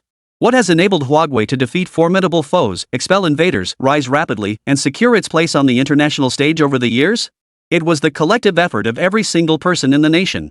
China's cohesion has remained constant throughout history, a spirit passed down from our ancestors. In the past, our ancestors defeated invaders with millet and rifles, relying on their spirit of unity and their fearless resolve. Today, they can inherit this same spirit and annihilate every demon beast that dares set foot on Huagua's soil. I now declare the steel dome fully operational. Zhou Yan's voice boomed, stirring the hearts of all. Initiate the first activation of the Iron Dome. As his words fell, Chao Taiha, standing beside him, smiled and pressed the activation button at his side. Simultaneously, activation buttons for steel domes across every city nationwide were pressed. Boom! Boom! A deafening roar of steel echoed across every corner of Huagua as towering barriers rose from the ground, enveloping entire cities. In an instant, the steel domes blocked out the sky and sun, plunging every city into darkness. But in the next instant, lights began to flicker on, like dawn breaking in the night. The lights multiplied, illuminating the entire city. The construction of the steel domes did not interfere with the underground power grid system, so there was no need to worry about electricity supply. Upon receiving confirmation that the steel domes in every city nationwide were functioning smoothly, Zhou Yan breathed a sigh of relief. The first activation of the steel domes has been successfully completed. At these words, not only Zhou Yan but the entire nation breathed a sigh of relief. Especially the construction workers, who only now lowered their tools. Had even one dome failed to activate, they would have immediately mobilized en masse to that location. They absolutely could not allow the citizens of any city to be left without the protection of the steel domes. This was the spirit of the Chinese people. While Huagua was celebrated nationwide, the Western powers grew anxious. Their satellites simultaneously detected that every city across Huagua had transformed into a pitch-black hemisphere from above. This left those monitoring China's movements utterly bewildered. Gentlemen, as you can see, all of China's cities have vanished from view. The leader of the United States stroked his forehead, his face etched with worry. Recently, due to China's actions, they had been like startled birds, convening meetings over every minor incident. But previously, no matter what, they could rely on satellites to monitor China's situation. Now, even the satellites were useless, leaving them completely in the dark about what China was up to. China has always been cunning. They must be brewing another scheme. The leader of the island nation, Matsue, immediately spoke up. Exactly. China must have some new plan. We need to prepare in advance. But China has now completely hidden its cities. And since the steel shipments ended, they've imposed a total ban on personnel entering or leaving the country. Could it be that China can't keep up the charade anymore and is planning to renege on the deal? What are you saying? We used military transport planes to deliver every last piece of steel to them. I was counting on recouping those losses from the sale price. You think you're the only ones? Everyone here is in the same boat. China needed the goods so urgently without military planes, there was no way to get them there in time. The leader of the United States felt his head was about to explode. He narrowed his eyes, gazing toward China. China, what exactly do you want? Chapter 32, Joint Sanctions if China fails to repay. On Zhou Yan's end, after confirming the steel domes were all intact, he ordered all cities in China to deactivate their domes first. After all, the large-scale arrival of the beasts hadn't yet begun, and the next beast wasn't descending upon China, but upon the United States. Under these circumstances, it was best to allow China to bask in sunlight as much as possible, temporarily avoiding disruption to civilian life. Just as everyone was enthusiastically celebrating the completion of the steel dome, Zhu Zhanghan's phone rang. After the call, Zhu Zhanghan immediately approached Zhou Yan. Zhou Yan, something's wrong. Ha? Zhou Yan froze. Which steel dome has malfunctioned? Zhu Zhanghan shook his head, then clenched his jaw and said, all the countries that sold us steel have simultaneously issued statements demanding immediate repayment. If we refuse, they will impose joint sanctions against us and may even resort to military force. Oomph. Zhou Yan snorted coldly. Just as I thought. I knew these little bastards weren't being so kind. Sure enough, their true colors are showing. Looks like our steel dome project must have provoked them. They're rushing to collect debts now, Zhu Zhanghan mused. No worries. Proceed with the original plan. Begin preparations. After speaking, Zhou Yan composed his expression and proceeded to complete the steel dome's activation ceremony. Meanwhile, Zhu Zhanghan slipped away unnoticed as the others were distracted. Only after the ceremony concluded did Zhou Yan get into his car and head straight for the airport. An hour later, he was seated in a conference room within the Huagua government building. Zhou Yan, everything is ready. Are you certain they will cooperate? The head of state, seated at the head of the table, addressed Zhou Yan beside him. Confirmed.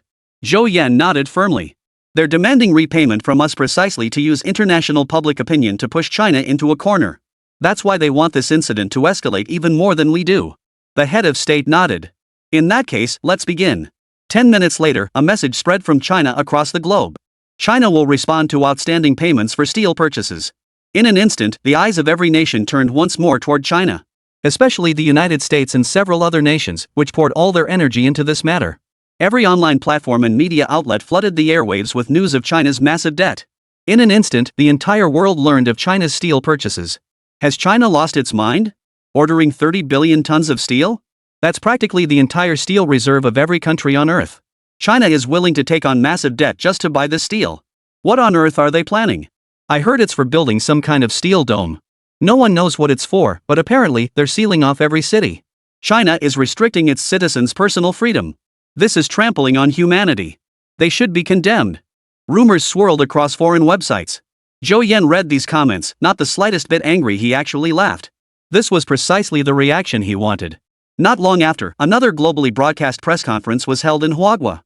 This time, the media presence in the audience was several times larger than during the previous announcement of Warcraft's arrival. Compared to the absurdity of the demon beast's arrival, those nations clearly placed far greater importance on this opportunity to bring China down. China would certainly be unable to pay such a massive sum. Consequently, international public opinion would inevitably swing in their favor. China, crippled by debt, would lose its status as a global powerhouse, reverting to the weakened state it had been in 2 centuries prior, a nation vulnerable to exploitation by any nation. As Wang Wenwu, spokesperson for China's Ministry of Foreign Affairs, took the stage, this conspiracy against China officially commenced. May I ask the spokesperson, has China truly placed orders for 30 billion tons of steel with various nations? The South Korean media fired the first shot. Yes, to be precise, it is close to 30 billion tons. I cannot disclose the exact figure. Then may we ask, what is China's purpose in purchasing this steel? Sorry, no comment. Wang Wenwu's authoritative response stunned all present media. In that case, is it true that China financed this entire purchase through loans, as widely reported online? Yes. The moment this answer came out, diplomats from various nations and heads of state across the ocean all broke into smiles. With that single sentence, China's spokesperson had stepped right into the trap they had carefully laid. Then may I ask, does China currently possess the capacity to repay these loans in full at once? The diplomat from the United States glanced at his phone and posed the question listed there. Wang Wenwu glanced at it before responding calmly.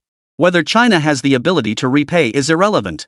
What matters is that China currently has no intention of repaying these loans in a single lump sum. What? Everyone present, along with the live streaming audience, was stunned. How dare the Huagua spokesperson say such a thing? Debt repayment is a fundamental principle. How dare China default? China always touts its integrity, yet now it refuses to pay its debts? What hypocrisy! Don't they fear these nations banding together to pressure them? The diplomat from the United States was also stunned. This response was completely unexpected. Fortunately, it wasn't long before his phone buzzed with the next question. May I ask, does the spokesperson's statement imply China intends to default on its debts? China values integrity and never reneges on its debts. We will repay what we owe. So are you implying China shouldn't repay this debt? No, this money is owed by China and must be repaid. However, not at this time. Wang Wenwu remained calm, addressing each question in turn. Could you elaborate on that statement? What do you mean by not now? Wang Wenwu smiled. Loans are meant to be paid in installments. China will repay its debts to other nations in full, with interest, according to the agreed-upon terms. As for these nations suddenly demanding immediate full repayment, that is the unreasonable demand. The crowd fell silent. Exactly. China owes loans, not outstanding balances. Why should it pay everything at once? And China's spokesperson has stated they will repay principal and interest on schedule.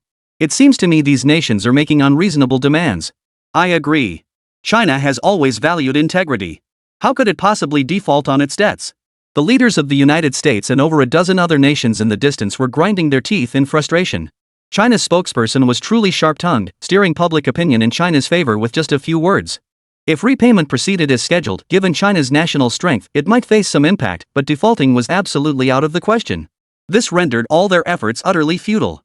Worse still, having sold all their steel reserves to China, they themselves would likely suffer far greater repercussions. For a moment, everyone was lost in thought, wondering what to do next. But the very next moment, a single statement from the Huagua spokesperson lit up everyone's eyes. But China has always prioritized urgent needs. Since these nations are so eager to recover their payments, they must be facing difficulties. China is willing to settle all outstanding debts immediately. Chapter 33, China, your creditor. Wang Wenwu, standing on the stage, observed the silent crowd below, none daring to ask questions. He spoke without waiting for their response. The moment these words left his mouth, the room erupted. Diplomats and journalists from all corners of the globe were thrown into an uproar. The live stream chat exploded with comments. See? I told you China would never default on its debts, but you wouldn't believe me. The Huagua government is so considerate. Even though these countries demanded early repayment, they actually agreed to it. I wonder just how wealthy China is. How could they possibly pay off such a huge sum all at once? Meanwhile, the heads of state from various nations felt a sudden sense of relief. They had thought China was truly beyond their reach this time, yet now China had essentially handed itself over. They knew full well that for a nation of China's stature, such a massive sum wouldn't merely be a minor setback, it could potentially trigger a financial crisis. That would devalue China's currency further, trapping it in a vicious cycle and leaving it utterly crippled. Now that China had presented itself on a platter, they wouldn't hesitate to take advantage. They seized the opportunity to crush China once and for all. May I ask the spokesperson of Huagua, does Huagua truly possess the capability to settle such a massive debt in a single payment? Upon receiving the message from their own leader, the spokesperson of the island nation posed the question. Wang Wenwu shook his head. It's virtually impossible for China to settle such a massive debt in cash all at once. I knew it. Instantly, the heads of state hiding behind him burst into laughter. China is truly running out of options. They must be planning to settle the debt with something else. We absolutely cannot agree to that. I think if China is willing to cede territory as compensation, we could consider it. After all, this is something both they and we are familiar with. That's acceptable. But let's make it clear, China's central basin belongs to our kimchi nation. That place stole our title as the kimchi homeland. We're taking it back. In an instant, all the capitals pulled out maps of Huagua, scheming over how to carve up the territory. In that case, what does China intend to do? The diplomat from the island nation spoke again. All nations present here sold their entire steel reserves to China based on trust. Moreover, due to your urgent need, we mobilized military forces to transport the steel to China at the fastest possible speed. We can consider this expenditure as humanitarian aid. Since you just stated all debts would be settled in one lump sum, what form of payment do you intend to use? Standing at the back, the heads of state Zhou Yan, Chu Zhanghan, and others watched these exchanges unfold. They exchanged glances and shook their heads. These people are truly foolish. At a time when the entire world faces survival or extinction, they still think about bullying their own kind. It's only natural. They're a bunch of ingrates who've forgotten their roots, a pack of ungrateful bastards. Zhou Yan's words drew laughter from the others. Indeed, the island nation and the Kimchi nation were nothing but disobedient children. We demand a direct response from the spokesperson of China. Diplomats from other nations chimed in. Dozens of cameras were trained on Wang Wenwu, and his desk was covered with microphones from media outlets around the world. Every word he uttered now represented China's stance. One misstep could plunge the nation into irreparable ruin. Yet in this critical moment, a relaxed smile spread across his face. You want money? China will give it to you. What's 300 billion in steel payments? For China, it's a mere drop in the bucket. Ha! Suddenly, a wave of mocking laughter rippled through the audience. The spokesperson's remarks were utterly contradictory, first demanding full payment upfront, then claiming China couldn't afford it, and now dismissing it as a mere drizzle. In their view, China was utterly helpless, merely clinging to desperate resistance. In that case, please produce proof of China's payment. Otherwise, we have every reason to suspect China is merely stalling for time. The diplomat from the United States declared confidently. This statement alone could effectively seal China's fate. Wang Wenwu remained silent, instead quietly pulling a document from his breast pocket and slowly unfolding it. You wanted money? Here you go. Instantly, every camera lens swiveled toward the document in his hand, all eyes fixated on it. The next second, everyone froze in shock, especially the world leaders watching from behind the scenes, now seething with rage. Those bastards in China, they actually pulled this out to settle the debt. Damn it! Who would have thought China had this up their sleeve? All the heads of state stared intently at that document, fixated solely on the bold characters printed across it. List of Chinese-held treasury bonds. United States debt, 22.6 trillion. Island nation debt, 12.5 trillion. Kimchi nation, 60 billion. Among these nations, Korea owes China the least. But the problem is, they also sell the least amount of steel to China. Even if priced at 30% above market value, the value of their steel exports to China doesn't even cover half of their debt. Well, any questions, everyone? Wang Wenwu stood on the stage, watching the crowd below look as if they'd swallowed and couldn't speak. He could barely contain his grin. After all these years as a spokesperson, this was the first time he'd felt such satisfaction. Every diplomat below the stage fell silent. The diplomat from the United States clutched his phone tightly, waiting for a message from his head of state. But even the American leader was at a loss. Because the document in China's hands was genuine. The total national debt owed by the United States amounted to over $30 trillion. China held the largest portion of this debt, with the remaining bulk owed to the nations surrounding it. If they refused to recognize China's debt, it would mean the U.S. Treasury bonds held by these nations would become worthless. In that case, these nations would inevitably abandon the United States and might even defect to China's side. In that scenario, the United States would be truly isolated and helpless, left only to await being subdued by China. The leader of Kimchi Nation could not accept this outcome. He pulled out his phone and sent a message. Spokesperson of China, are you certain you intend to use these bonds as payment to settle debts with other nations? The diplomat from the Pickle Nation received the message and immediately questioned, if so, China will sever all trade relations with every country. Can you bear the consequences of such an outcome? Yet to Wang Wenwu, these seemingly threatening words sounded utterly laughable.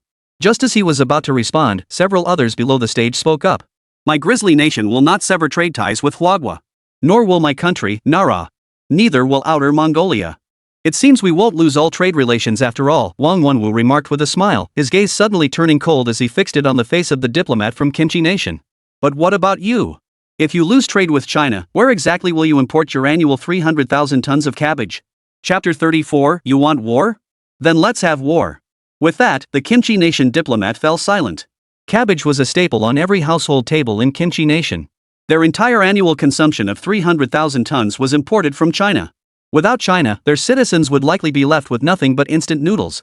At this moment, even the Korean diplomat himself began to lose his nerve.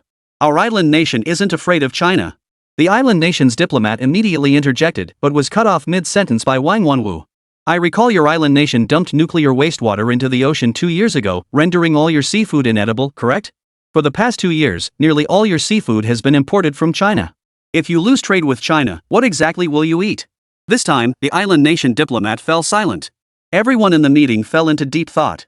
China, vast and resource-rich. Their relentless suppression of China stemmed partly from China's astonishingly rapid development, which threatened their international standing. On the other hand, China's land held far too many resources they coveted. But after hearing China's spokesperson speak, they finally realized. China was no longer the weak nation that could be carved up at will. Today, China could even be said to hold their economic lifeline in its hands. Without China's vast market, the greater impact might well fall upon them. Even a powerhouse like the United States relies heavily on China for a significant portion of its annual revenue, primarily from the sale of chips, smartphones, and other products. Without China's market, their revenues might not even suffice to repay their national debts. The entire press conference fell into complete silence. Does anyone have any objections? If not, these bonds will be delivered to you as payment for the goods. Wang Wenwu spoke calmly, but don't forget to ask for your change. As the old Chinese saying goes, even brothers must keep clear accounts. Any excess bonds will be accounted for. You. All the diplomats below the stage glared at Wang Wenwu, grinding their teeth. China wants to repay with bonds? Fine. The diplomat from the United States received another message. But all bonds must be used for repayment. Otherwise, we will deploy military force to compel China to settle the debt immediately. Instantly, the atmosphere at the press conference plummeted to freezing point. Everyone stared at the American diplomat in disbelief. Cold sweat poured down the American diplomat's back. He hadn't intended to be so brazen at China's press conference, but his own head of state had demanded it. What choice did he have? Wang Wenwu's gaze instantly turned icy, making the diplomat's legs tremble. Do you speak for the United States? Yes. Though terrified, the diplomat forced himself to steady his trembling heart, striving to make his voice sound resolute. Very well. Wang Wenwu roared. China has always been a benevolent nation. Even regarding your unreasonable demand for early loan repayment, we considered your difficulties and sought to extend a helping hand. But since you refuse to agree and still harbor delusions of resorting to force, know this, China is not to be trifled with. You want war? Then war it is. Before the words had fully faded, the group led by the head of state emerged from behind the stage. Since you've chosen war, China sees no need to maintain courtesy. Zhou Yan stepped onto the stage. Have you heard the ancient saying, once you've come, you might as well settle in? As he spoke, a portal opened beside him, and Xiao He emerged with an intimidating aura.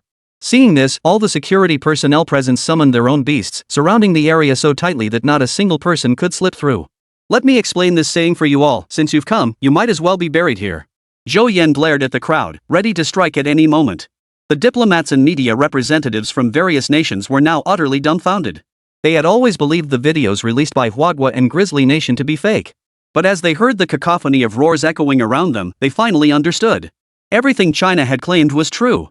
The heads of state hiding behind the scenes could scarcely believe their eyes. Every judgment and decision had been theirs. It was their conviction that China harbored sinister intentions that had led them to play along with the scheme, aiming to take China down in one fell swoop. Yet the events unfolding on the screens before them had delivered a brutal slap in the face. Could it be? China was telling the truth all along. Could monsters truly be descending upon the world? If this is all true, then we sold all our steel to China. Now we're. All the heads of state fell silent. The youth on the screen was unmistakably the same person featured in Huagwa's official video. The black monkey beside him, though slightly different from the one in the video, was unmistakably the same creature. And the various creatures surrounding those warriors, all of them proved they were wrong. And their mistake was colossal. No wonder China had sealed off the city. This had nothing to do with their military preparations. What China was defending against were beasts. China had warned them. But not only did they refuse to believe it, they sold all their steel to China. Now, China had transformed its land into a series of steel fortresses, and its beast tamers stood at the forefront of the world. And what about them? Forget training beast tamers, they still don't even know what taming beasts entails. As for building steel fortresses? All the steel has been sold, what will we use to forge it? Zhou Yan slowly approached the diplomat from the United States, his gaze icy and his voice low. You just said you want to go to war with China? The diplomat from the United States stared into Zhou Yan's eyes, his legs giving way as he collapsed into his chair. At that moment, he couldn't care less about his leader's instructions. The monsters surrounding him could take his life at any second. I misspoke. Not war, it's about establishing relations. Yes, establishing relations. He suddenly became animated. What I meant was, we want to establish comprehensive cooperation with China to jointly defend against the beasts. Oh, Zhou Yan feigned sudden understanding. So it was a misunderstanding on my part. I misheard you. No problem, just a minor misunderstanding. It's no big deal. The diplomat from the beautiful country dared not push his luck. Surviving this day was already a blessing. It's fine. We Chinese always correct our mistakes. I apologize to you. Zhou Yan smiled as he spoke, placing a hand on the other man's shoulder. That single gesture sent a chill down the American diplomat's spine. Then, a pungent odor began to spread. The diplomat glanced down, then felt like crying. He had peed himself. Chapter 35, When friends come from afar to meet their doom, how could one not be delighted? Zhou Yan shot him a disgusted look and immediately backed away. My apologies for the misunderstanding and any alarm caused, Zhou Yan said with a smile, addressing the assembled crowd. Yet not a single person dared speak, all holding their breath in tense silence. In that case, does anyone still object to what I said earlier? Silence fell over the room. Who among them dared say no now? It seems everyone is in agreement. How wonderful harmony and goodwill. I object. A sudden voice cut Zhou Yan off. This is a press conference, not your country's execution ground. How dare China lock all diplomats in here? What do you think you're doing? Zhou Yan frowned and looked toward the source of the outburst. The diplomat from the island nation stood amidst the crowd, pointing an accusing finger at him and shouting abuse. His expression unchanged, he stepped around the puddle on the floor and approached the Japanese diplomat. This was a misunderstanding on my part. I've already apologized. Apologized? What good is an apology? The diplomat's mustache trembled with rage. Do you realize the international repercussions of your actions? Zhou Yan considered this, adopting a thoughtful expression. You have a point. An apology alone is indeed inadequate, especially since you are our guests. You still recognize us as guests. Seeing Zhou Yan's contemplation, the diplomat felt vindicated and pressed on. There's an ancient Chinese saying, a friend from afar comes, is it not a joy? Is this how you treat friends? Zhou Yan nodded. Indeed, this is not how we in China treat our guests. And you actually considered killing us all just now. Do you understand the consequences of such actions? Then what do you think I should do to satisfy you? Zhou Yan looked up at the diplomat. Simple, the diplomat smiled. In our island nation, apologies require kneeling and kowtowing. If you apologize according to our customs, I'll consider this never happened. Kneeling and kowtowing? That does seem to be your island nation's custom. Zhou Yan nodded. Good to know. Now apologize. The diplomat wore an air of smug superiority. This kid must hold significant status in China, otherwise China wouldn't have allowed him to wield such force. If they could broadcast footage of this young man kneeling before him, the island nation standing on the international stage would soar. Upon his return home, he would be revered by every citizen, and promotion and wealth would come effortlessly. Smack! Just as he was lost in fantasy, a crisp, resounding sound suddenly rang out. The next second, the island nation diplomat's body flew through the air, spinning 7.5 times before crashing heavily to the ground. Everyone looked over to see the diplomat lying motionless on the ground. His head had twisted around his neck countless times, his eyes wide and lifeless. Whoa! The crowd sucked in a collective breath, all eyes turning to stare at Zhou Yan. Just how much strength did this youth possess to kill the island nation's diplomat with a single slap? Was this the legendary mystical power from the East? Truly terrifying. Zhou Yan no longer bore the easygoing demeanor of moments before. Standing amidst the crowd, he stared down at the diplomat's lifeless body sprawled on the ground. We Chinese kneel to heaven, to earth, and to our parents, but never to beasts. You bunch of traitors who've forgotten your roots. First you tried to kill your own father, now you want him to kneel before you? You're asking for death. After speaking, he surveyed the crowd. Every single person present bowed their heads. Not one dared meet Zhou Yan's gaze. You tiny island nation dares to lecture me with ancient Chinese sayings? You know nothing. That saying clearly means, when friends come from afar to meet their doom, how could I not be delighted? You want to use international pressure to intimidate China? I'll kill them today, so what? With that warning fresh in their minds, who would dare step forward as the first to speak now? Go back quietly and prepare the remaining national debt. If anyone dares cause trouble again, I'll personally pay them a visit. At that moment, whether present in the room or watching the livestream, everyone etched Zhou Yan's face deeply into their minds. This youth must not be provoked. And the Huagua he represented? Even more so. Huagua had already surged far ahead of them. The cost of provoking Huagua was something they could never afford. The rise of Huagua was now inevitable. Head of state, why not just eliminate them all? They're nothing but trouble if left alive. After completing his actions, Zhou Yan approached the head of state. It's all being broadcast anyway. I don't believe they'd dare cause any more trouble. At these words, every diplomat and journalist present was startled. Some even fainted on the spot. Killing a chicken to scare the monkeys is sufficient. We must still consider the impact, the head of state said with a smile, not reprimanding Zhou Yan for his suggestion. Sigh, fine. Zhou Yan sighed. Did you hear that? Our head of state possesses a compassionate heart and cannot bear bloodshed. He has decided to let you go. What? Those still conscious stared at Zhou Yan in utter shock. How can you spout such nonsense with a straight face? Didn't you see what you just did? The bodies of the island nation's diplomats are still warm on the ground. You claim to have compassionate hearts? I'll be damned if I believe you. Though they thought this inwardly, none dared voice it aloud. All right, everyone, leave. Hurry back and prepare the remaining national debt. If you don't repay it, you know the consequences. With that, Zhou Yan signaled the guards at the door to open it, allowing the group to depart. Seeing the door open, they felt a glimmer of hope.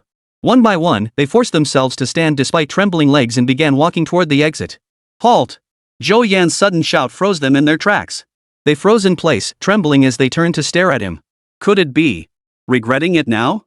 Fortunately, Zhou Yan wore a gentle smile as he spoke softly, say thank you. The group froze for a second. Though reluctant, they all bowed their hands toward Zhou Yan. Thank you. Only then did Zhou Yan dismiss them with satisfaction. As for those who had fainted, Zhou Yan instructed the surrounding soldiers they could only leave after waking up and saying thank you. As for those unwilling to say it, well, they'd never say it. The press conference concluded thus, and Zhou Yan followed the head of state and others back to the office. Zhou Yan, who is your Chinese teacher? I need to ask him how he taught you. What on earth did those words mean? Back in the office, the head of state sat down in his chair and said to Zhou Yan with a smile. How does the saying go? 10,000 readers, 10,000 Hamlets. Anyway, that's how I understood it. Zhou Yan shrugged indifferently. The head of state shook his head helplessly, saying no more, though his expression slowly shifted. You killed an island nation's diplomat in front of the entire world. This matter. I'm afraid it won't be so easily resolved. Chapter 36, hand over Zhou Yan within 24 hours, or war will begin. No trouble at all, Zhou Yan smiled faintly. If this were China decades ago, let alone killing a diplomat, even the slightest offense against these nations would have been unbearable for China. But now? A diplomat from a tiny speck of land still dares to imagine forcing the Chinese people to kneel before the world? Kill them if you must. It's no big deal. I'd love to see if those islanders dare cause trouble for me in China. The head of state smiled upon hearing this. Indeed, times have changed. If these nations want to mess with China, they'd better weigh their own strength first. And now, with the demon beast invasion, the technological weapons once touted as the pride of nations are nothing but a joke in the face of these beasts. Now, only China possesses the capability to lead humanity toward a more distant future. As for their own father, the United States, they'd better hope they survive the next demon beast invasion first. The video of Zhou Yan slapping a Japanese diplomat to death was now going viral online. This incident has become the top headline across all major Chinese online platforms. Opening any app immediately brings it to the forefront. China press conference, arrogant Japanese diplomat killed with a single slap. Everyone in China watched the live broadcast yet still couldn't resist replaying the video over and over to relive the island nation diplomat's spectacular 7.5 somersaults through the air. Island nation sure has come a long way now, even videos of people getting slapped to death trend on hot searches. That slap hit me right in the heart. True to their millennial spirit, they're not satisfied with just shaking up the workplace anymore. Now they're shaking up the international scene. Do you think this incident of slapping the Japanese diplomat to death could cause trouble? What if they demand Zhou Yan's extradition? What should we do? Don't do anything. Whoever dares hand over Zhou Yan, I'll be the first to refuse. The passion of the Chinese people has been ignited. Back when the island nation invaded, how many people were displaced? How many Chinese perished under their hail of bullets? Worse still, those beasts brutalized countless women and used Chinese people for biochemical experiments. It was truly a situation where they could neither live nor die. And what was the result? How many of our forebears sacrificed their lives, only to be rewarded with nothing more than a surrender document? Those ancestors who sacrificed their lives, those compatriots tortured to death they can never return. Even as China has grown increasingly powerful over the years, the island nation still refuses to acknowledge that shameful chapter of history. To this day, countless Japanese still visit the toilet of humiliation annually. But today, the Chinese people finally witness their own nation's resolve. Slap a Japanese diplomat to death in front of the entire world. This cathartic moment has been anticipated by the Chinese people for decades. And they believe this is merely the beginning. In this era of beast taming, China will emerge as the sole superpower leading all of humanity. In stark contrast to the Chinese people's elation, international opinion is sharply divided. China is utterly brazen. To openly kill an island nation diplomat is tantamount to provoking a world war. In my opinion, we should unite and wipe China off the map entirely. I think China acted justifiably. How dare they make someone kneel at their press conference? No country would tolerate that, let alone a powerhouse like China. Exactly. Why should China be bullied? They're a top-tier global power now. If it were me, I wouldn't have let that diplomat die so easily. Online forums were erupting in heated debate. Yet the island nation involved in this incident had yet to issue any statement. At that moment, the island nation's leader, Matsue, sat at his desk, watching the globally broadcast video and the comments below it on his computer screen. His veins bulged with rage. Damn it! A furious roar erupted as Matsue slammed his fist onto the desk, shattering the screen into pieces. His secretary stood silently beside him, trembling with fear, unable to utter a word. Those madmen in China. Don't they fear we'll start a war? Matsue trembled with rage, his chest heaving uncontrollably as his breathing grew labored. He grabbed the phone on his desk and dialed the United States. Ring, ring, ring. Call after call went unanswered, the line returning only the same relentless tone. Damn it! Matsue slammed the phone down on the desk. These Americans! Our island nation has done all their dirty work and heavy lifting for them. Now that we need their help, they start playing hide and seek. Standing by the window, he pulled out his phone. Scrolling through online comments where citizens accused the government of incompetence remaining indifferent even after diplomats were killed by China, he wrestled with his thoughts. After a long moment of contemplation, a resolute glint flashed in his eyes. He then issued an order to his secretary beside him. Issue a statement: China must hand over the perpetrators within 24 hours, or our nation will declare war. Soon, the island nation's threat reverberated across the globe. At the virtual summit convened by the United States, nations gathered once more, though two were notably absent this time. What on earth was Matsuo thinking, declaring war on China single-handedly? Does he still think China is as easy to bully as it used to be? He was cornered. I hear his own people are already dissatisfied with him. If he didn't do this, he might not even keep his position as head of state. Even so, he shouldn't have declared war on China alone. The beautiful nation's leader listened to the discussions, his brow furrowed and his face clouded with worry. I told Matsuo not to rush. I promised to leverage the United States' influence to pressure China.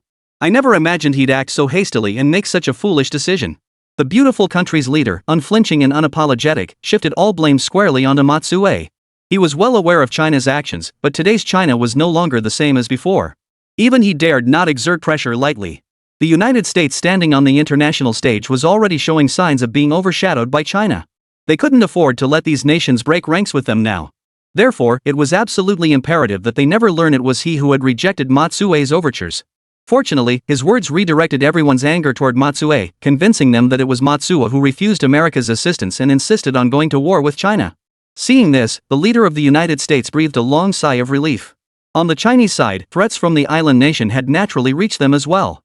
Inside the government building's conference room, the head of state sat at the head of the table, surrounded by high-ranking officials from both the Chinese government and military.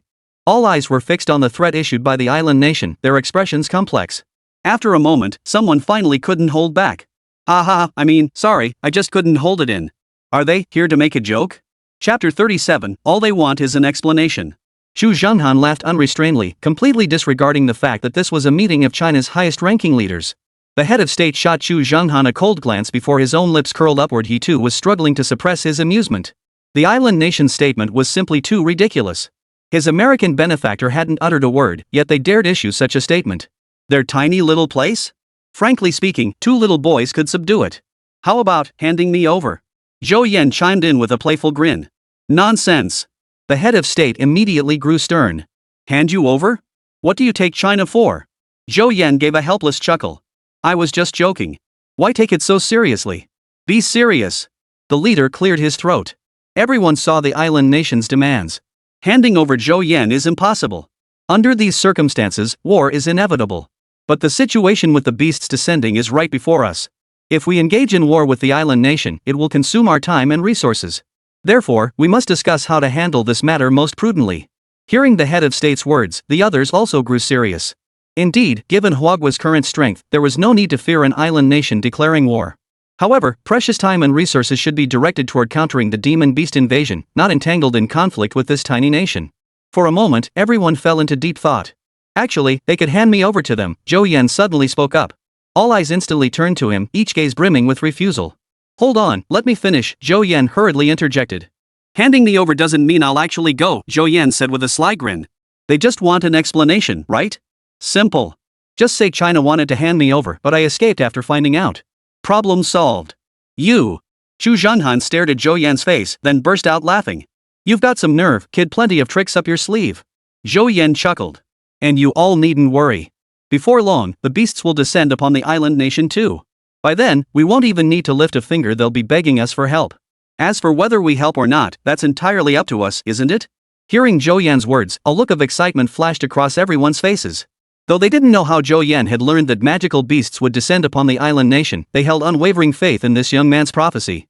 If not for Zhou Yan, China wouldn't have risen to the forefront of the world in the Beastmaster era. The thought of the island nation groveling for China's support made them chuckle. But will they even believe us?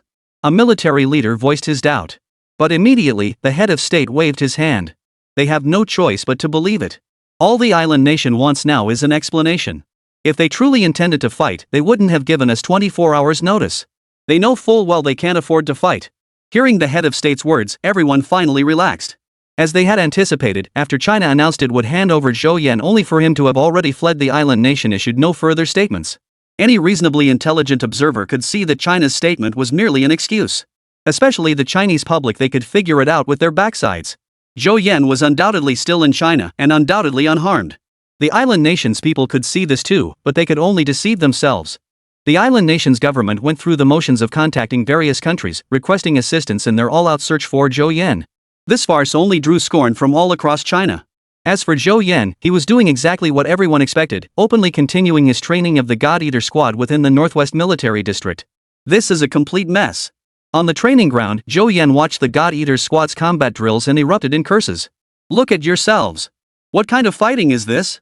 A bunch of S-rank beast masters performing worse than ordinary soldiers in this military region. He spoke the truth. When he went to support Grizzly Nation, the most talented soldiers he brought had only contracted to rank beast masters, and even then, only 3 or 4 out of 100. The rest were all B-rank beasts, with a few even being C-rank. Yet those soldiers posed a far greater threat to the beasts than this entire squad of S-rank contractors. The reason for this stark difference was simple: though each individual possessed top-tier talent, they lacked any coordination whatsoever. Forget 1 + 1 equaling more than 2, it was more like 1 + 1 equaling less than 1. Wait, Captain, his beast blocked my attack just now. How was I supposed to hit him? And you have the nerve to say that? If I hadn't blocked him, your beast would have been sliced by the captain's little black just now. Hearing Zhou Yan's accusations, everyone erupted into a chaotic argument. Shut up! Zhou Yan bellowed. You're coordinating like a pile of, and now you're just passing the blame. He stepped forward to address them. Your two beasts are mage type. Without their cover fire just now, it would have been a piece of cake for Shohei to take them out. Shohei, standing nearby, flashed a smug expression. You two are tank type. Protecting the backline? You did that perfectly well. But what good did it do? You blocked their entire field of fire. Did you expect them to hide behind you, watch your beasts die first, and then follow suit? All heads dropped in silence, speechless at his rebuke. And you warriors over there, do you think you're tanks or something? Warriors who don't deal damage, just tagging along with tanks to protect the backline, are you trying to be Iron Turtles?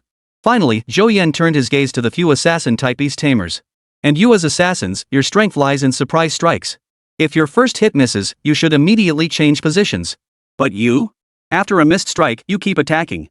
If this were against a beast, your beast would be dead by now. Everyone listened silently to Zhou Yan's reprimand. Indeed, they had watched the battle footage from the Grizzly Nation's support mission. Compared to those warriors, their current coordination was utterly shambolic. Pit any one of them against those warriors in a one-on-one duel, and the warriors wouldn't stand a chance, they might even be killed instantly. But in team combat?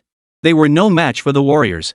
What I demand is a tightly coordinated elite squad, not a bunch of self-important geniuses who shirk responsibility when they fail.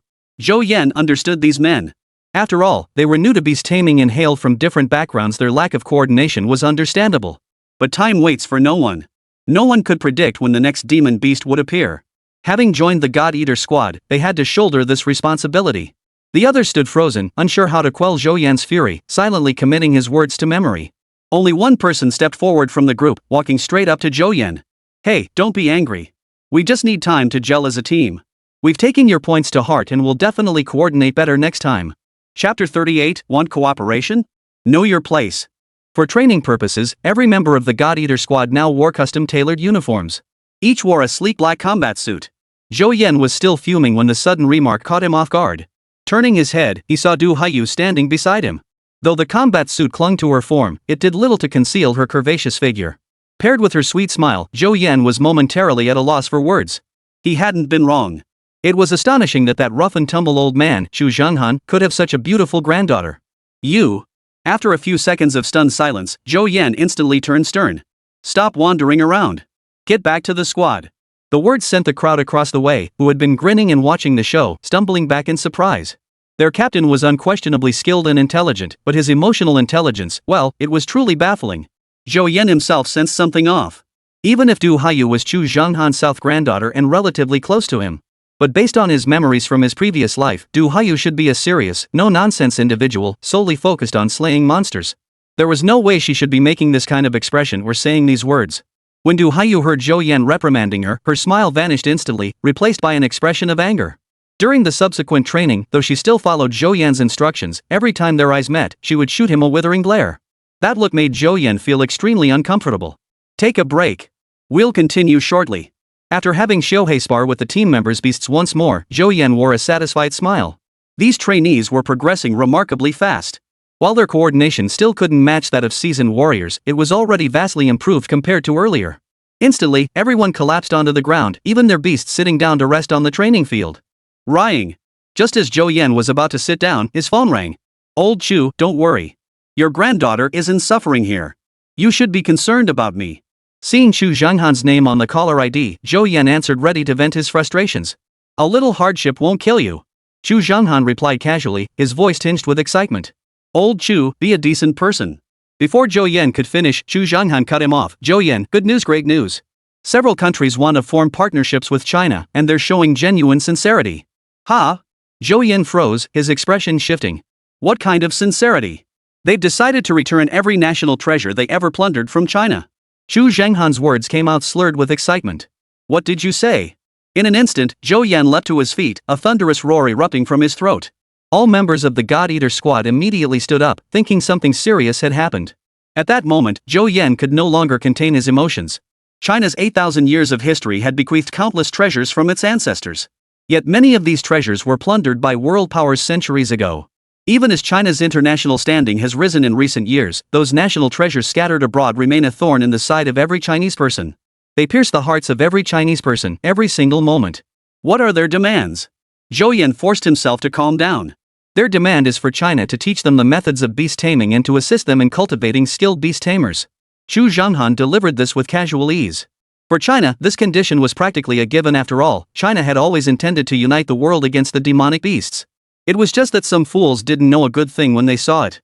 But having fought wars his entire life, he still underestimated the complexity of such matters. When will we discuss the cooperation? Tomorrow morning, diplomats from several countries will arrive in China for negotiations. If cooperation is reached, they will return those national treasures to China. No way. Zhou Yan immediately objected. Their heads of state must come to Huagua for negotiations in person, and they must bring the national treasures with them. Why? Chu Zhanghan was puzzled. Shouldn't negotiations come first? Trust me. Tell them now, if they don't bring the national treasures to the negotiations, China will reject all their cooperation requests. Zhou Yan's eyes were cold as ice, his tone leaving no room for argument. Well, I need to consult with the head of state. Forget it. I'll handle it. After hanging up, Zhou Yan immediately called the head of state. After hearing Zhou Yan's proposal, the head of state immediately agreed. Before long, all nations received China's demands. The ruler of the Sun Never Sets nation, Tom, slammed his fist on the table upon reading China's demands. China is pushing us too far. We've shown such sincerity in cooperating with them, and this is the unreasonable demand they come up with. Yet after venting his fury, he fell into deep contemplation. The existence of the beasts mentioned by China had now been confirmed, and the world had witnessed China's mastery of beast control at the press conference. It was precisely because of this that several neutral nations, who had been observing the situation, chose to propose cooperation with China. They even agreed to return Chinese national treasures preserved in their countries back to China. But China's current demands made continued cooperation extremely difficult. The image of that youth slapping the Japanese diplomat to death at the press conference was still vivid in their minds. Now China demanded their heads of state personally attend negotiations. Which leader would dare go? As for China's claim that the youth had fled out of fear of arrest by the island nation, he absolutely refused to believe it. Yet if they refused, China would withhold cooperation, and they would never obtain the methods for taming beasts. If a demon beast invasion were to occur, wouldn't that mean all the heads of state in the same predicament as Tom now found themselves caught in a dilemma? Early the next morning, Zhou Yan boarded a flight bound for the capital. Upon landing, he headed straight for the government building. How are preparations coming along? As soon as Zhou Yan entered the conference room, he saw the heads of state and others sitting inside, discussing the next steps. Everything that needed preparation is ready. The head of state glanced at Zhou Yan before asking with concern, but are you certain you want to negotiate with them personally? The head of state was somewhat worried. Although everyone knew Zhou Yan was actually in Huagua, negotiating so openly and brazenly might be a bit too conspicuous. Zhou Yan merely smiled calmly. It's fine. Even if the negotiations fail, they wouldn't dare use this as leverage to cause trouble. Besides, do they dare refuse our terms? The head of state nodded. He had received word last night that all nations that had previously expressed cooperation intentions with Huagua had agreed to its demands. And as Zhou Yan had requested, they hadn't sent a reception party to the airport. As Zhou Yan put it, they had no standing to expect China's leader to personally greet them at the airport. Now that they were seeking China's assistance, they needed to understand their place. An hour later, the aircraft carrying the heads of state from various nations landed one after another. All were transported to the government building in vehicles arranged by China. Chapter 39, Where did the other two go? What does China think it's doing? Making our heads of state come here personally, yet sending some greenhorn to negotiate with us. Before the meeting even began, the leader of the Sun Never Sets nation, Tom, erupted in fury. They had been in the conference room for nearly half an hour. Negotiations were about to begin, yet China's head of state still hadn't appeared. Only Zhou Yan sat at the head of the table, flanked by a man and a woman in black combat fatigues standing behind him. When the last head of state entered the room, he saw a group of similarly dressed individuals appear at the doorway, guarding the entrance with strict vigilance. Tom, leader of the Sun Never Sets Nation, right? Don't be impatient, Zhou Yan said, seated upright at the head of the table, a smile on his face. Standing behind him were, of course, members of the God Eaters, Meng Pengyun and Du Haiyu. Outside the door, of course, were the remaining members of the God Eater squad. Heads of state, I wish to ask whether you have brought the national treasures to be returned to our country. Zhou Yan bypassed Tom's question and went straight to the point. Send your head of state to negotiate with us. Tom said, gritting his teeth. Among all the nations present, the Sun Never Sets Nation held the highest international standing, and negotiations were primarily conducted between it and China. Yet, facing this young man before him, he dared not be too presumptuous. After all, the young man's power and audacity were such that one wrong move could enrage him, and they might all end up staying here permanently. Compared to Zhou Yan, he'd much rather negotiate with the leader of China. At least there wouldn't be any risk to his life. Our head of state is occupied with countless matters of state. He has delegated full authority over such minor affairs to me, Zhou Yan explained patiently. Tom opened his mouth to protest, but upon seeing Zhou Yan's expression, he held his tongue. We've brought all your nation's national treasures that were scattered across our country. Now we should discuss cooperation. Tom sat down, facing Zhou Yan. No rush, Zhou Yan waves dismissively with a smile. Let our people inspect the goods first. At this remark, every head of state present seethed with indignation. China had abruptly demanded yesterday afternoon that they bring all Chinese national treasures over. They hadn't even had time to prepare. They had no choice but to gather everything and arrange for it to be flown over.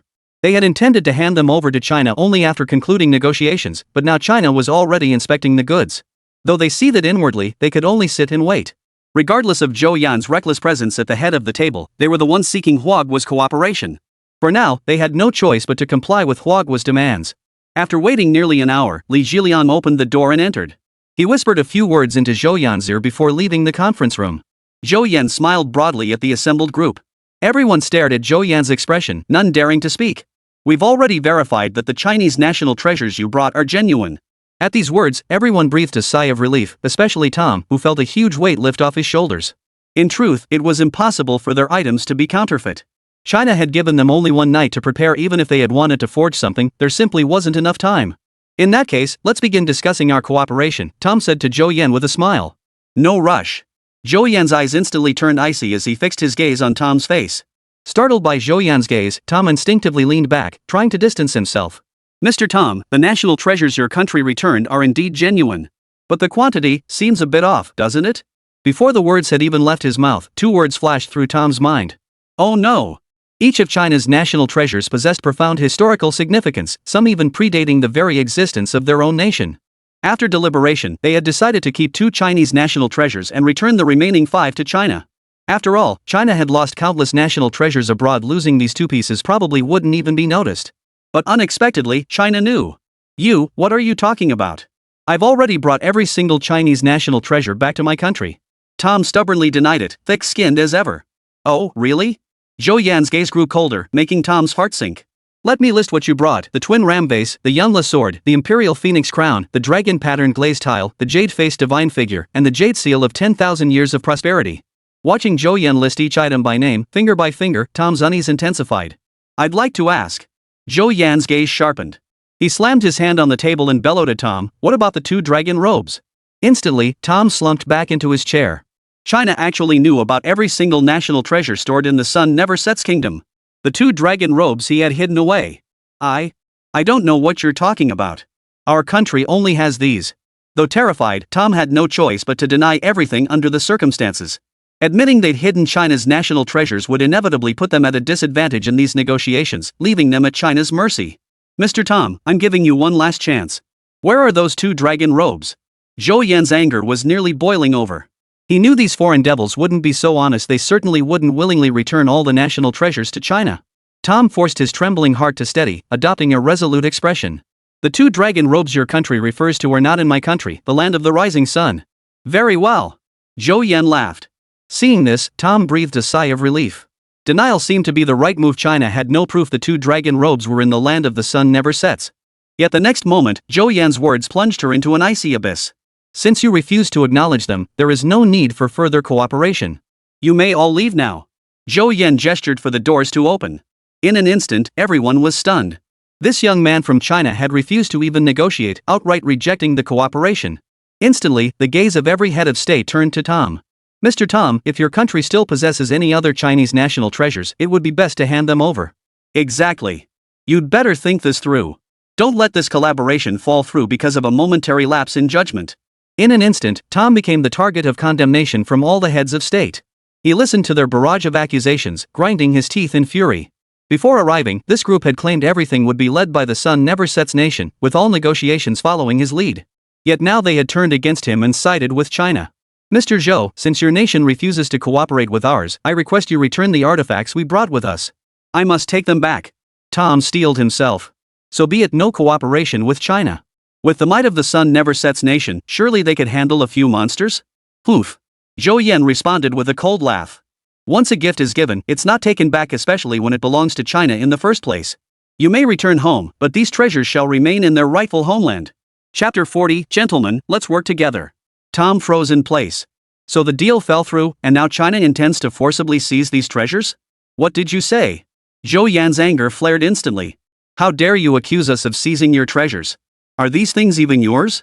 Zhou Yan leapt to his feet, slamming his palm down on the table. Crack!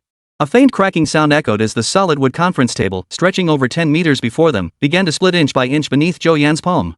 The crack spread rapidly, and with a thunderous crash, the table shattered completely, crashing to the floor.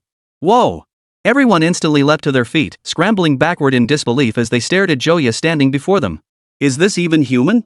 A mere casual palm strike had reduced the table to splinters. Judging by this display, he must have held back when he slapped the Japanese diplomat. Otherwise, that single blow would have shattered the diplomat's skull. Tom slumped back into his chair, his legs too weak to bear his weight. Only now did he remember the terrifying power of the young man before him. I've changed my mind. Either hand over those 2 dragon robes immediately, and I might reconsider cooperating with you. Or else, you'll never be able to return. Zhou Yan raised his hand and cracked his knuckles. Snap! Snap! Snap! With each cracking sound of bone, Tom felt his life counting down. He was filled with regret now.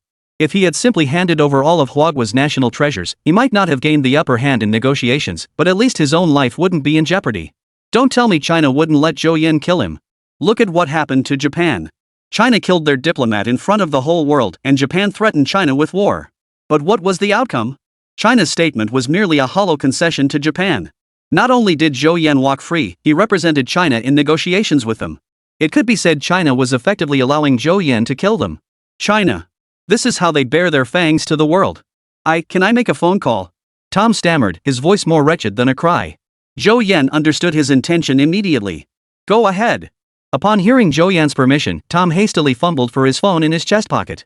His hands were shaking so badly from fear he nearly dropped it. After hanging up, Tom cast a terrified glance at Zhou Yan. Mr. Zhou, I've already arranged for the 2 imperial robes from your country to be delivered immediately. They'll be escorted by military aircraft the entire way. I guarantee there won't be any mishaps. If you'd done this earlier, none of this would have happened. You forced my hand. Zhou Yan finally sat back in his chair, glaring at the terrified Tom. Refusing the wine offered, you had to drink the punishment wine. You're truly despicable. Tom listened to Zhou Yan's tirade, not daring utter a word. Mr. Zhou, may we discuss cooperation now? The head of state of one nation tentatively inquired in a low voice. It's still early. Let's wait until the goods arrive. The group had no choice but to sit and wait. Nearly 4 hours passed before Li Zhiliang reappeared. As he entered, everyone simultaneously let out a sigh of relief. Finally, the negotiations could begin. As Li Zhiliang stepped out, Zhou Yan finally spoke up. The goods have been delivered. Let's discuss the specifics of our cooperation. Everyone immediately perked up, preparing to negotiate with Zhou Yan. However, Zhou Yan gave them no opportunity to negotiate. Given that you have voluntarily returned China's national treasures, China will dispatch a team of beast masters to be stationed on your territory. They will be responsible for protecting you when the demon beasts descend. Simultaneously, you may send a group to study in China. Once they become beast masters, they may return. Once your beast masters are capable of defending against the beasts on their own, our Chinese forces will withdraw. Zhou Yan delivered these terms without allowing anyone to interrupt. After hearing his words, everyone fell into silence. Tom, in particular, found the situation eerily familiar. Hadn't it been the same centuries ago, when the forces of the Sun Never Sets nation had garrisoned on Huagua's territory, occupying its lands as concessions for nearly 100 years? Yet history repeated itself, only now the roles were reversed. No. Though fearful, Tom mustered his courage, knowing the security of the Sun Never Sets nation was at stake. You could simply send people to our country to teach us beast control. There's absolutely no need to station troops on our soil. Not interested? Fine, forget I said anything. You may leave now. Zhou Yan sat back in his chair, appearing utterly indifferent. Mr. Zhou, your nation has no intention of negotiating, declared the head of state of one country. Zhou Yan glanced over. The speaker seemed to be from some insignificant small country that had once followed the Sun Never Sets nation in invading China's territory. Who said today was about negotiations? Weren't you here to beg for our help? You. The others wanted to protest, but the truth was undeniable. China had no need to cooperate with them. On the contrary, without China's protection, should the beast lords descend upon them, their entire nations risked vanishing from the world map. Do you even have the standing to negotiate terms with China? Zhou Yan sneered. Those willing, sign this. Those unwilling, feel free to leave now. As he spoke, Du Haiyu behind him produced a stack of documents. Glancing at the table now reduced to splinters, he could only hold them in his own hands. The heads of state pondered for a long moment, then exchanged glances, each reading the thoughts in the other's eyes. Minutes later, they rose almost simultaneously, queuing up before Du Haiyu to receive their respective contracts. Amidst the rustling sound of pens scratching against paper throughout the conference room, every head of state chose to sign this far from equal agreement. Only Tom remained hesitant. Mr. Tom, if you are unwilling, you may leave now, Zhou Yan said, glancing at the thick stack of documents in his hands with a satisfied smile. I will sign. Tom had abandoned any unrealistic notions, looking years older in that moment. What negotiations? It was merely China flexing its muscles unilaterally. They had no real choice. He rose and walked to Du Haiyu.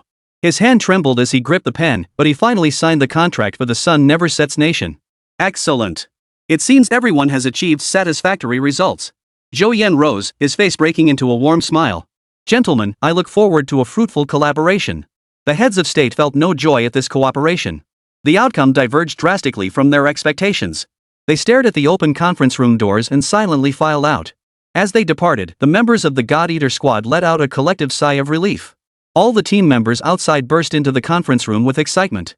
Meanwhile, the heads of state and leaders who had been monitoring Zhou Yan's negotiations from behind the screens all rose to their feet and hurried over to his side. Chapter 41, Captain, we're going with you. Captain, you were so badass just now. Did you see the look on those heads of state's faces? Pure frustration. Especially that Tom he was practically choking with rage. Still, he had to listen to the captain. The members of the God Eater squad gathered around Zhou Yan, each face glowing with excitement as they chattered away about the events that had just unfolded. Meng Pengyun stepped forward respectfully and said, Captain, when I went to pick you up at school, I thought you were just an ordinary high school student. Back then, I wondered why a high schooler would command such respect from General Chu. Now I understand. When I was notified of my transfer to the Godslayer squad, I was reluctant. After all these years in the military, to end up taking orders from a high school kid. But now, I'm convinced. I'm completely convinced. From now on, you're my captain. No matter what happens, I'm never leaving the God Eater squad. Several people nearby nodded in agreement upon hearing this. Though Zhou Yan's training had been rigorous lately, the results were immediate and tangible. Their abilities had improved significantly. Yet more significant than the gains in strength was witnessing Zhou Yan's commanding presence when facing the heads of state from various nations. Such scenes were the stuff of dreams for every citizen of China. In China's former glory days as a mighty nation, which country didn't arrive with humble demeanor and lavish gifts? Yet, beginning centuries ago, China had fallen into decline. Even with its gradual resurgence in recent years, it had only gained a voice on the international stage. Yet since Zhou Yan foretold the arrival of the demon beast, every action he has taken has filled the Chinese people with renewed vigor. China's standing has now soared to become the true world's foremost power. Even during its millennia of golden ages, it had never attained such lofty international standing. While this achievement stems from the collective efforts of all Chinese people, the greatest credit belongs to this ordinary-looking youth before them. Within minutes, China's leadership arrived at the conference room. Instantly, the God Eaters squad formed a neat line, standing respectfully before the assembled leaders. Zhou Yan, you really don't care about international public opinion at all, the head of state shook his head as soon as he entered. Yet the smile on his face betrayed no hint of concealment. Still, well done. By now, every leader present wore a broad smile. This negotiation had brought nearly all of China's national treasures scattered abroad back into the embrace of the motherland. The former imperialist powers that had once invaded China could now only comply with its demands, dare not defy them. But Zhou Yan, when will you finally break this habit of smashing things at the drop of a hat? The head of state looked at the mess on the floor and said helplessly. Zhou Yan looked slightly embarrassed. I got a little carried away. Couldn't help it. But compared to getting our national treasures back, this table doesn't seem that important, right? Ah, kid, the head of state is just teasing you. Chu Zhanhan stepped forward, patting Zhou Yan on the shoulder with a hearty laugh. As a founding hero, no one felt more deeply moved than he did at that moment. He had already decided that when he had time, he would visit his old comrades in arms resting in the martyrs' cemetery and tell them all about this. If they knew what had happened, they'd be thrilled too. The next steps are in your hands, Zhou Yan said with a smile. Rest assured, we won't let you down. The head of state said before leading everyone away. Next, they needed to discuss deploying troops to various nations and how to accommodate the personnel sent by those nations to learn beast taming. Within a single day, all nations had sent their trainees. Under China's arrangements, they were dispersed to various Beastmaster academies across the nation. The international landscape underwent a seismic shift as Huagua forged cooperative agreements with these nations. At that moment, the leader of the United States sat at his desk, reviewing documents in his hands. Put.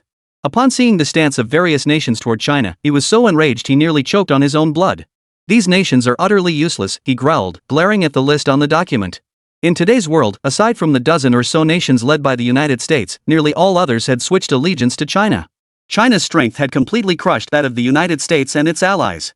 Moreover, he realized that China's warnings about the descent of the beasts were likely true.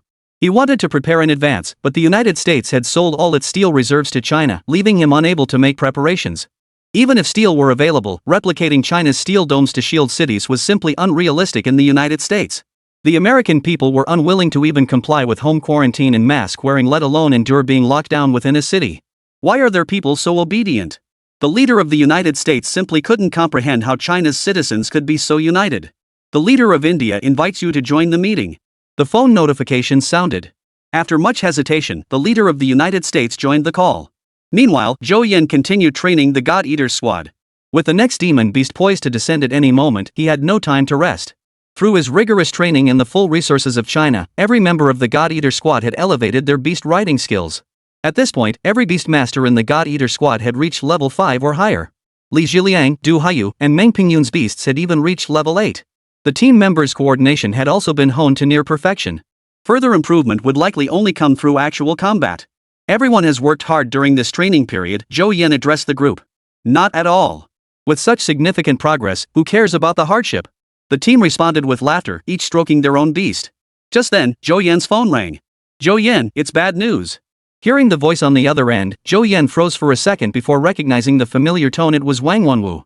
The island nation somehow got wind of the news. They know you're representing China in the negotiations and are demanding we hand you over. That's it? What? This time it was Wang Wenwu who froze. How could Zhou Yan remain so calm when his life was at stake? Alright, I got it. Please relay this to the head of state. I'll handle this matter entirely on my own. With that, Zhou Yan hung up. Clutching the phone, his gaze drifted toward the direction of the island nation, his eyes cold. These little devils really don't know when to quit while they're ahead. Well then fight it out. He turned to face the members of the God Eater squad. Everyone, the island nation is pressuring China again, demanding my extradition. What? Didn't we settle this already? Why are they stirring up trouble again? They're just asking for a beating. Once they've been taught a lesson, they'll behave. Captain, you can't go. This is a trap set specifically for you. Calm down. Zhou Yan motioned for silence. I know it's a trap. If I go, who knows what experiments they'll subject me to. But I can't let China go to war with the island nation over me. This matter must be handled by me. If the island nation wants me, then I'll go. But whether they can handle the consequences depends entirely on their capabilities. With that, everyone instantly understood Zhou Yan's resolve. The next second. Captain, we're going with you. Chapter 42, The God Eater Squad Makes Its Mark. Their expressions turned solemn as they stood in a straight line, their gazes fixed firmly on Zhou Yan. Excellent. Zhou Yan roared with laughter. In that case, let's show these little devils the might of China. Zhou Yan had his own plans. The God Eater's squad's strength had reached a bottleneck. Training alone could no longer push them further. What they needed now was to temper the squad members' mental fortitude. True, these were geniuses among 10,000, yet not a single one had seen actual combat. This provocation from the island nation presented a perfect opportunity to temper them. Upon receiving confirmation that the head of state had granted him full authority to handle the matter, Zhou Yan mobilized a warship. He embarked with every member of the God Eater squad, heading straight for the island nation's territorial waters. Within an hour, they reached the maritime border between China and the island nation. Simultaneously, over a dozen helicopters hovered overhead, their cameras broadcasting the entire scene live to the world. Chinese warship, you have entered our territorial waters. Cease all hostile actions and withdraw immediately. Failure to comply will result in our opening fire upon your vessel. Hearing the warning over the radio, Zhou Yan ordered the warship to halt. "This is Zhou Yan speaking. Didn't you ask me to come? Well, I'm here now." Zhou Yan picked up the radio and addressed the other side. After hearing Zhou Yan's words, there was a long silence on the other end. Zhou Yan remained unhurried, assuming they were contacting the island nation's leader. "Zhou Yan, proceed to the deck immediately. We will dispatch a helicopter to take you away." "No problem." Zhou Yan responded promptly, then led his team to the deck. Within minutes, a helicopter from the island nation hovered overhead, a rope ladder descending from its belly. Zhou Yan observed the island nation's arrangements with a smile. His lips moved slightly as he spoke calmly, "Move out." The next second, Du Haiyu summoned her beast first. Clang! Clang! A phoenix cry pierced the air as a fierce wind suddenly whipped across the previously calm sea surface. A fire phoenix burst forth from the portal. The phoenix flapped its wings, flames swirling around its form. "China, what do you think you're doing?" The moment the fire phoenix appeared, the island nation's forces immediately went on high alert, bellowing into their radios. Yet all they received was silence. The next second brought their answer. With a sweep of its wings, the phoenix unleashed a fiery blast toward the island nation's helicopter hovering overhead.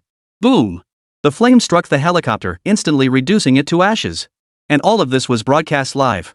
China has gone mad. They've actually initiated war with Japan. Good heavens! What kind of creature is that? Controlling flames like that?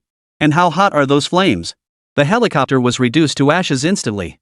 Does every person in China have such a monster? If so, what's the point of the island nation fighting? They might as well just wait to die. On the island nation's side, over a dozen warships hovered motionless on the sea surface. They watched helplessly as their own helicopter was destroyed, plunging into a deathly silence. Across the entire sea, the only sounds were the whirring of propellers from China's media helicopters and the flapping wings of that fiery phoenix soaring overhead. All the island nation's soldiers stared at the scene before them in utter disbelief, frozen in a daze, unable to utter a word. All cameras instinctively focused on the God Eater squad standing on the deck. In that instant, the world saw the faces of the God Eater's squad. Every member of the squad wore a smile. Defeating the island nation with their own hands, what an honorable achievement. When they returned, the clan genealogy would surely dedicate an entire page to them. "Gentlemen, you wanted to take me away? Well, let's see if you have what it takes." As Zhou Yan's words fell, the remaining squad members summoned their beasts. In an instant, over a dozen beasts appeared simultaneously on the deck, the sea surface, and the sky, glaring menacingly at the island nation's warship. Gulp! Inside the island nation's warship, every person swallowed hard. The scene before them was utterly beyond their comprehension. There was no doubt about it, these were the beast riders China spoke of. Their vaunted military might prove utterly helpless against these beasts. What are you waiting for? Attack! The island nation's commander snapped out of it first and immediately gave the order. At his command, missiles from over a dozen warships simultaneously launched toward Zhou Yan and his companions. The mask was completely torn off. Seeing this, the entire world sighed inwardly. The missiles hurtled toward the group. A direct hit would mean certain death. Unfortunately, that was impossible. Under their commander's direction, all the mage-affiliated beast tamers channeled their power, unleashing a barrage of magic spells that met the incoming missiles head-on. Boom! Boom! Boom! In an instant, every missile detonated mid-air, sending waves of heat radiating outward from the epicenter of the explosions.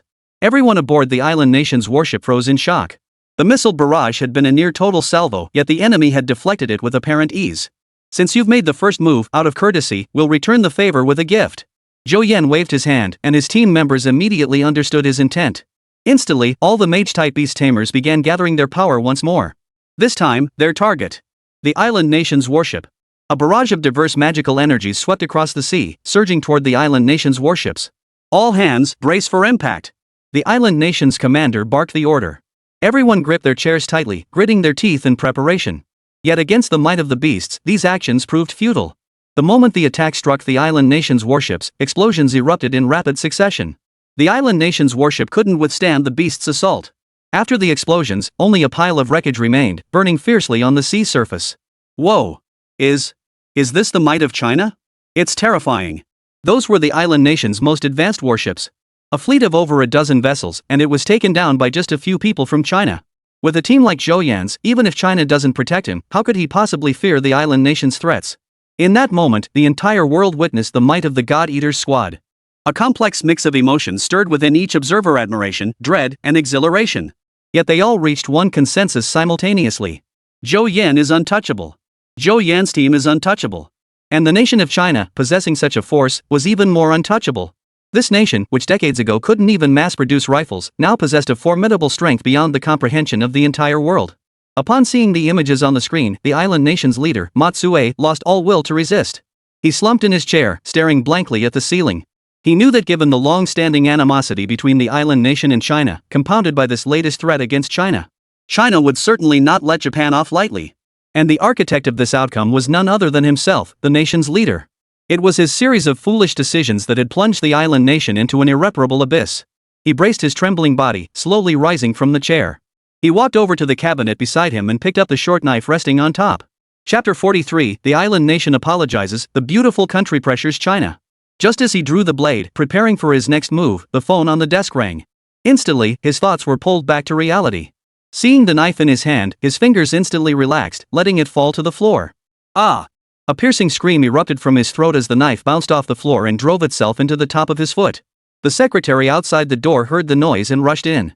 Seeing the dagger embedded in her head of state's foot, she immediately rushed forward, preparing to send him to the hospital. Matsuo immediately refused, instructing her to fetch a first aid kit instead. Dragging his leg, he limped to the desk and answered the phone. "Mr. Matsue, have you lost your mind?" the voice of the American leader bellowed over the line. "Apologize to China immediately and order your troops to withdraw." Listening to the furious shout on the line, Matsuo clenched his jaw. It was unclear whether from pain or anger. "Mr. Trump, are you calling to mock me?" The memory of Trump rejecting his call earlier, only to now demand an apology, filled Matsue with fury. "Mr. Matsue, this is a golden opportunity, a chance to drive China into a corner once and for all." Deng Bai seemed oblivious to Matsue's accusation, continuing unabated. "China killed your diplomat at the press conference and now they've initiated hostilities. This is a once-in-a-lifetime opportunity. If we use this as leverage to pressure China, we'll command the moral high ground in international public opinion. I refuse to believe they'll dare refuse compensation." Matsuo scoffed coldly. "So what? China will never hand over Zhou. He had come to realize Zhou held an extraordinary status within China. China would rather go to war than hand him over, and the same would hold true even if it were the United States demanding him. "No," Deng Bai retorted slyly, "this time we don't want Zhou. What we demand is the method China possesses to control the beasts." Forcing China to apologize was utterly impossible. But now that the demon beast invasion was confirmed as real, they absolutely had to obtain the method of beast control. This was the perfect opportunity to force China to hand it over. Matsuo fell deep in thought. On the Huaguo side, Zhu Zhanghan stood beside the head of state, his face plastered with a forced smile. "Head of state, this isn't entirely Zhou Yan's fault. Their island nation has truly gone too far. Zhou Yan may be the commander-in-chief and leader of the God Eater squad, but he's still young. It's only natural for him to be hot-blooded and a bit temperamental. And my granddaughter, she..." Zhu Zhanghan was about to say more when he saw the head of state raise his hand. He immediately fell silent. "Take a look at this." The head of state handed the phone to Zhu Zhanghan, who took it with a puzzled look. The island nation issues an apology statement, expressing its most sincere apologies to China for all threats made against China and Zhou Yan. In the video, the island nation's leader, Matsue, faced the camera and bowed deeply. The island nation apologized? Zhu Zhanghan looked utterly incredulous. "Zhou Yan killed a diplomat. They asked us to bite the hand that feeds us. Now they've blown up over a dozen warships and they're just letting it slide? It must be Zhou Yan's team that scared the island nation." The leader took back his phone and pushed his glasses up. "Zhou Yan alone isn't terrifying, but they've seen the strength of a small squad. Plus, they can't be sure if China has more soldiers like the God Eater squad. So they're scared." Zhu Zhanghan laughed. Indeed, these people only learn to behave when confronted with force. But the head of state wasn't so optimistic. This matter probably won't end so simply. Sure enough, just as the head of state had anticipated, shortly after the island nation issued its apology statement, the United States released its own declaration. China disregarded the international situation and insisted on launching a war, which has already had a huge impact on the island nation. "We now demand China apologize and hand over the method of controlling beasts as compensation." Instantly, online comments exploded. "Seriously, why is the US involved in everything? Japan already apologized, why are you jumping in now? Honestly, I think we should ditch the island nation and go straight for the US instead. At least they won't be stabbing us in the back." "I agree. I missed out on fighting Japan and already feel like I've lost big. If we fight the US, I'm enlisting right now." A wave of enlistment swept across China, with young people eager to join the military and march onto the battlefield against the United States. Even though the Chinese government had officially stated there would be no war with the United States, it couldn't dampen the fervor of these young people. Zhou Yan, far out at sea, received the news and immediately called the head of state. "Head of state, we cannot hand over the beast control method to them yet," he declared the moment the call connected. Just as I suspected, the head of state nodded immediately. But now the pretty country has allied with several nations and is pressuring China. I doubt we can hold out much longer.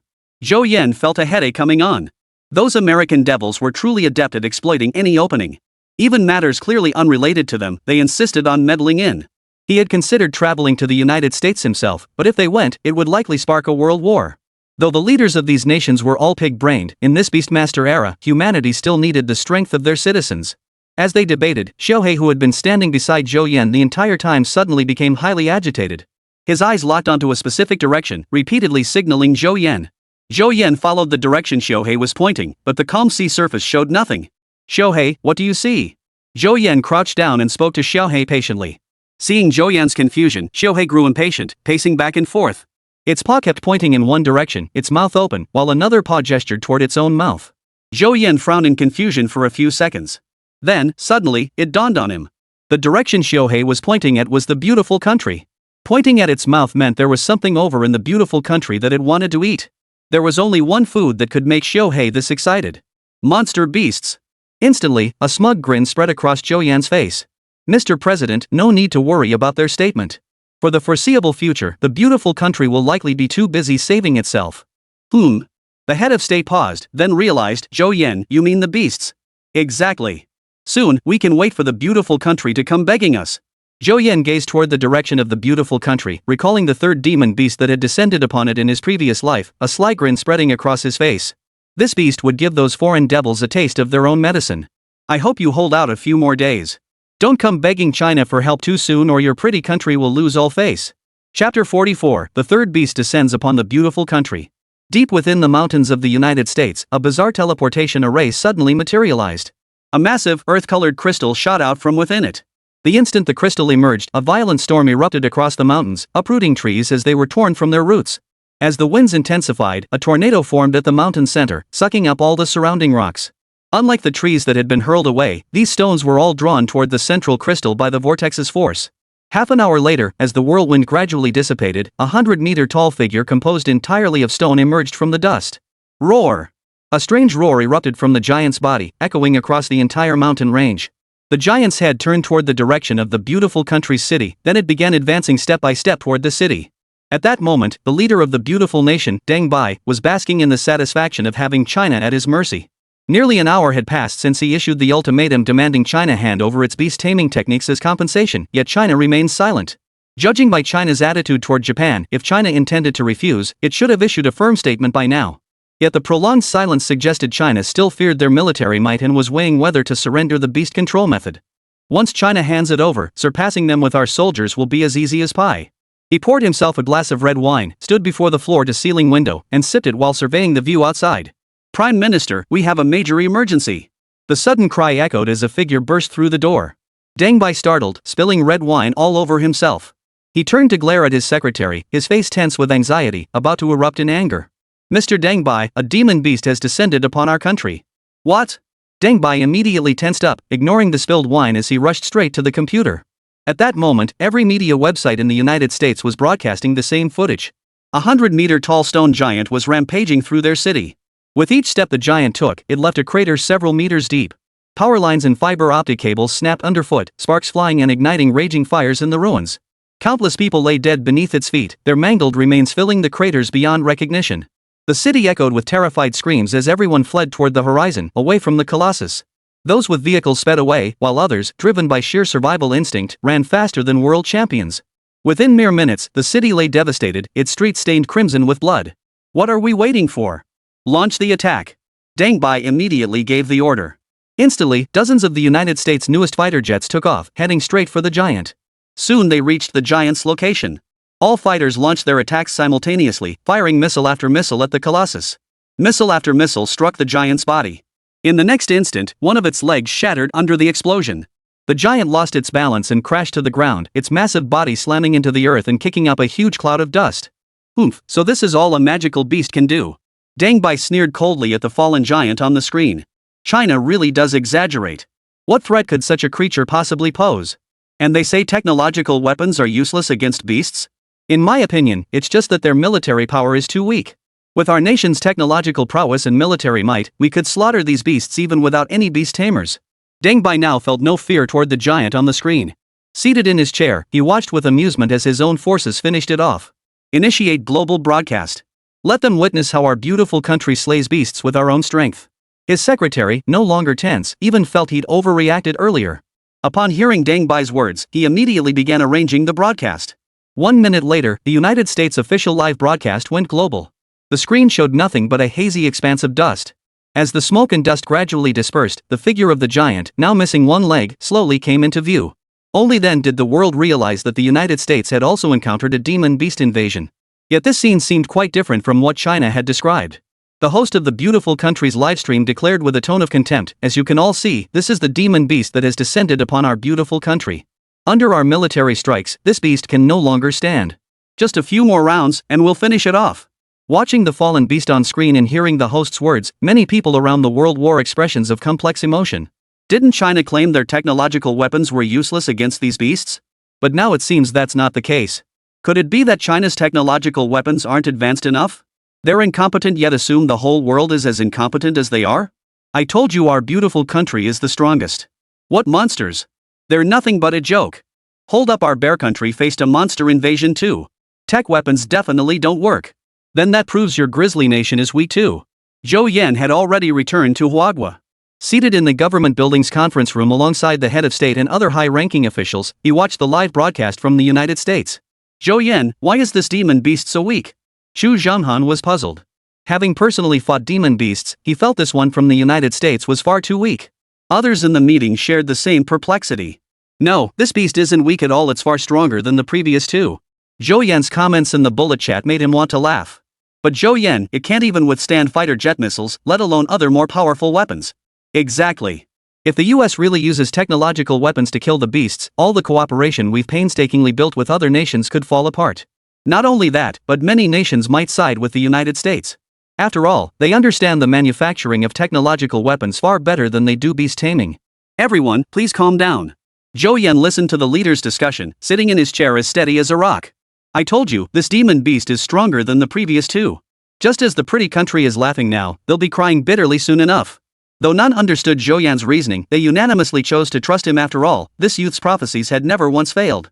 Though unease lingered in their hearts, they all fell silent, their eyes fixed on the live feed. The instant all eyes focused on the screen, the giant lying on the ground let out a roar that echoed across the heavens. The next second, everyone understood why Zhou Yan had said the pretty country's people would cry bitterly. Chapter 45, The Best Choice. Accompanying the Colossus's roar, violent winds whipped up around it. Debris from the collapsed buildings around it was swept up by the whirlwind and hurled toward the Colossus. Before their very eyes, all the stones converged on the giant's severed leg. Within seconds, the limb was fully restored. But it didn't stop there. As if enraged, the giant continued gathering stones onto its body. Under its command, its body grew even more colossal, its stone-formed muscles swelling to several times their previous thickness. Roar! Having completed this, the giant roared furiously, rising to its feet and fixing its gaze on the fleet of American fighter jets circling overhead. The next instant, the floating stones suddenly accelerated, hurtling toward the fighter squadron. The pilots immediately maneuvered their aircraft to evade, but the stones seemed to possess intelligence. No matter how they climbed or turned, they couldn't shake them off. Finally, with a series of explosions echoing across the sky, every fighter jet burst into a dazzling fireworks display mid-air. Deng Bai's smile froze on his face as he stared blankly at the scene on the screen, gritting his teeth to utter a few words, "Launch a full-scale strike against the beasts." Within moments, several large missiles within the beautiful country's military zone entered their launch trajectories. "I refuse to believe even this assault can't kill you." These missiles, known as Saturns, embodied the pinnacle of the beautiful country's military technology. Only a handful in the entire world could rival them. Facing this monstrous beast, Deng Bai chose to launch them all. He had already ordered the global live broadcast to commence. Cutting it off now was impossible. The world must witness that the United States possessed the capability to slay the monstrous beast through its own strength. Otherwise, this broadcast would become a laughingstock. 10 seconds later, several Saturn missiles launched simultaneously, targeting the Colossus within the city. These missiles, with a range of thousands of kilometers, were now hurtling toward the United States' own territory. The giant, having just destroyed the beautiful nation's fighter squadron, was now rampaging through the city, completely unaware of the missiles hurtling toward it. Only when the missiles sliced through the sky, moments before impact, did it finally realize. The entire world watched the screens with bated breath. Once these missiles struck, this American city would be all but finished. Those citizens who hadn't managed to flee would likely remain there forever. Yet in the next instant, every pair of eyes froze to the screens, paralyzed by the horrifying spectacle unfolding before them. On the screen, the giant saw the missiles hurtling toward him. A sinister grin spread across his stone-carved face. Under the bewildered stares of the crowd, the giant spread its arms wide, allowing every missile to strike its body. Instantly, a series of explosions erupted. Strangely, however, the missiles seemed to make no impact beyond their sound. Not even a single flash of fire was visible. Just as everyone began to suspect that the American missiles might be defective, the giant's body underwent a dramatic transformation. Red veins began to emerge from the stones covering his body, spreading like flowing lava across every part of his form. The giant's color shifted from gray to a charcoal-like black. At that moment, everyone realized the American missiles were flawless. The giant had absorbed all the explosive energy. Watching the situation unfold on the screen, the Chinese team grasped the meaning behind Zhou Yan's earlier words. Complex emotions stirred within them. After enduring the previous 2 demon beast invasions, China's strength had indeed grown significantly. Yet hidden dangers had also emerged. Both times, China had resolved the crises with relative ease, especially the second invasion, where the ice soul whale had been slain without a single casualty. Consequently, the Huadhua people had developed a certain degree of complacency toward the demon beasts. Now it was clear they were wrong, and spectacularly so. Not only were they growing stronger, but the descending beasts were also becoming more powerful. Humanity was now in a race against time. Only by advancing their capabilities fast enough could humanity hope to survive this war. Zhou Yan, should we send reinforcements? The head of state asked after a moment of contemplation. The moment the words left his lips, the room erupted in heated debate. I disagree. The United States has suppressed us so many times, and now we're offering support? Why should we? But the threat of the beasts is real. Humanity must unite. While I don't like the pretty country either, the losses we're suffering now are all human combat power. I still disagree. An ally like the pretty country, who could stab us in the back at any moment, is better off without. The head of state remained silent, waiting for Zhou Yan's perspective. Zhou Yan stared coldly at the screen, speaking without turning his head. They won't last long. But there's one thing I'm worried about now. What is it? I fear they might use nuclear weapons. Zhou Yan's words stunned everyone present. After all, this was a weapon capable of turning an entire city into a wasteland with a single strike. If the United States launched one at the demon beast, even if the beast perished, that section of the city would be utterly devastated. Zhou Yan, could a nuclear bomb eliminate that monster? An officer blurted out. Zhou Yan instantly glared at him, his tone leaving no room for argument. Put that thought out of your mind. China absolutely cannot use nuclear weapons under any circumstances. The officer flinched at Zhou Yan's glare and dared not utter another word. Nuclear weapons are indeed effective against these newly arrived beasts, but only to wound them. Killing them with nuclear weapons is impossible. Zhou Yan sighed, his voice tinged with resignation. Head of state, please allow me to handle this matter. After receiving the head of state's approval, Zhou Yan exited the conference room. At that moment, Deng Bai clenched his fists tightly, veins bulging on his forehead. Witnessing firsthand how his nation's most advanced missile failed to inflict any damage on the giant, and worse, had its energy absorbed by the creature, left him furious. China had managed to slay 2 of these beasts, yet despite the United States deploying such formidable forces, the creature remained unscathed. If they couldn't eliminate this beast now, the United States would lose all credibility to compete with China on the international stage. But the missile just fired was already America's most powerful weapon. If even that failed to cause damage, the only option left was nuclear weapons. Yet deploying nuclear weapons would render the United States' decades-long advocacy for a nuclear-free world a complete farce. In the end, the outcome would be the same. The United States would still lose its ability to compete with China. At this point, it seems inevitable that the United States will lose its competitive edge. The only viable option left appears to be one: seeking aid from China. Chapter 46, We're here to bring warmth. At this moment, Zhou Yan had already led the God Eater squad toward the United States. Before long, they stood outside the Pentagon. Halt! Raise your hands immediately, or we'll open fire. As soon as they approached, a group of armed personnel blocking their path drew their weapons. Move aside. We're here for Deng Bai. Do you think you can just meet the head of state whenever you please? Everyone, hands on your heads. Otherwise, you will be classified as terrorists, and we have the right to shoot you dead. Zhou Yan had no patience to waste on these men. Break through. At the command, the impatient squad members instantly summoned their beasts. Instantly, all the armed personnel froze. Only then did they realize these individuals were the ones who had destroyed the island nation's fleet in the video. Instantly, their will to resist vanished. If these people weren't afraid of warships, why would they fear a few guns? Seeing the men didn't fire, Zhou Yan stepped forward and delivered a karate chop to each one. They all collapsed unconscious onto the ground. They then strode confidently into the hexagon building, their beasts in tow. Deng Bai was watching the situation with the monsters on the screen, occasionally glancing at the phone on the desk. Watching the monster wreak havoc in the city, Deng Bai knew that even without nuclear weapons, the city would soon become a wasteland. He clenched his teeth and picked up the phone. Immediately deploy nuclear weapons to the monster's location. The moment the call connected, before he could finish his sentence, Deng Bai witnessed a scene he would never forget for the rest of his life. Behind him, a sudden burst of flame erupted against the window. He stared, frozen, and in the next instant, collapsed back into his chair. A massive eye peered through the window, surveying the room. Mr. President? Mr. President? Were you just about to order a nuclear strike on the beasts? The voice on the other end of the line kept asking, but Deng Bai couldn't utter a single word. The next moment, Zhou Yan pushed open the door and walked in. Mr. Deng Bai, it's been a long time. The faces of the God Eaters squad had become infamous in the United States.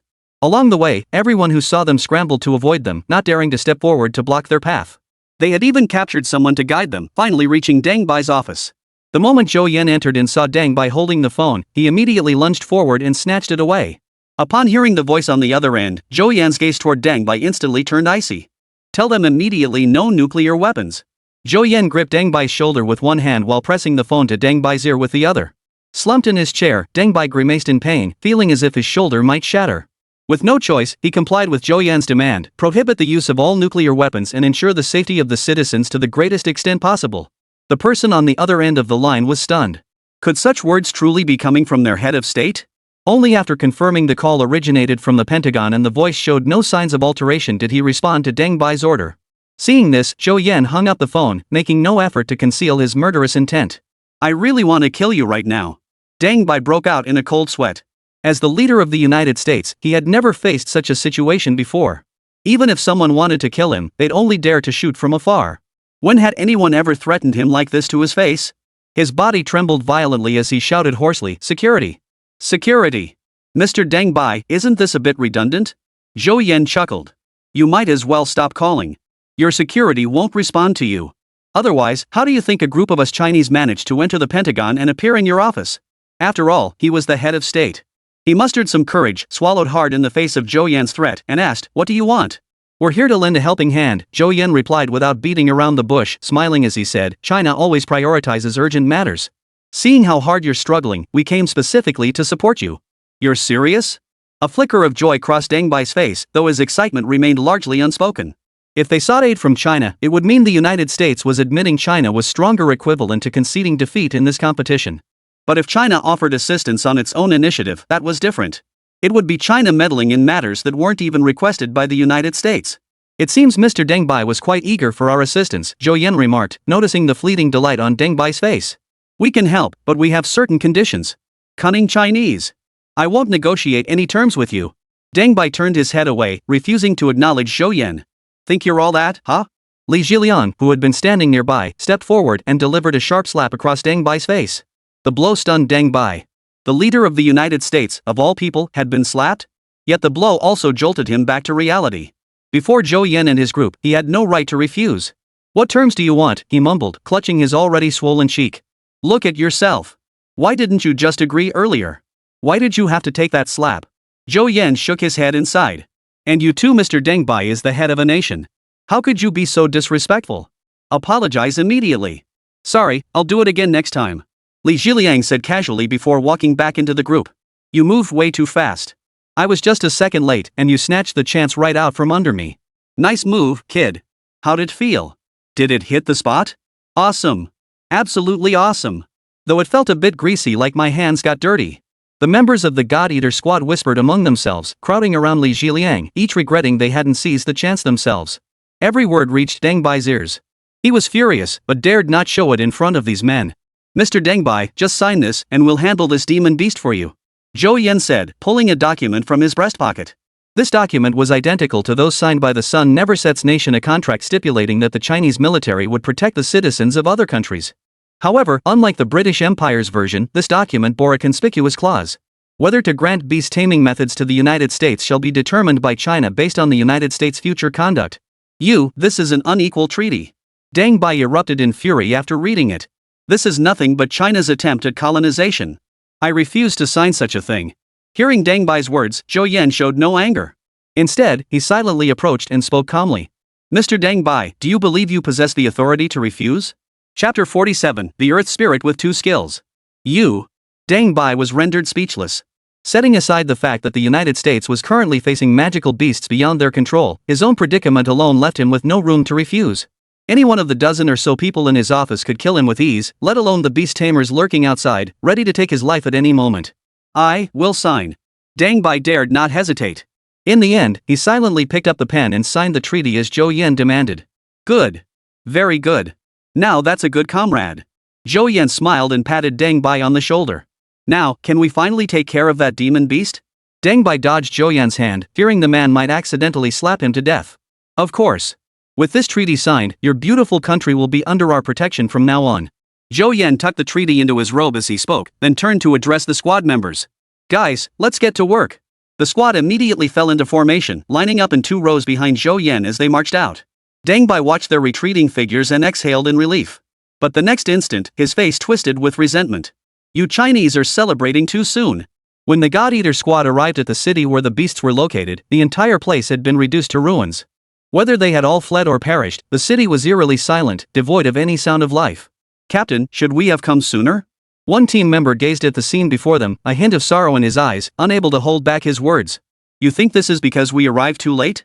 Zhou Yan frowned at the team member, several of whom now wore expressions of self-blame. Put away your bleeding hearts. Zhou Yan barked. The casualties suffered by the pretty country this time are entirely their own fault. How long ago did we warn them about the monster invasion?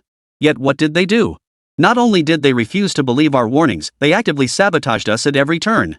This situation is entirely of their own making. Think carefully about what happened to Grizzly Nation and Pretty Nation after the beasts descended. How does any of this concern you?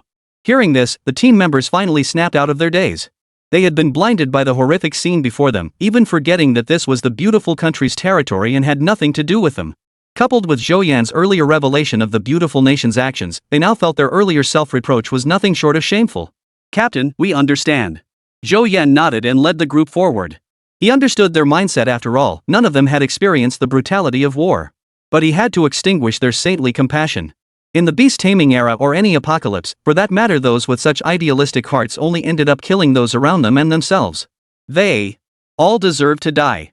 10 minutes later, the group finally caught sight of the giant's full form. The team members stared in shock at the colossal figure before them, far more awe-inspiring than anything they'd seen on screens. Yet after Zhou Yan's prolonged training, fear and tension gave way to eager anticipation. They were itching to prove themselves.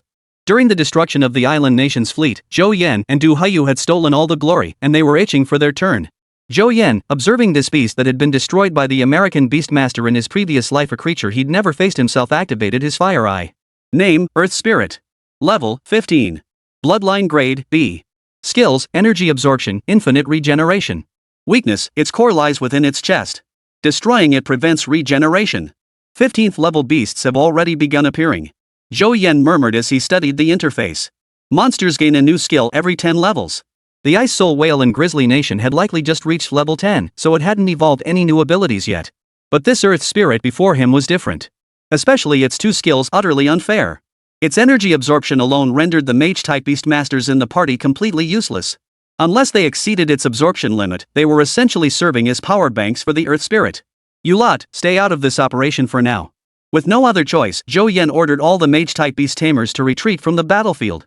Captain, before they could finish, Zhou Yan's icy glare silenced them. Yes. Including Du Haiyu, they immediately withdrew. Du sister, why do you think the captain didn't let us join this operation? It's such a rare opportunity. Can't you see it? Du Haiyu seemed completely unfazed by the order to stand down. This beast can absorb missile energy. That means it can absorb the attacks we launch with our beasts. We're the only magic-type beast tamers in the team.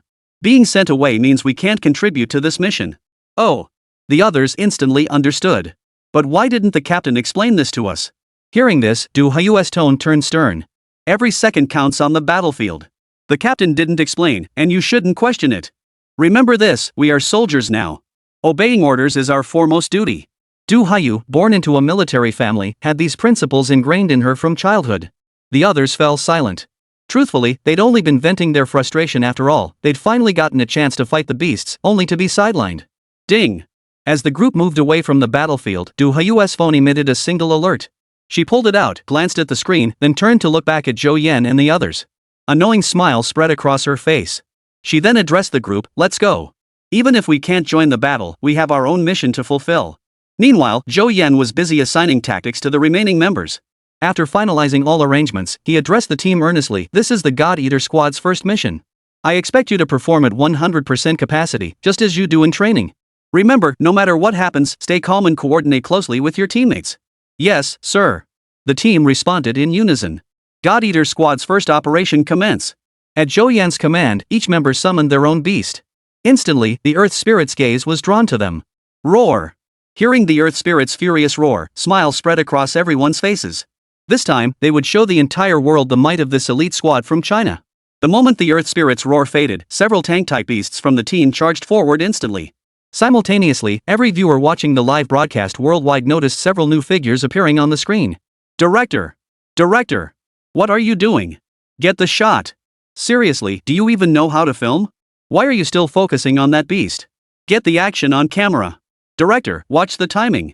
If you don't know how to film, let me take over. Chapter 48, Still Got a Good Bite.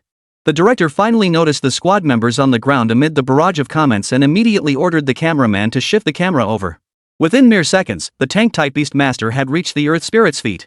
Though usually towering and imposing, the beast tamers now appeared minuscule before the nearly 100-meter-tall Earth Spirit. Seeing these ant-like beasts charging toward it, the Earth Spirit raised its foot and stomped down. Its foot, stretching over 10 meters long, came crashing down toward several beasts. An ugly grin spread across the Earth Spirit's face. With this stomp, these reckless little creatures would meet the same fate as those humans reduced to bloody pulp. Yet the next instant, it discovered its foot, mere meters from the ground, could not advance another inch. Hold the line. Warrior and assassin types, now. Before Zhou Yan could finish speaking, all the remaining tamers, including Xiao He, charged forward simultaneously. The tank-type beasts now stood firmly beneath the Earth Spirit's feet, clinging tightly to its legs to prevent it from crushing them or shifting its weight. One of the Earth Spirit's legs was thus pinned to the spot by several beasts it had looked down upon, leaving it completely immobilized. Just as it prepared to smash its fist down on these presumptuous little creatures, Xiao He and a diverse group of beasts charged toward its other leg. Go for its ankles. Now! In an instant, all the beasts targeted the Earth Spirit's ankles, unleashing a barrage of fists and claws. Yet the Earth Spirit's defenses were not so easily breached. Nearly 100 combined attacks from the beasts left only a shallow mark on its body. Roar! Though unharmed, the attacks enraged the Earth Spirit. It raised its right arm and swung it down toward Xiao He and the other beasts. Had that fist connected, the beasts would likely have been gravely injured, if not killed outright. Fortunately, the assassin-type beasts intervened at that moment. Blurred shadows flashed across the Earth Spirit's body, all converging on its chest. Sensing danger, the Earth Spirit instantly withdrew its arms to shield its chest. This movement gave Xiao He and the other beast tamers beneath its feet an opening. Xiao He pressed one paw against the Earth Spirit's ankle, gathering power. A chill emanated from its paw. When it withdrew its hand, a patch of frost now covered the Earth Spirit's ankle. The other beast tamers instantly understood and launched their attacks toward that icy patch. Meanwhile, the Earth Spirit's attention was entirely focused on the assassin-type beasts. While shielding its chest, it tried desperately to shoo away these flies that vanished the moment their attacks missed, completely oblivious to the situation at its feet. Thus, Xiao He and the others relentlessly focused their attacks on a single point. Finally, with a brutal charge from the iron armor rhinoceros, a distinct cracking sound echoed. A crack rapidly spread from the frozen surface, circling the Earth Spirit's ankle and extending outward before converging at the center. Boom! A thunderous explosion echoed as the Earth Spirit's body tumbled backward, crashing heavily onto the ground. The tank-type beast tamers instantly felt a wave of relief, panting heavily where they stood. Now! Quickly! Zhou Yan's voice rang out again, and everyone commanded their beasts to rush toward the Earth Spirit's shoulders. They saw the Earth Spirit gathering stones from its surroundings to begin repairing its foot. Now they were racing against time. If they failed, all their efforts would be for naught. All the beasts reached the Earth Spirit's shoulders. Xiao He marked another point, and every beast launched its attack toward the same spot. With the tank-type beast's assistance, the process accelerated significantly. Before long, one of the Earth Spirit's arms was severed from its body. Seeing this, everyone wasted no time and sprinted toward the other shoulder. Using the same method and steps, the Earth Spirit's other arm was severed from its body. This spectacle left the live stream viewers utterly stunned. Is this China's Beastmaster team? Just a handful of people, yet they've inflicted more damage than the American fighter jets and missiles did earlier. Good heavens! I turned down an opportunity to study beast taming in China. What was I thinking? I could slap myself right now. The execution and coordination of these beasts are worlds apart from ours. How can their beasts move so swiftly and work together so seamlessly? Do they not require commands from their masters? The live stream was flooded with comments as everyone was utterly astonished by the performance of the God Eater squad. But it wasn't over yet. The Earth Spirit's foot was nearly fully restored, and its arms began healing the instant they snapped off. No one dared let their guard down. They immediately commanded their beasts to climb onto the Earth Spirit's chest. All the beasts aimed at the Earth Spirit's chest, unleashing every ounce of their power, desperately trying to destroy it. Yet as the protective shell shielding the Earth Spirit's weak points, the chest's defenses were the most formidable. Even after half a minute of relentless attacks, the beasts failed to breach it. By this point, the Earth Spirit's legs were fully restored. Though its arms weren't yet completely healed, the upper arms had already regenerated. Another 30 seconds, and the Earth Spirit would likely be fully restored. Once fully healed and prepared, defeating it would become impossible. Zhou Yan knew he couldn't wait any longer, but the beasts were already exerting their full strength. If even that couldn't breach the Earth Spirit's defenses, what other options remained? Suddenly, an idea struck him. Xiaohei, use your teeth. The little black creature, standing on the Earth Spirit's chest and brimming with irritation, heard Zhou Yan's voice and immediately flashed a cruel grin. It opened its jaws wide and sank its teeth into the Earth Spirit's chest. Incredibly, the defenses that had withstood so many beast tamers were now being torn apart bite by bite by Xiaohei's absurdly powerful jaws. However, Xiaohei didn't swallow these broken stones. With each bite, it spat them out. The Earth Spirit instantly sensed something was wrong and, disregarding its incomplete healing, tried to stand up. The beast tamers lost their footing and tumbled down one after another, leaving only Xiaohei clinging desperately to the gnawed fissure, continuing to chew. The Earth Spirit fully rose to its feet, swinging its still unhealed arm, and smashed it down toward Xiaohei. Little Black caught the arm hurtling toward him out of the corner of his eye, yet a mocking grin spread across his face. The next instant, it spat out the last stone and darted into the crack it had just gnawed open. The Earth Spirit's arm slammed into its body with a thunderous crash. When it pulled the arm away, it found nothing but the crack on its chest. It immediately channeled its power, sealing the fissure and reinforcing the defenses over it. The next instant, its gaze fell upon the few beast tamers on the ground. Waving its newly repaired arms, it swung them down toward the group. By now, the beast tamers were utterly drained, lacking even the strength to dodge. Just as the Earth Spirit's arms were about to strike the beasts, it abruptly withdrew them. To the bewildered gazes of the others, it began violently pounding its own chest. However, it had just reinforced its chest defenses, and now even it couldn't break through them in the short term. The action persisted for about 5 minutes. Suddenly, a distinct cracking sound emanated from within its body. The moment the sound reached their ears, they witnessed the Earth Spirit's form gradually disintegrate, ultimately collapsing into a pile of rubble that crashed to the ground. What? Amidst the bewildered stares, Xiaohei emerged from the dust, still holding the half-eaten earth-colored crystal in his hand, chewing it bite by bite. Chapter 49, Chinese people, you've won. This scene left every viewer watching the live broadcast worldwide utterly speechless. A beast that even the United States couldn't defeat with missiles was killed so effortlessly by these few people from China? How many secrets does China still hold that we know nothing about? This power has surpassed the realm of humanity. I think I have 1/8 Chinese ancestry. Is it too late for me to apply for Chinese citizenship now? World leaders watching the screen felt a mix of emotions. Those nations that had chosen to trust China from the start and obtained the beast taming methods now felt immense relief. Their seemingly foolish decision had propelled them to the forefront of the world, especially Grizzly Nation, whose beast-taming core had already taken shape. Meanwhile, treaty-signing nations like the Sun Never Sets Empire felt like survivors after a catastrophe. Thankfully, they had agreed to China's demands back then. At least now, China's beast tamers could protect them, preventing a helpless situation against the demon beasts. Of course, in hindsight, they regretted their choices even more.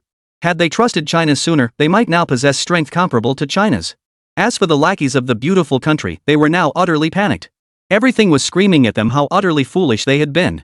In his office, Deng Bai watched as Zhou Yan and his men eliminated the Earth Spirit. Far from feeling excited, his eyes darkened with a terrifying gloom. He picked up the phone and silently dialed a number. Launch nuclear weapons. Fire immediately at the location where the beasts appeared. What? The person on the other end was stunned. Mr. President, but the beasts have already been eliminated. I order you to launch them now. Deng Bai roared. The threat of the beasts had vanished, but Zhou Yan and his companions carried the treaty Deng Bai had just signed. If these individuals returned safely to China and made the treaty public, the United States' international standing would be utterly destroyed, and he himself would become the greatest criminal in American history. Therefore, he absolutely could not let them return. When China inquired later, he would claim the nuclear missile had already been launched when Zhou Yan and his team killed the demon beast. He would deny it to the death. After all, China couldn't find concrete evidence proving the nuclear bomb was aimed at Zhou Yan and his group. Hearing Deng Bai's furious shout, the man across from him trembled violently, unable to speak. Why hasn't it launched yet? Deng Bai was pacing frantically. Any further delay would make his intentions too obvious. Leader. It's not that I won't launch it. I just can't launch it right now. The man stammered tremulously. Why can't you launch it? Deng Bai watched as Zhou Yan and the others on the screen had already stowed away their beasts and were leaving the battlefield. Enough. I'll explain. A strange voice suddenly came through the phone. Deng Bai then heard the voice that filled him with dread. Mr. Deng Bai, are you intending to order a nuclear strike against our forces? On the line, Du Haiyu's voice had completely transformed, its tone radiating an authority unlike his usual self. You? Deng Bai felt as if struck by lightning. How are you there?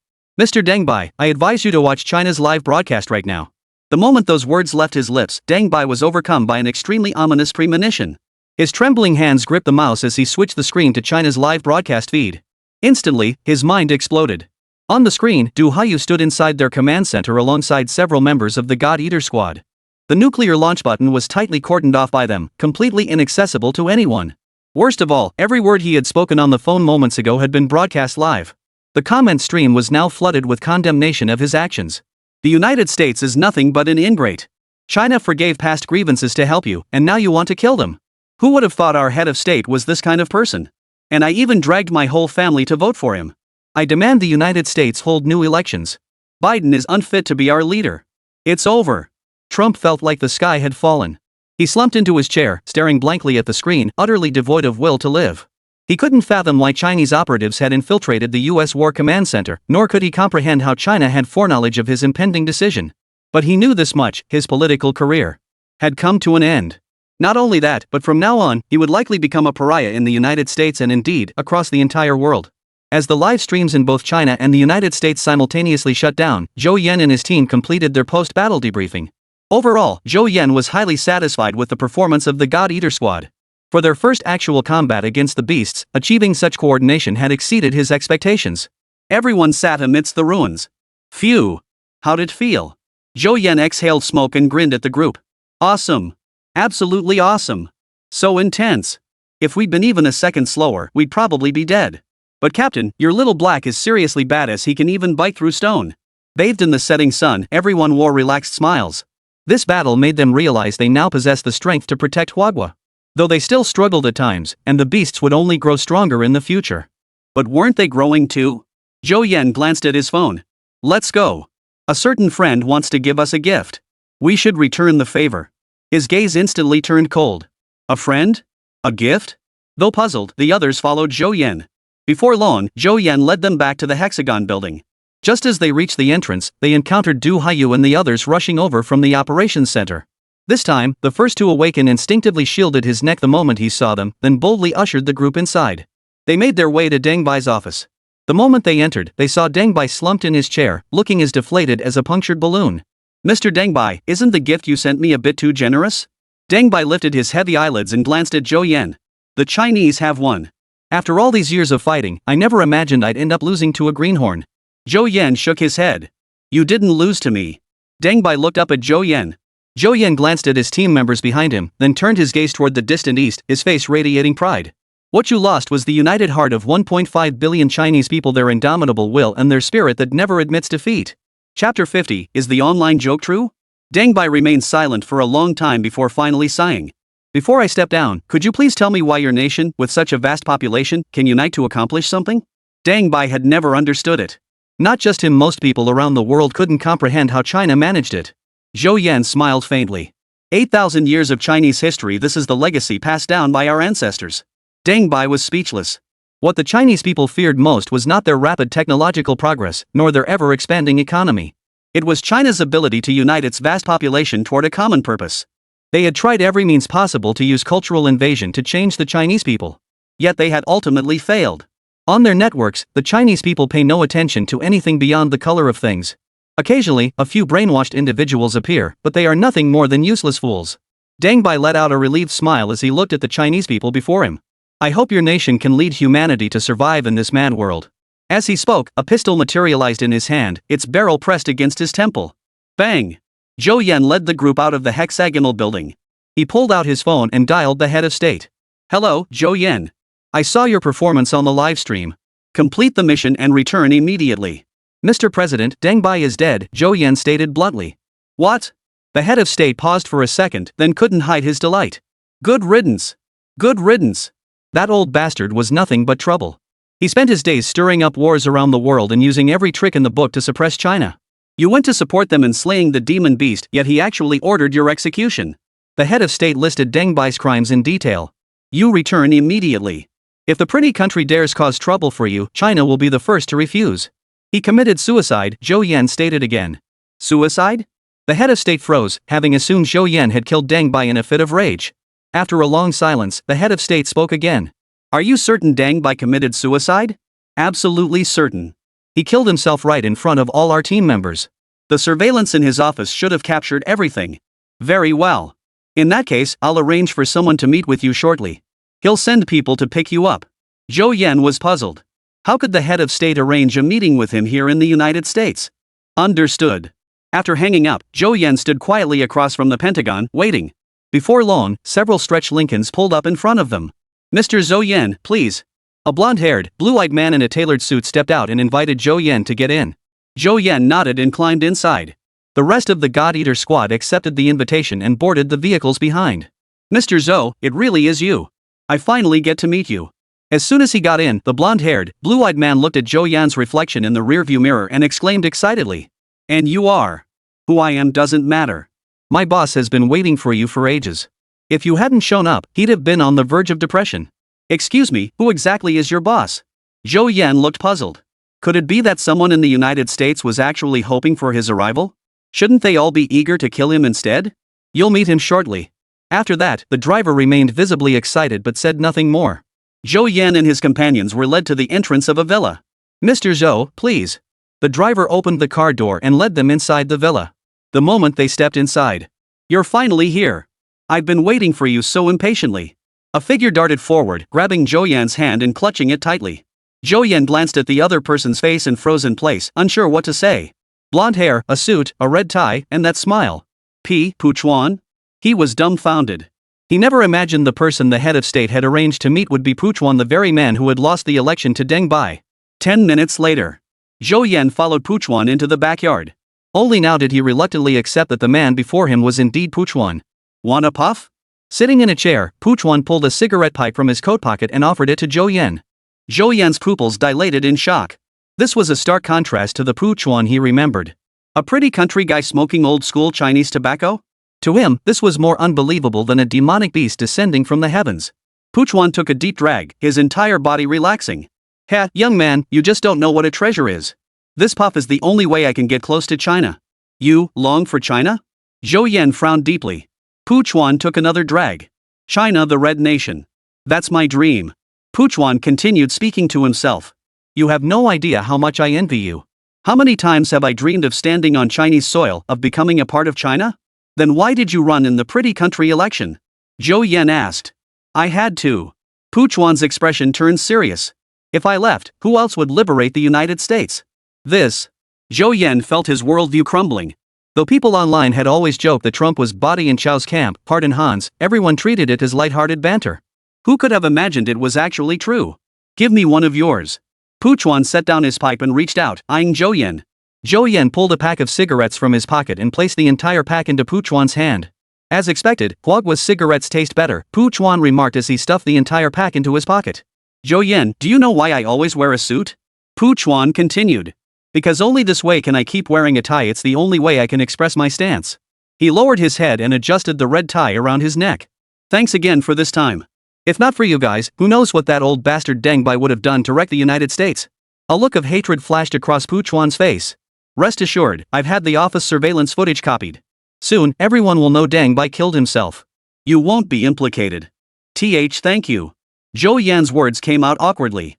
Only now did he recall that in his previous life, after Deng Bai's death, Puchuan had become the leader of the beautiful country. It was also from that moment onward that relations between China and the United States reached an unprecedented peak.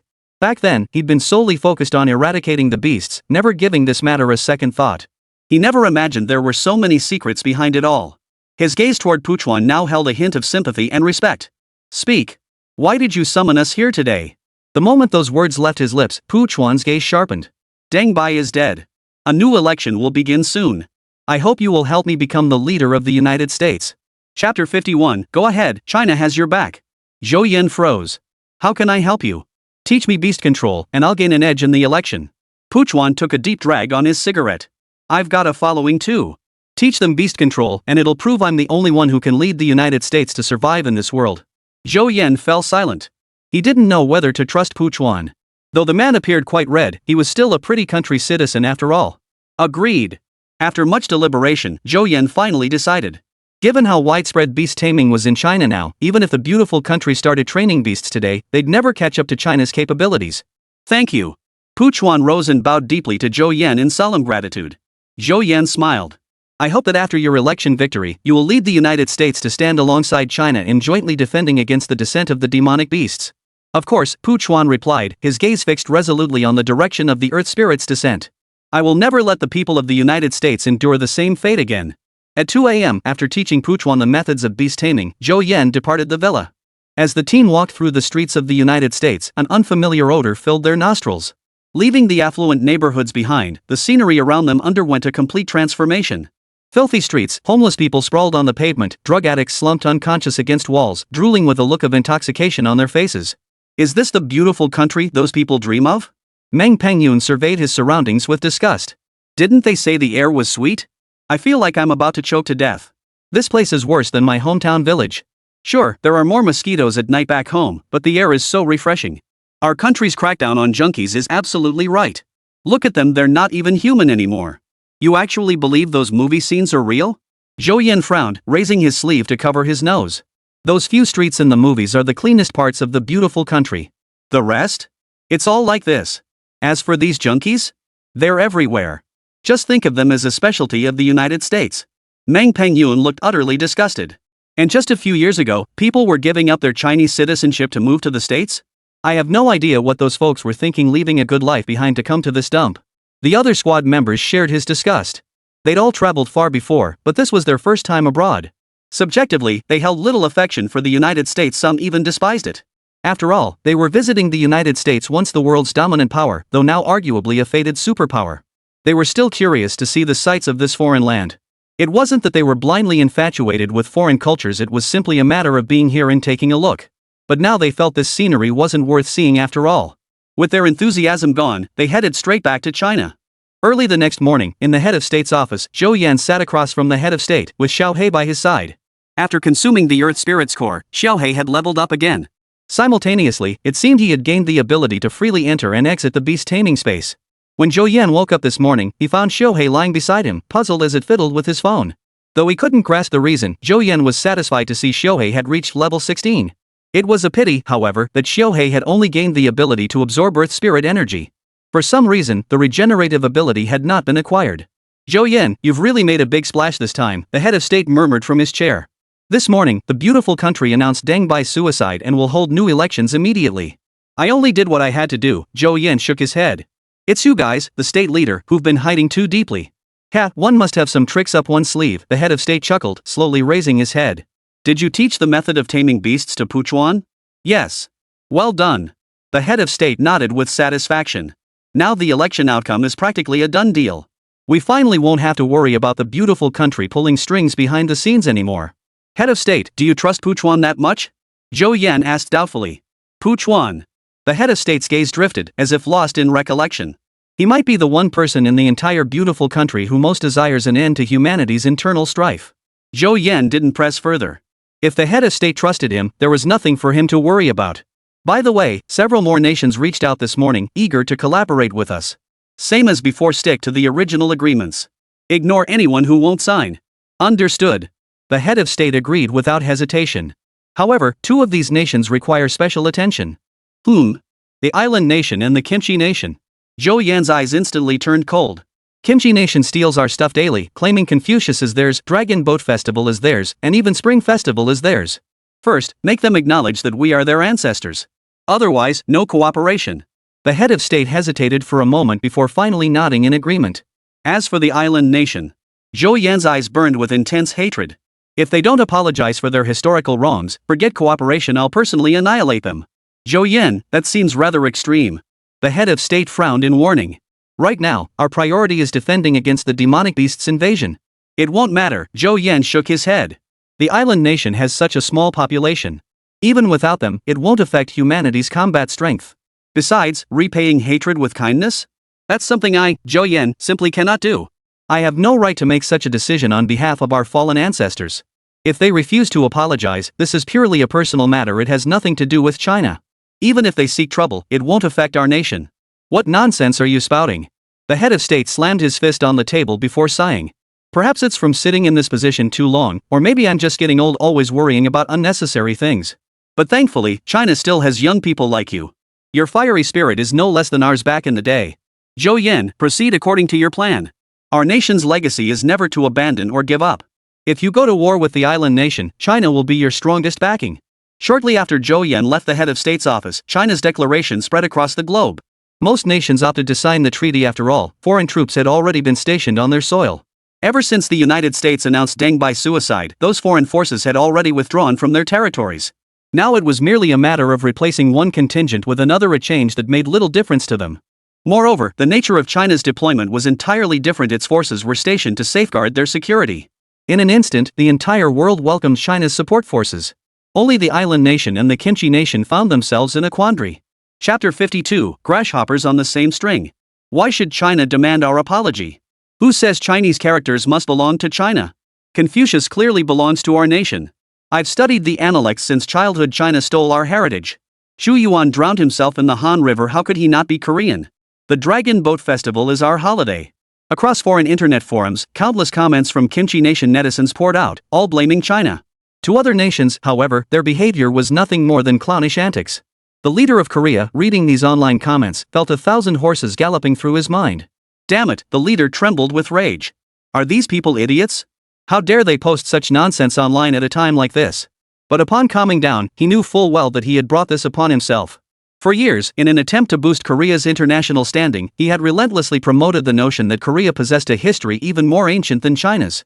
Yet in reality, they possessed virtually no evidence to substantiate this claim. To prove Korea's ancient heritage, he'd even staged a hoax burying artificially aged artifacts and later unearthing them. Unfortunately, the scheme was exposed. But he still had a plan. China boasts an 8,000-year history, right? Aren't all those artifacts genuine? Isn't that ready-made evidence? If they could just take those artifacts and claim them as their own, even if Korea's history couldn't match China's, it would still surpass most other nations. What he hadn't anticipated was China's lack of significant reaction to their actions, which only emboldened him further. Through his manipulations, even the people of Kimchi Nation themselves came to believe they possessed a history second only to China's. He once gloated over this achievement. If he could deceive his own people, deceiving others would be even easier. Back then, he never imagined a day like this would come. Gazing at the two documents received that morning, one a statement issued by China, the other announcing the withdrawal of American troops, he now felt utterly helpless, wanting to cry but unable to shed tears. Compared to the leader of Korea, the leader of Japan was the one truly facing despair at this moment. China's declaration left them no room for refusal. They must either address historical issues and apologize to China, or go to war with China. Damn it! Matsuo slammed his fist on the table. The Chinese are pushing their luck too far. He stared at the document in his hands, which clearly demanded Japan apologize and broadcast the burning of a shrine live for the entire world to see. Those are the spirits of our nation's heroes. How could we possibly burn them just because of China's threats? Over the years, every Japanese prime minister has visited the shrine after taking office to demonstrate their stance. They are well aware of the truth of that history, but they absolutely cannot admit it. To do so would mean the island nation was a murderous criminal, a group of outright invaders. This is something they absolutely cannot accept. Therefore, they have deliberately distorted history textbooks, determined to reshape the perceptions of every new generation of island nation citizens. The facts show they succeeded. Even though China repeatedly declared Japan the aggressor, this new generation of Japanese citizens firmly believed what they learned in their textbooks. But now, anyone with half a brain can see that China has become the true global superpower. And they, too, have lost the support of the United States. Should China ever go to war with the island nation would face far more than just China. A multitude of nations stand ready to prove themselves before China, and seizing the island nation will be their objective. Today, the island nation stands against the entire world. Just as he sat there, his face clouded with worry, unsure of what to do, his phone rang. Prime Minister Park, Matsuo answered through gritted teeth, calling so soon to pressure us into apologizing to China?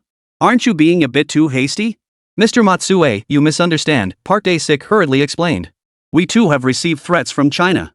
Right now, we're in the same boat. Matsuo's eyes lit up momentarily before dimming again. Even if we join forces, we're no match for China. Mr. Matsuo, you're being too pessimistic, Park Dae-sik said with a smile. If we confront China head-on, we certainly can't win. But what if we tried a different approach? What approach? Assassination. Matsuo's massive frame trembled. Right. Why hadn't he thought of that? Those Huagua people were powerful, but their strength didn't come from themselves, it came from their beast tamers.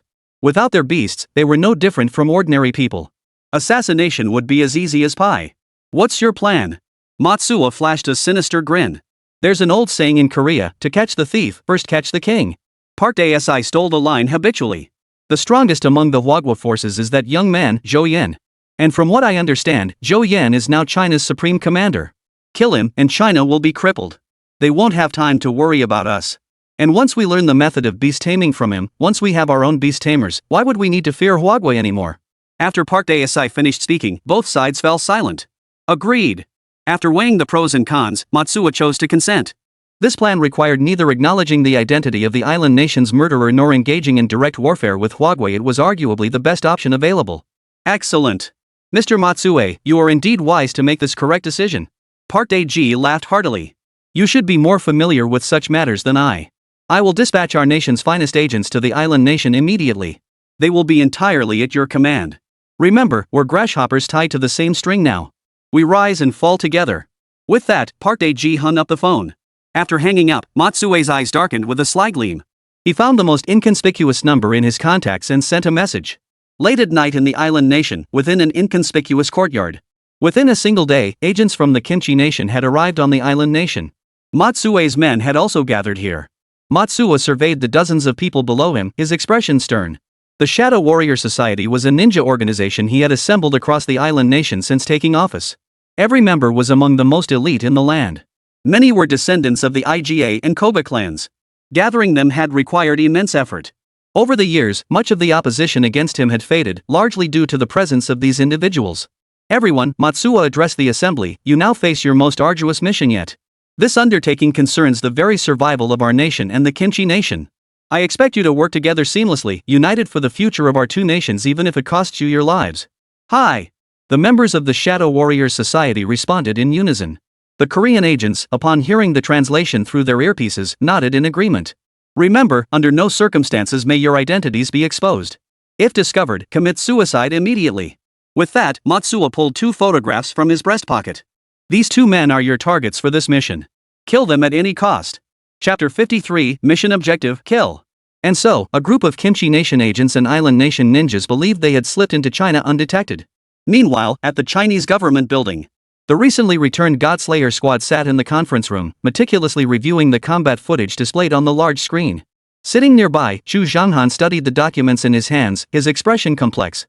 Zhou Yan, a group of Koreans and Japanese have entered the country. Their current location is under surveillance, but their objectives and identities remain unclear. I know. Zhou Yan paused the video, took the file, and studied the photos. Shadow warriors from the island nation and agents from Korea. Shadow warriors? Zhu Zhanghan paused, slightly taken aback. Ninjas, Zhou Yan stated flatly. Ninjas actually exist? That sounds like magic tricks. Seeing the puzzled expressions on Zhu Zhanghan and the rest of the team, Zhou Yan began to explain slowly. The Shadow Warrior Society, few knew its name. Yet this organization reported directly to the island nation's leader, Matsuo. The number of dirty deeds this organization has committed is beyond counting. Yet every member within it was the result of the island nation's genetic engineering experiments. Ordinary ninjas were indeed little more than magicians after all. The island nation was so small it couldn't produce any miracles. Even their so-called warring states period, in China's eyes, was nothing more than a bunch of village thugs fighting each other. Yet the island nation's genetic technology is astonishingly advanced. Especially when it comes to human modification, the island nation seems to have an almost perverse obsession, even conducting experiments on Chinese territory in the past. Under the influence of these genetic modifications, these ninjas could hardly be considered human anymore. They resembled hybrids, a fusion of human and animal genetics. It was precisely because of this organization that, during the previous demon beast invasion, the island nation managed to slay the beasts despite having few beast tamers. What are they doing in China? Zhu Zhanghan frowned. And entering alongside agents from Korea? Their intentions are likely not pure. Looks like our demands have pushed Japan and Korea to the brink. Who'd have thought these 2 tiny countries would have the guts to send people to China under these circumstances? They're here to kill. Zhou Yan's icy voice carried a hint of excitement. Since they didn't know when to back down, he would crush their last shred of hope. Zhu Zhanghan knew Zhou Yan well. Seeing his expression, he immediately understood his intentions. You, keep it low-key this time. Zhou Yan gave an awkward chuckle. You make it sound like I always make a huge scene. Isn't that true? First, you killed the diplomat from the island nation during a global live broadcast. Then you led your team to wipe out an entire fleet of their warships. Then a couple days ago, you went to the United States to kill monsters and casually took out their head of state. Hey, you can eat whatever you want, but you can't just say whatever you want. Zhou Yan quickly interrupted. Trump committed suicide. It had nothing to do with me. The United States even issued their own statement about it. Oh yeah, right. If you hadn't gone, would he have committed suicide? Xu Zhenghan rolled his eyes. Zhou Yan was at a loss for words. I'll try to keep things quiet this time. With that, Zhou Yan stood up. God Eater's squad, let's go. Mission objective, kill. Remember, the use of beast tamers is strictly prohibited unless absolutely necessary. You call this low-key? Xu Zhenghan muttered darkly, his face grim. With faces like yours, who wouldn't recognize you? But his gaze immediately sharpened as he fixed it on Zhou Yan. Zhou Yan, this operation must be swift, precise, and ruthless. This group entered the country illegally without permission. Their motives are impure. You must eliminate all potential threats before they can act. Should you require anything, contact me immediately. The entire Northwest Military District stands ready for deployment. Zhou Yan nodded and led his team out of the office. 1 hour later, a military transport aircraft touched down at a border military airfield in Huagua. Commander, good day. As soon as he stepped off the plane, a group of soldiers in uniform, their faces set with determination, saluted Zhou Yan in unison. Zhou Yan returned the salute and immediately asked the nearest officer, where are those people now? The officer opened an electronic map and pointed to a red dot on it. After entering the country, they went straight to this house. This house is a rural self-built dwelling. Due to urbanization projects, most villagers have relocated, leaving only a few elderly families behind. They likely assumed this place would be overlooked and used it as a hideout. Zhou Yan nodded. China's Sky Eye surveillance network covered the entire nation. Except for completely uninhabited deep forests, deserts, or snow-capped mountains, surveillance cameras were ubiquitous everywhere else, leaving no blind spots. Unlike the island nation and the Kimchi nation's small places riddled with blind spots or cameras long since broken. If only they could match China's surveillance standards, Conan would have been out of a job long ago. Understood. We're heading there immediately. Commander, there are quite a few of them, and they might be armed with dangerous weapons. We should send troops, the officer beside him interjected. Zhou Yan shook his head. Their abilities are unique. Without understanding them, they won't be easy to handle. We'll go ourselves. You go prepare 4 vehicles and a dozen radios. 2:30 a.m. A sparsely populated village on the border of Huagua.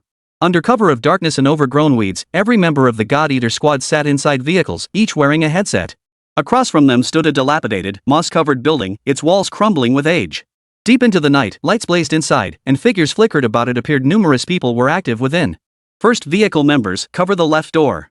Team 2, handle the right entrance. Team 3 handles the rear entrance. Team 4, secure the perimeter to prevent any escape. Roger. The team members quietly got out of the car. Du Haiyu, sitting in the passenger seat, glanced back at Zhou Yan. Aren't you joining the operation? Me? Zhou Yan paused, then flashed a warm, kind smile. With so many of us showing up at their doorstep, it's only polite I greet them at the main entrance. Hearing this over their earpieces, everyone turned to stare at Zhou Yan. The exasperation in their eyes said it all. Move out. At Zhou Yan's command, all squad members moved toward the small building across the street under the cover of night. Except Zhou Yan. He lit a cigarette, humming a tune, and walked unabashedly toward the front door. Chapter 54, What hospitality inviting me to eat bullets upon meeting. Inside the building, a group of ninjas clad in black were polishing their katana swords and various hidden weapons. On the other side, a group of Korean agents polished their firearms, glaring at the ninjas with disdain. What era is this? Still using cold weapons? Those islanders are regressing with age. What do you know, retorted one Japanese ninja. These cold weapons pack far more punch in our hands than your guns ever could. Bang! Bang! Bang! Suddenly, a knock sounded at the door. Instantly, both the Island Nation ninjas and the Kimchi Nation agents went on high alert. Who would be knocking this late? Probably some old folks from around here got lost and want directions. No way. Look at the time. What old folks would be out this late? Could it be that China has discovered our whereabouts? No way. This place was hard to find. China couldn't have discovered it. Besides, if they sent someone, they'd have stormed in already. Why would they knock? If it's not China, what's there to fear? Just open the door and find out. Hearing this, everyone immediately relaxed their guard. True. If it wasn't China, what was there to fear? Were they really afraid of some ordinary person? A Korean agent rose and opened the iron gate. Outside stood a youth with a warm, sunny smile. He looked somewhat familiar, but clearly posed no threat. Annyeonghaseyo, hello, is there something you need this late? The agent asked in Korean, a faint smile on his lips. Well. Zhou Yan felt a bit embarrassed. Could I trouble you? I'd like to ask for your help. The agent, wearing a translator device on his ear, immediately responded with a smile, go ahead. If it's something we can help with, we'll definitely assist you. Zhou Yan didn't understand a word of this gibberish. He pulled out his phone, opened a translation app, and handed it to the agent. The agent smiled and repeated the request into the phone. Zhou Yan glanced at the translation on the screen and broke into a delighted smile.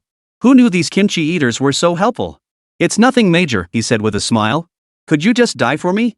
Just once. It'll be quick. Ha! The agent froze, his eyes locked on Zhou Yan's face. The more he looked at that face, the more familiar it seemed. Suddenly, a chill rose from his back and spread rapidly. He immediately pulled 2 photos from his pocket. The first showed a white-haired old man, clearly not him. As for the second, you're Zhou Yan. The agent took a step back, one hand reaching for the gun at his waist. Hello there. Though he couldn't understand the gibberish, Zhou Yan recognized his own name.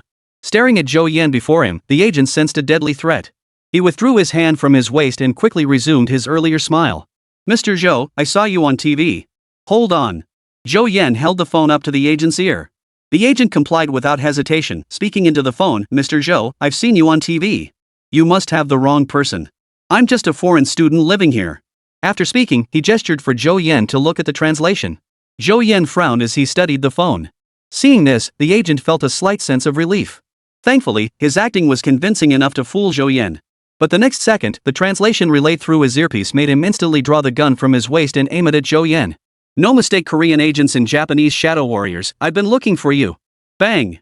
A loud gunshot split the night sky as the bullet tore through the chamber and flew toward Zhou Yan. A savage grin spread across the agent's face. Without a beast companion by his side, yet daring to stand so close, this Zhou Yan had been making waves lately, and it seemed he'd gotten a bit too cocky. Mission complete. The words were barely out of his mouth when his grin froze. His eyes widened, pupils dilating rapidly. Zhou Yan's head snapped back with astonishing speed, dodging the bullet aimed at him. He then stepped forward, landing a punch squarely on the agent's midsection. How is this possible? The agent heard the sound of shattering bones within his body and glanced at the youth before him. The next second, his entire body collapsed backward. Darkness engulfed his vision as his life force faded. Zhou Yan smiled as he glanced at the corpse on the ground. Quite the hospitality. Inviting me to dine on bullets the moment I arrive. Thank you. I hope you find my return gift satisfactory. The entire exchange took mere seconds. The gunshot echoed through the building, putting all agents and ninjas on high alert. The agents found cover, gripping their weapons tightly. The ninjas, moving with cat-like agility, concealed themselves in every corner of the room, adopting peculiar postures. Several even scaled the windows, lying prone outside the building with practiced ease, as if they'd trained extensively. Everyone stared tensely toward the doorway. The Kimchi country agent quietly called out to the man at the door over the radio, but there was no response. Just as they debated whether to investigate the entrance, a boy with a sunny smile, blood dripping from one hand, slowly walked inside. Come out, everyone. Hiding from guests when the master has visitors doesn't seem like proper hospitality, does it? Everyone tensed as if facing a formidable enemy. The ninjas hiding in the shadows instantly recognized Zhou Yan's identity. He's the target of this mission, Zhou Yan. Zhou Yan looked up at the sound and saw a ninja clinging to the ceiling above him, seemingly cosplaying as Spider-Man. Nice eyesight. Much sharper than that guy earlier. You recognized me this fast? The moment Zhou Yan admitted it, dozens of murderous gazes instantly locked onto him. He must have already killed your men. How did China find us so quickly? Fine. He's walking right into our trap, no need for us to hunt him down. Kill him, and half the mission is done. With that, several cold gleams flew toward Zhou Yan from the darkness. This again? Your island nation really lacks originality, Zhou Yan shook his head. His enhanced vision allowed him to see the objects flying toward him with crystal clarity. Just a few shuriken. The next instant, his body moved. To the ninja's stunned gazes, every shuriken missed its mark, embedding itself into the floor where Zhou Yan had stood moments before. Zhou Yan stopped, brushed the dust off his clothes, and muttered, that cloud of dust nearly choked me. You lot move in here and don't even bother cleaning up. Zhou Yan's words echoed through the translator, and every pair of eyes darkened. This youth dared to mock them, dozens of them. All eyes fixed on Zhou Yan, ready to strike him down in a single, lethal blow. Zhou Yan brushed the dust off his clothes and looked at them again. You're surrounded. Drop your weapons and surrender now. Tell us everything you know, and I'll let you die painlessly. Chapter 55, Going on a Mission in Full Makeup. The crowd blinked, exchanging bewildered glances. How could a single man claim they were surrounded?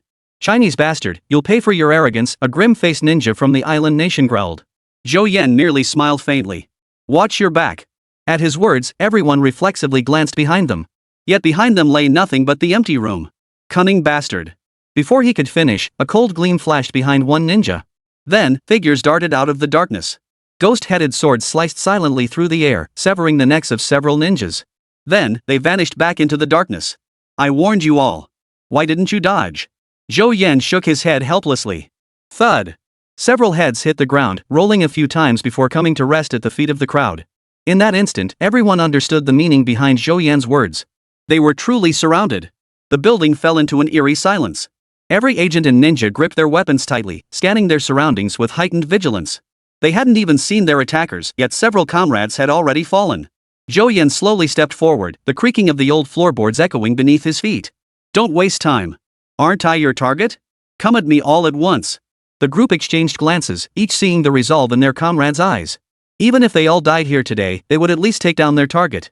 A ninja from the island nation lunged at Zhou Yan, his body erupting with terrifying speed, closing the distance in an instant. In the next instant, a shuriken appeared in his hand, darting toward Zhou Yan's heart. Simultaneously, a dozen darts whistled toward Zhou Yan, determined to claim his life. When it comes to hidden weapons, China is your ancestral homeland. Zhou Yan stood motionless, watching the dagger pierce toward his heart. He raised his right hand and grasped it directly. Seeing Zhou Yan's action, the Japanese ninja before him let out a cold sneer. A beastmaster, daring to use his own body to block a blade without any beast by his side. This Chinese brat was utterly beyond reckoning. Well then, die. Just as he believed this strike would take Zhou Yan's life, he suddenly realized his shuriken couldn't advance another inch. He looked down at his hand, then gaped in disbelief. The shuriken he'd thrown was firmly clenched in Zhou Yan's hand and gripped right at the blade. This was forged from the strongest metal in the island nation, tempered and polished through over a dozen processes. It truly cut through iron like mud. Yet Zhou Yan held it by the blade, and he could clearly see not a single drop of blood on the man's hand. Are you even human? As if compelled by some unseen force, he blurted out the question. A hint of irritation flashed across Zhou Yan's face. Though he himself was unharmed, the darts had torn through his clothes and pants. Now his clothes were torn to shreds all over, making him look like a beggar to anyone unaware. Whether I'm human or not is none of your concern. But you won't be human for much longer. Zhou Yan snatched the shuriken from his grasp and drew it across the ninja's throat with a light flick. A cold gleam flashed, leaving a crimson trail of blood across the ninja's throat. A wave of dizziness and weightlessness flooded his mind, followed by a sudden collapse of strength. In that moment, he understood. This mission was utterly impossible to complete. The only regret was that he had realized it too late. After finishing everything, Zhou Yan slowly bent down and picked up several shuriken lying at his feet. You're all too kind, showering me with gifts the moment I arrive. Zhou Yan offered another warm smile. I appreciate the sentiment, but please take these back. As he spoke, a golden light flashed in Zhou Yan's eyes. His fiery eyes swiftly locked onto the positions of several ninjas lurking in the darkness. He hurled all the shuriken in his hands. Thud. Thud. Thud. The sound of several heavy objects hitting the ground echoed, and the ninjas instantly ceased breathing. Gulp. The distinct sound of someone swallowing echoed clearly in everyone's ears. The look in their eyes toward Zhou Yan now held no trace of predatory hunger. Instead, their pupils had shrunk slightly, filled with fear. A Korean agent hiding deep within the room pulled out his phone and sent a message back to headquarters. His supposedly discreet action was clearly observed by the squad concealed in the shadows. Boring. Why won't anyone make a move? Zhou Yan walked over to a corpse, wiping the blood from his hands on the hem of its clothing. Enough. Take them all out. Just leave a few alive for questioning. No sooner had the words left his mouth than figures materialized from the darkness. One after another, ghost head knives sliced through the air. Before anyone could resist, heads rolled onto the ground. Captain, that guy just sent out a message. Meng Pengyun dragged a South Korean agent over and tossed him at Zhou Yan's feet. Captain, are you sure they're agents? After dealing with the rest, Li Jilian also dragged a Japanese ninja over and pinned him in front of Zhou Yan. But his gaze never left the Korean spy beside him. What's the problem? Zhou Yan asked, puzzled. Li Jiliang scrutinized the man for a few moments before speaking up. This doesn't look like an agent at all. Then what do you think he looks like? Like that Korean oppa, the one who sings and dances. Li Jiliang pondered for a while before recalling the resemblance. Look at his face and hairstyle. What spy goes on a mission to kill while wearing makeup? Look at him, he even has eyeliner on. You're right. Zhou Yan took a closer look and realized Li Jiliang was spot on. This kimchi country agent was indeed quite the diva. Good heavens. An agent on a mission wearing full makeup? How effeminate is that? Du Haiyu pressed her forehead, her face twisted in disgust. The thought of her former K-pop idol crushes contrasted with this agent sent a shiver down her spine. Even she, a woman, never wore makeup on missions. For a bunch of grown men to wear full makeup. What kind of monsters had she been idolizing all this time? She vowed that once this mission was over, she'd destroy every single piece of fan merchandise. Pure black history. Get your phones out. Record this, Zhou Yan instructed the people beside him. Then he grabbed a machete and pressed it against the Japanese ninja's throat. Spill it. Who assigned this mission? Who else is the target besides me? Spill everything you know. If you play nice, I might let you go painlessly. Chapter 56, You're useless even when given a chance. You sly Chinese bastards, I won't tell you a damn thing. The ninja glared at Zhou Yan with fierce hatred, his face etched with defiance. If looks could kill, Zhou Yan would have died 10,000 times over. What the hell is he babbling about? Zhou Yan glanced at the rest of the squad. Does anyone here understand him? Everyone shook their heads. I told you guys to watch more Japanese movies and learn the language. You wouldn't listen. Now look, you can't even understand what he's saying. Zhou Yan shook his head and sighed. How were they supposed to proceed with this language barrier? The others all shot Zhou Yan strange looks. Could they really be blamed? Captain, why don't you try this? Li Jiliang walked over to a corpse and removed a translator device from its ear. You reminded me. Zhou Yan wiped the earpiece before placing it over his own ear. He certainly didn't want to put it inside his ear. With how wild the islanders and kimchi eaters were, who knew what diseases they might carry? What did you just say? Say it again. The ninja was furious. These people had captured him and now humiliated him like this, trampling the pride of his homeland into the dirt. Chinese bastards, kill me or torture me, do whatever you want. I won't tell you a single thing. Oh? Zhou Yan feigned surprise. You Japanese devil VE got some backbone. If I handed you a blade right now, would you commit seppuku?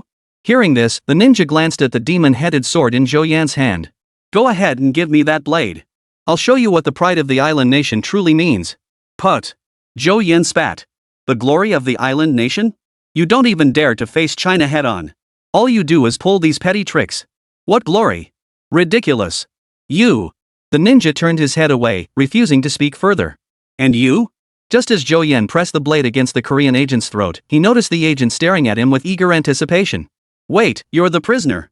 Why are you so excited? Mr. Zhou, I'll talk. I'll talk. The agent was as excited as if he'd just seen his own father. Fine. Talk. Zhou Yan shot the agent a strange look.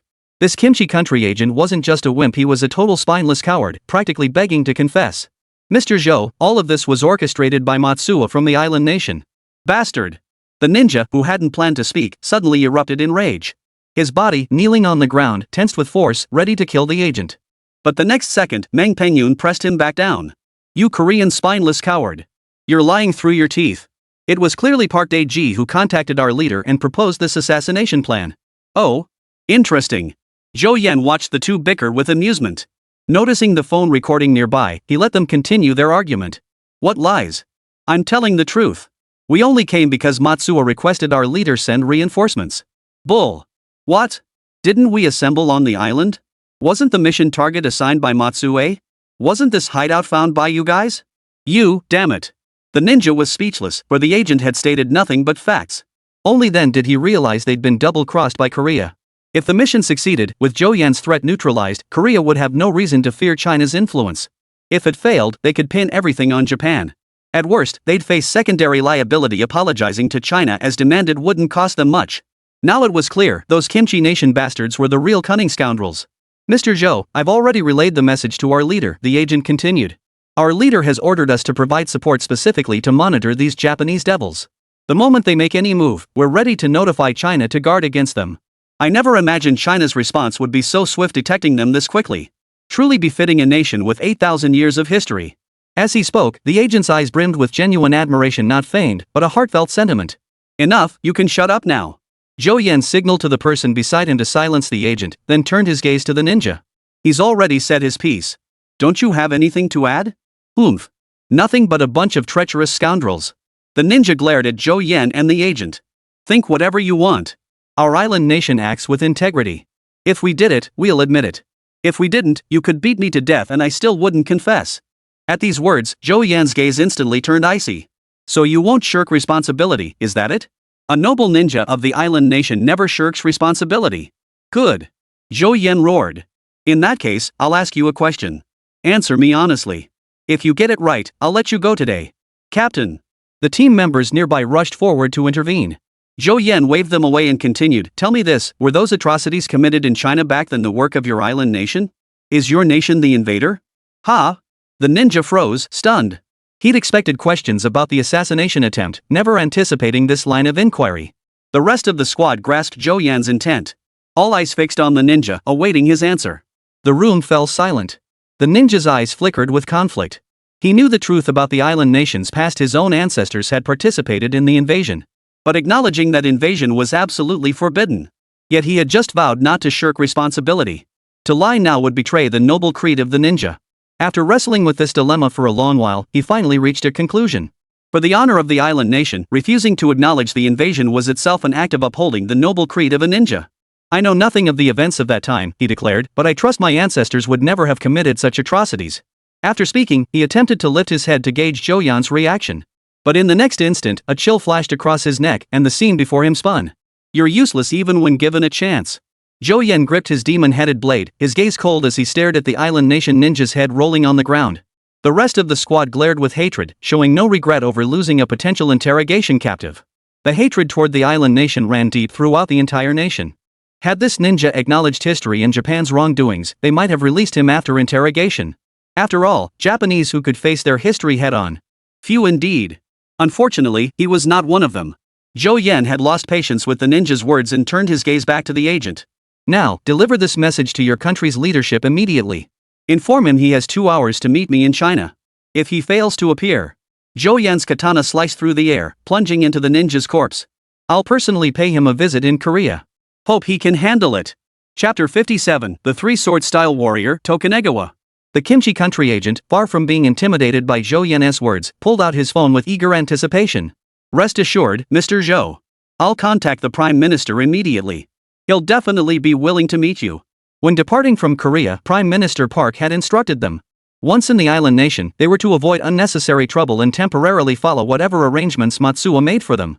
Upon reaching China, they were not to rush into action but observe the situation first.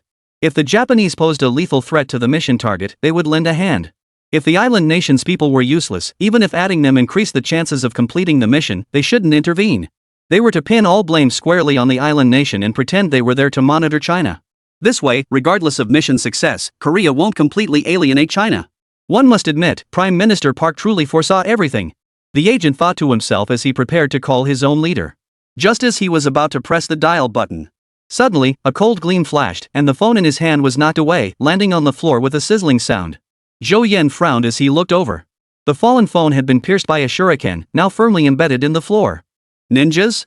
He immediately gripped his demon-headed sword tightly, activating his fiery gaze to scan the room. You Koreans really are a bunch of wimps. We must have been blind to ever partner with scum like you. A voice echoed from the inner room. No wonder Zhou Yan hadn't spotted him. Though his keen eyes could detect ninjas lurking in the shadows, they couldn't see through walls. But it was strange with all that commotion outside just now, why hadn't the ninja inside come out?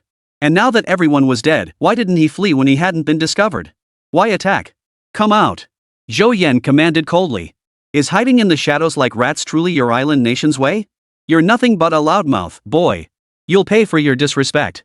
As the words fell, a middle-aged man clad in samurai attire and wooden clogs emerged from the inner room. Zhou Yan's gaze immediately locked onto the 3 katana swords slung at the man's waist. 3-sword style? A Chinese man with some knowledge, the man said, stubbing out the cigarette in his mouth. Recognizing the 3-sword style means you've likely heard my name. No. Zhou Yan shook his head. But I know another swordsman who wields 3 blades. His name is Roronoa Zoro. Zoro? The man paused, taken aback. As far as I know, I'm the only 3-sword style swordsman left in the island nation now. I've been searching for an apprentice for years, but none have been able to master it. With that, the man smiled at Zhou Yan. Where is this Roronoa Zoro now? How old is he? Zhou Yan was surprised that this man, a native of the island nation, didn't know Zoro. He's probably out at sea now. As for his age, he should be much younger than you. Zhou Yan glanced at the man's snow-white beard and pondered before replying. Seems he's still a novice. The man nodded. To gain fame through self-taught 3-sword style, he appears to be promising talent. He has the potential to be my disciple. Thank you, man from China. The man bowed to Zhou Yan. As a token of my gratitude, I'll let you know my name before I kill you. Remember this, my name is Tokunegawa. With that, Dekang drew 2 katana from his waist, gripped them firmly, and assumed a stance facing Zhou Yan. Aren't you using the 3rd sword? Zhou Yan pointed at the final blade hanging at Dekang's waist. Dekang scoffed with disdain. Poof. If you want me to draw it, you'll have to prove you're worthy. His hands crossed, forming a cross with the blades before him as he charged at Zhou Yan. You'd better draw them. Zhou Yan remained rooted to the spot, raising his ghost head cleaver with one hand to meet the twin swords. The next instant, the ghost head blade struck the point where the two katana crossed. Ha! Dekang's expression froze. I didn't expect you to have some skill after all. Zhou Yan was speechless. He hadn't even exerted himself, it was merely a casual swing of his blade. How could Dekang be so confident now? The next move won't be so easy. Dekang declared, stepping back to create distance before gripping both blades in one hand. Draw and slash. The blades merged into one, their edges slicing through the air, leaving several afterimages in their wake. This is interesting. Zhou Yan's eyes lit up. His raised hand dropped smoothly downward, then his wrist flipped, lifting the blade of the ghost head knife upward. Clang! A crisp metallic clang echoed as the blades collided once more. This time, Zhou Yan actually felt a hint of pressure. Though it was but a flicker, it was significant. After all, his body had undergone modifications that made it as tough as bronze and iron, long surpassing the limits of human capability. Logically speaking, no one within the human realm should be able to exert pressure on him anymore. He looked at Dekang with confusion and asked, "Have you undergone genetic modification?" A curve lifted at the corner of Dekang's mouth. Zhou Yan clearly saw that the teeth in his mouth were not human teeth at all. Those sharp fangs were indistinguishable from those of a beast. "Who'd have thought a Chinese like you would know so much about our island nation?" Dekang said, tightening his grip to force Zhou Yan's knife down. "Kid, since you're so interested in our island, why not just join us?" "Forget it, I'm not interested." Zhou Yan applied a little more pressure to his wrist, his face dripping with sarcasm. "The only thing I find interesting about your island nation is the movies. Everything else? No thanks." "Movies?" Dekang frowned in confusion before snapping to attention. "Kid, those aren't movies, they're works of art from our island nation." Fury surged through Dekang as he poured every ounce of strength into the katana. His body contained the genes of over a dozen animals: leopards, tigers, bears, vultures, and more. These genetic modifications had transformed his physique far beyond that of any ordinary human. Even young soldiers who trained for years in the military couldn't match the strength of a single casual swing of his hand. Though this youth before him showed some skill, he was no match for Dekang. Dekang was certain Zhou Yan was merely putting on a brave face, pretending to be unfazed, but he could collapse at any moment. "Chinese boy, admit defeat. With your skills, joining Japan would grant you far greater status than staying in China." Dekang flashed a cruel grin. "If you join us, those women you saw in the movies will be yours to toy with. If you refuse..." "What? If I refuse, they'll just play with me? Either way, I've got nothing to lose." Chapter 58, you can meet Zoro right now. Dekang was caught off guard, about to retort, when something suddenly felt wrong. This kid before him had single-handedly blocked his full-force sword thrust and was still speaking so casually? Impossible. Before coming, he'd reviewed Zhou Yan's file, just some kid who relied on that monkey beast master beside him for his strength. But now it seemed the information was inaccurate. Didn't the record state that without his beast, this kid was no stronger than an ordinary person? Yet here he was, without summoning his beast, relying solely on his own strength to casually block the attack while chatting as if nothing was wrong? What kind of freak is this? You've undergone genetic modification too? After pondering for a long while, Dekang could only come up with this one plausible explanation. "Who do you think you're looking down on?" Zhou Yan rolled his eyes. "You think everyone's as twisted as you islanders? Who has time to waste studying human gene modification every day? Then how could you possibly? See? Now you know." Zhou Yan tightened his grip on the blade, effortlessly deflecting Dekang's katana before running his fingers along the edge of his own machete. "You don't understand. This is the legendary mystical power from the East. You're in for a treat today. I don't usually show this off to just anyone." Dekang didn't catch the mockery in Zhou Yan's words. Instead, he nodded solemnly. "You have earned my respect. I will draw my blade for you." With that, he drew the final katana from his waist and clamped the hilt between his teeth.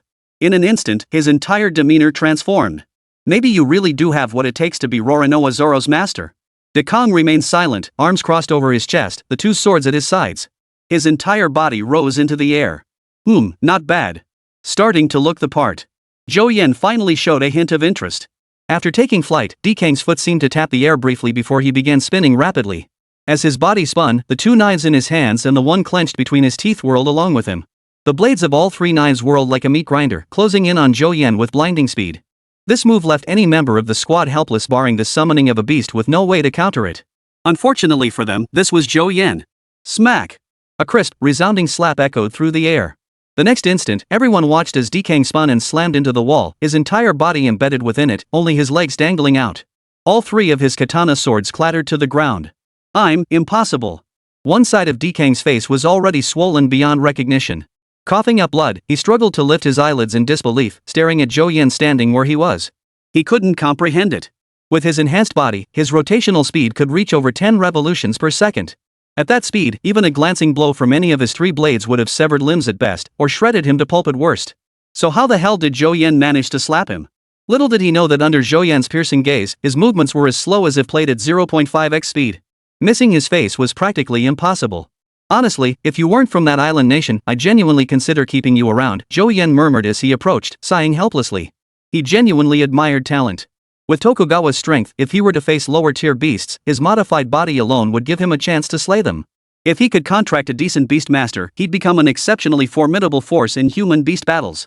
But alas, why must he be an islander? You, how could you be this strong?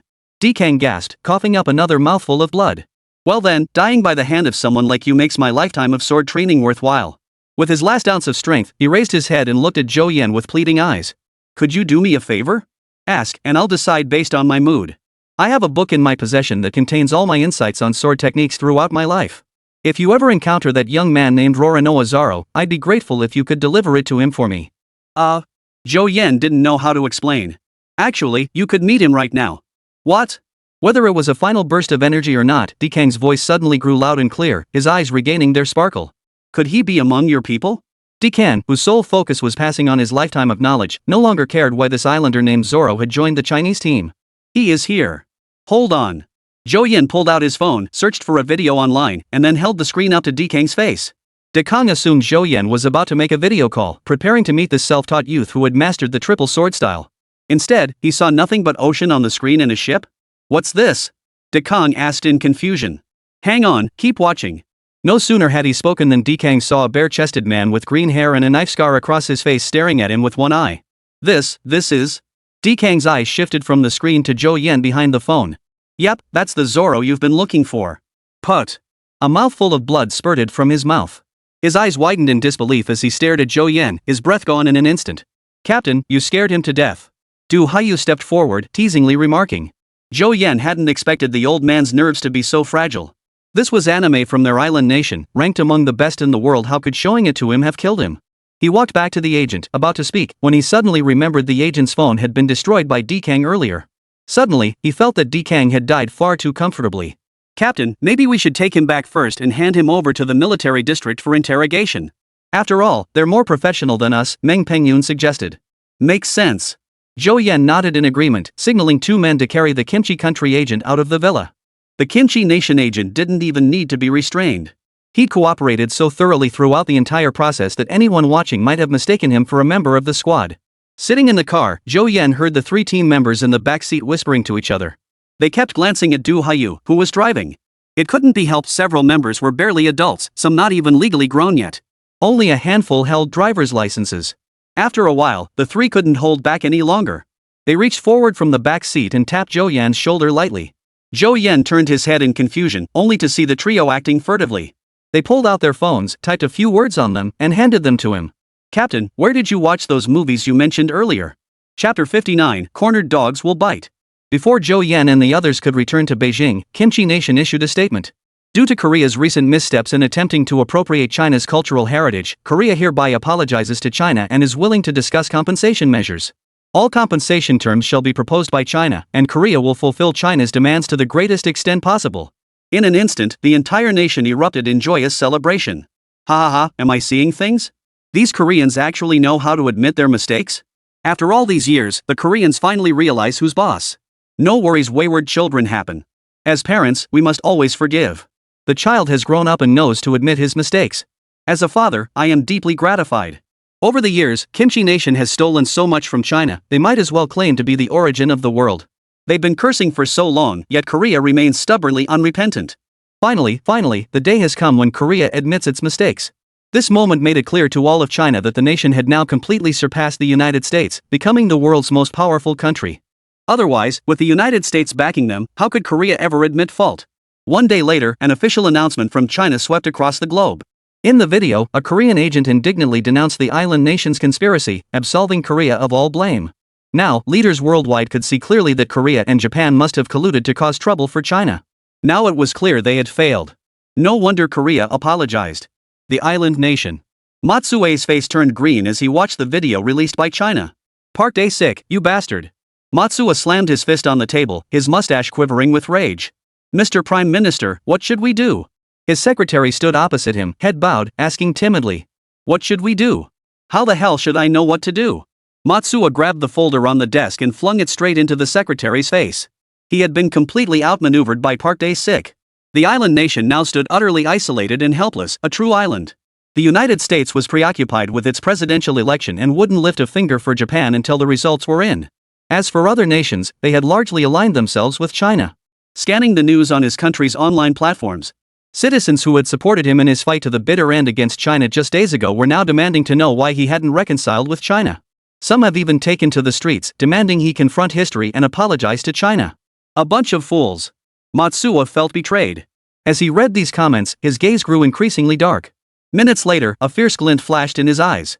He lifted his head and addressed his secretary standing beside him, declare war on Hwagwa. What? The secretary was utterly dumbfounded. Had their leader lost his mind? Today's Hwagwa was not the Hwagwa of old. Setting aside the global support Hwagwa now commanded, Hwagwa alone possessed formidable strength. Even that small squad led by Zhou Yan could destroy their entire fleet of warships. And let's not forget China had hundreds of millions of beast tamers like them. How many people does the island nation even have? What could they possibly use to fight China? Your Excellency, please reconsider. With our current military strength, we stand no chance against China. We should just apologize. Bull. Matsuo's eyes blazed crimson. Now even his personal secretary dared to contradict him. If we lack troops, we'll conscript them. China can conscript, so why can't we? Draft every single adult male in this island nation. Matsuo had completely lost his mind. Since these citizens no longer supported him, indeed, stood on the enemy's side demanding an apology, why should he spare a thought for these traitors? An apology? Absolutely impossible. If need be, he would destroy himself along with Hwagwa. Even in death, he would take these traitors down with him.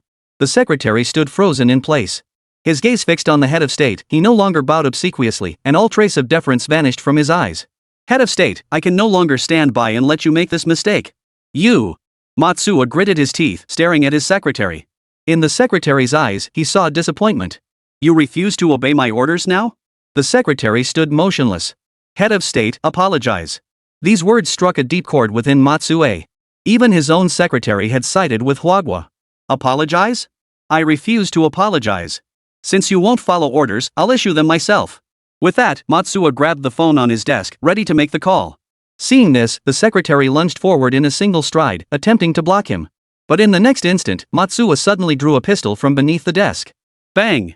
Without hesitation, Matsuo aimed and fired a shot into the secretary's thigh. Instantly, the secretary collapsed to the floor, clutching his bleeding thigh and wailing in agony. Transmit my orders, the entire nation is to enter combat readiness. All. Mr. President, you can't make another mistake. The fallen secretary, gritting his teeth against the agony in his leg, crawled inch by inch to Matsuo's feet. His blood-stained hand clutched desperately at Matsuo's trousers. Shut up! Matsuo roared at the secretary. All adult males, every single one. Head of state, the secretary interrupted again. Matsuo's face contorted. He raised the gun in his hand and aimed it at the secretary's forehead. Bang! The secretary's hand, clutching Matsuo's trouser leg, fell limp. Matsuo shifted his leg to prevent his leather shoe from being stained by the secretary's spilling blood. The person on the other end of the phone heard the gunshot and felt a sense of foreboding. Sure enough, after hearing his nation's leader's orders, he was completely stunned. Yet as a soldier, orders were absolute, he seemed to have no choice. That very day, hordes of island nation soldiers flooded the streets, rounding up every adult male in sight. In an instant, cries of anguish filled the island nation. Countless women knelt weeping as their children and husbands were forcibly taken away. Worse still, some mothers, unable to bear the sight of their children being taken away, chose to take their own lives. Many soldiers began questioning whether their actions were wrong. Among them, some voiced doubts, others resisted. But their defiance was met with cold bullets. From that day onward, no voice of dissent remained within the ranks. Each soldier numbed themselves, deceiving themselves that this was done for the honor of the island nation. News of the island nation's nationwide conscription and impending declaration of war against China spread rapidly. Kyoto, government building conference room. Have these devils lost their minds? How dare they declare war on us at a time like this? Chu Zhenghan simply couldn't comprehend it. They're cornered dogs, Zhou Yan remarked. He knew these devils all too well, they'd been just as pathetic in his previous life. The head of state sat at the head of the table, his expression relaxed. For present-day China, dealing with the island nation was a mere trifle. Yet China had always cherished peace. Having endured hardship themselves, they couldn't bear to see others suffer. But now that the island nation had come knocking, doing nothing would be a betrayal of China's fallen heroes. The head of state turned to Zhou Yan and spoke calmly. Zhou Yan, take a break this time. Let old Chu lead the men. I suspect he's itching for an opportunity like this. Sure enough, Chu Zhanghan's face lit up with excitement. At last, he could personally avenge his fallen comrades. All right. Zhou Yan had just opened his mouth when Xiao He suddenly dashed out of the portal on his own. Excitedly grabbing Zhou Yan's sleeve, he bounced around, pointing frantically in one direction. Xiao He, what's got you so worked up? He looked in the direction Xiao He was pointing. There were just a few leaders from Huagua over there, nothing special, right? Wait a minute. It suddenly dawned on him. The direction Xiao He was pointing at wasn't that the island nation? In an instant, it all clicked. He turned to look at Chu Zhanghan, a smug grin spreading across his face. Old Chu, I'm afraid you won't get a chance to act this time. Chapter 60, how could this be China's fault? Ha? Chu Zhanghan looked puzzled. But after glancing down at Xiao He, his eyes suddenly widened. You mean? Zhou Yan nodded with a smile. Good. Excellent. Ha ha ha. Chu Zhanghan roared with laughter. What goes around comes around. Heaven spares no one. Finally, it's these devils' turn. With those words, everyone present finally understood Zhou Yan's meaning. The beasts. They were finally descending upon the island nation. Everyone let out a relieved laugh. The Chinese people had endured hardship and were the nation least willing to see others suffer. Over the years, how many nations has China aided? While it may not have made them prosperous, it has at least helped them escape hardship. They've helped nations build roads, bridges, and develop local industries. It could be said that whenever any nation in the world faced hardship, China would do its utmost to lend a helping hand. But there is one exception. The island nation. Even when faced with a crisis like the invasion of magical beasts, a threat that could cause devastating losses at best and destroy their nation at worst, neither the Chinese populace nor its leadership harbors any desire to offer support. To be honest, there was even a lingering hope that they might be wiped out. Deep-seated historical grudges, coupled with the island nation's despicable actions over the years, fostered widespread reluctance within China to aid them. The head of state seated at the top table wore a faint smile, yet he remained relatively composed. Compared to ethnic hatred, his considerations ran much deeper. Zhou Yan, what is the strength of this demon beast that has descended upon the island nation? Its power isn't particularly strong. In fact, it's slightly weaker than the stone spirit that descended from the United States. Zhou Yan recalled memories from his previous life and replied indifferently. Though no one knew how Zhou Yan possessed such detailed knowledge, none questioned him. So, if a nation is willing to dispatch a beast master to assist, eliminating this demon beast shouldn't be difficult? Assessing the current capabilities of beast tamers across nations, Zhou Yan nodded in response to the head of state's question. That's good. The head of state exhaled in relief. His concern wasn't about aiding the island nation, but rather the fear that if this demon beast proved too powerful, it might destroy the island nation only to then set foot on China's territory. After all, the distance between China and the island nation was negligible. But Chu Zhanghan beside him grew anxious. If this beast is so weak, could the island nation just wipe it out with their technology? Zhou Yan shook his head. Impossible. Technological weapons no longer inflict any damage on magical beasts. Even so, if another nation provides support, wouldn't the island nation breeze through the demon beast's arrival? Zhou Yan glanced at Chu Zhanghan, who was so anxious he was about to jump to his feet. With a smile, he said, Old Chu, you're getting carried away. Do you seriously think any country would dare support them while the island nation is at war with us? Chu Zhanghan was instantly speechless. In his haste, he'd completely forgotten this crucial point. The island nation and China were now openly on opposing sides. Any nation considering backing Japan would have to weigh whether they could withstand China's wrath. Clearly, they couldn't afford it. Just the fact that China had trained their beast masters meant they dared not provoke China now. Not to mention China's current national strength, hundreds of millions of beast masters? That's no joke. Isn't it problematic to prevent other nations from offering support? A military leader couldn't help but voice his concern. Zhou Yan nearly shook his head. Did we ever say they couldn't provide support? Those seated at this conference table held positions of immense power within Huagua. In other words, they were all sharp operators. Zhou Yan nearly nodded once, and the others understood. Right. China never said you couldn't send reinforcements. If you want to send them, go ahead. China hasn't issued any statements or threats. All of this is just their own speculation. How could China be blamed for this? I'm genuinely curious how long these devils can hold out against the beasts. Chu Zhanghan laughed unrestrainedly. I'll bet 2 days max. 2 days? That tiny island nation? They'll last a day at most. I think you're still overestimating them. I'll wager half a day at most, and that's giving them credit. Everyone was convinced the island nation had no chance of surviving the beast's onslaught. But just then, Zhou Yan spoke up. They probably won't even put up a fight. Ha? No one understood Zhou Yan's meaning. Surely the island nation would at least try to resist with their technological weapons? Without waiting for questions, Zhou Yan stood up. I'm heading to the island nation to bring back a few people. With that, he left the conference room under their puzzled gazes. That Zhou Yan always leaves things hanging, it's enough to drive someone crazy. Chu Zhenghan glanced at the closed conference room door and pursed his lips. The head of state shook his head helplessly. Young people these days, it's better to do more and talk less. He too glanced at the conference room door. We should be grateful Zhou Yan is one of us. More importantly, we must understand that without him, China might not have survived even the Heavenly Father's calamity. Having Zhou Yan among us is truly a blessing for our nation. Hearing this, everyone nodded in agreement. This young man had brought so much to China. Thinking about it this way, his minor flaws seemed insignificant. Meanwhile, on the shores of the island nation, a fishing village nearly deserted due to conscription was suddenly struck by a violent storm that descended without warning. This rain fell in a most peculiar way. Only this small fishing village and the surrounding waters were drenched, while everywhere else enjoyed clear skies. The dark clouds seemed painted onto the sky, forming a sharp dividing line against the clear blue above. Even the island nation's soldiers, who were carrying out conscription duties, couldn't help but stop in their tracks, gazing at this unusual phenomenon with puzzlement. As the wind and rain intensified, waves began to surge across the sea. The waves grew increasingly fierce, transforming within minutes into towering waves dozens of meters high. Like the gaping maw of a colossal beast, the waves gnawed at the island nation's land. But it didn't stop there. As if possessed of life, the waves grew taller with every morsel of land they devoured. After swallowing the entire fishing village whole, they transformed into a tsunami nearly 100 meters high. At the very instant the tsunami erupted, a black teleportation array flickered into view above the storm clouds, gradually solidifying. Under the stunned gazes of all the islanders, a colossal figure slowly descended from the teleportation array. Accompanied by several deafening booms, the figure halted atop the tsunami, using its immense weight to push the wave toward the shore. Yet the islanders who witnessed this scene showed no fear. Instead, one by one, they knelt down in excitement toward the figure. Some even threw themselves face down on the ground, prostrating themselves in reverent worship. Heaven has eyes. Our God has finally come to save us. Chapter 61, Incognito. Upon the waves, the beast's 8 serpentine tails, each dozens of meters long, lashed the sea. 8 ferocious serpent heads flickered their tongues, pupils narrowed to slits, advancing menacingly toward the shore. This scene was captured by satellites from nations across the globe, simultaneously broadcast to official live streams worldwide. That demon beast in the United States only died a few days ago, yet the island nation is already facing a demon beast invasion? The island nation doesn't even have a single beast master, and they've offended China. Surviving this demon beast invasion will be tough for them. They brought this upon themselves. Now the entire world knows that only by aligning with China do they stand a chance of survival. Yet here they are, daring to declare war on China. What's that saying from China again?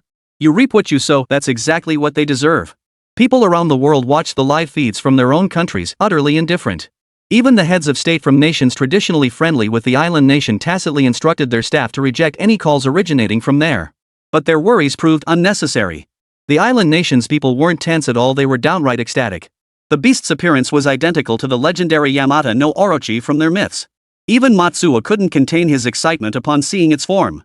Our island nation's deities, after all, could not bear to see us suffer and have come to aid us. As he spoke, his expression darkened while glancing at the online comments mocking the island nation. You bunch of nobodies, what do you know? Just wait, Lord Yamata no Orochi will make you all pay. His gaze then shifted toward the direction of China, his desire to declare war on them immediately burning within him. What were a few 100 million beast tamers? Lord Yamata no Orochi is a deity. If Lord Yamata no Orochi learned of China's actions, annihilating them would be a mere trifle. While Matsuo was lost in his own world, Zhou Yan had already led the Godslayer squad onto the island nation's territory. Zhou Yan had expected entering the island nation's territory to cause a major stir, at the very least sparking a confrontation with the island nation's soldiers. Instead, no one paid them any mind. The island nation was foolish, having deployed most of its soldiers for conscription. The few remaining guards who saw the beasts knelt in reverent worship.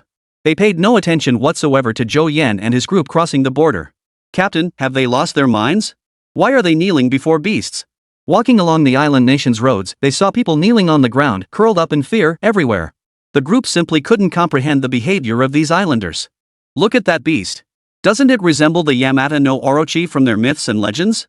At Zhou Yan's words, everyone immediately looked up. Could it really be the Yamata no Orochi? A teenager in the group who knew a bit about the island nation's legends blurted out. If it really was the Yamata no Orochi, that was a god. Could they possibly defeat it? Bull. Even if it is Yamata no Orochi, it's just a headless Shangliu that wandered into this godforsaken place. Li Zhiliang sneered, his gaze toward the beast dripping with contempt. You're right. Meng Pengyun shrugged indifferently. A monster that fled from China, running away to be a local tyrant in this godforsaken place? What's there to fear? Listening to their discussion, Zhou Yan nearly smiled silently. The Godslayer squad was taking shape, its members gradually shedding their former civilian mindsets to become true warriors. Captain, you still haven't told us what our mission is here in Japan. Du Haiyu hurried to Zhou Yan's side, her tone almost playful. Instantly, the members behind them exchanged knowing glances, their expressions saying it all. What else could it be? Slaying that demon beast, of course. Meng Pengyun declared matter-of-factly. Our great nation's magnanimity demands we set aside human strife in the face of such a threat. Impossible, Du Haiyu countered immediately. Why not? Look at our captain. If he hadn't selflessly taught us all his beast-taming techniques, would we even be standing here right now? Zhou Yan's face flushed crimson up to his ears. Old Meng sure knew how to flatter him. Captain, you know I'm right. Well, Old Meng. Zhou Yan felt awkward under the sudden praise. I'm not quite as selfless as you make me out to be. He opened his phone to glance at the map. Bringing you guys here this time was partly to pick up a few people, but as for the other reason. He hesitated, embarrassed to continue, but seeing the puzzled looks on everyone's faces, he steeled himself and blurted out, I wanted to see Matsuo break down in person. Ha ha ha, Old Meng, I told you you were overthinking it. Du Haiyu laughed heartily, completely unconcerned about Old Meng's feelings. Meng Pengyun flushed slightly. His guess was completely opposite to Zhou Yan's thoughts.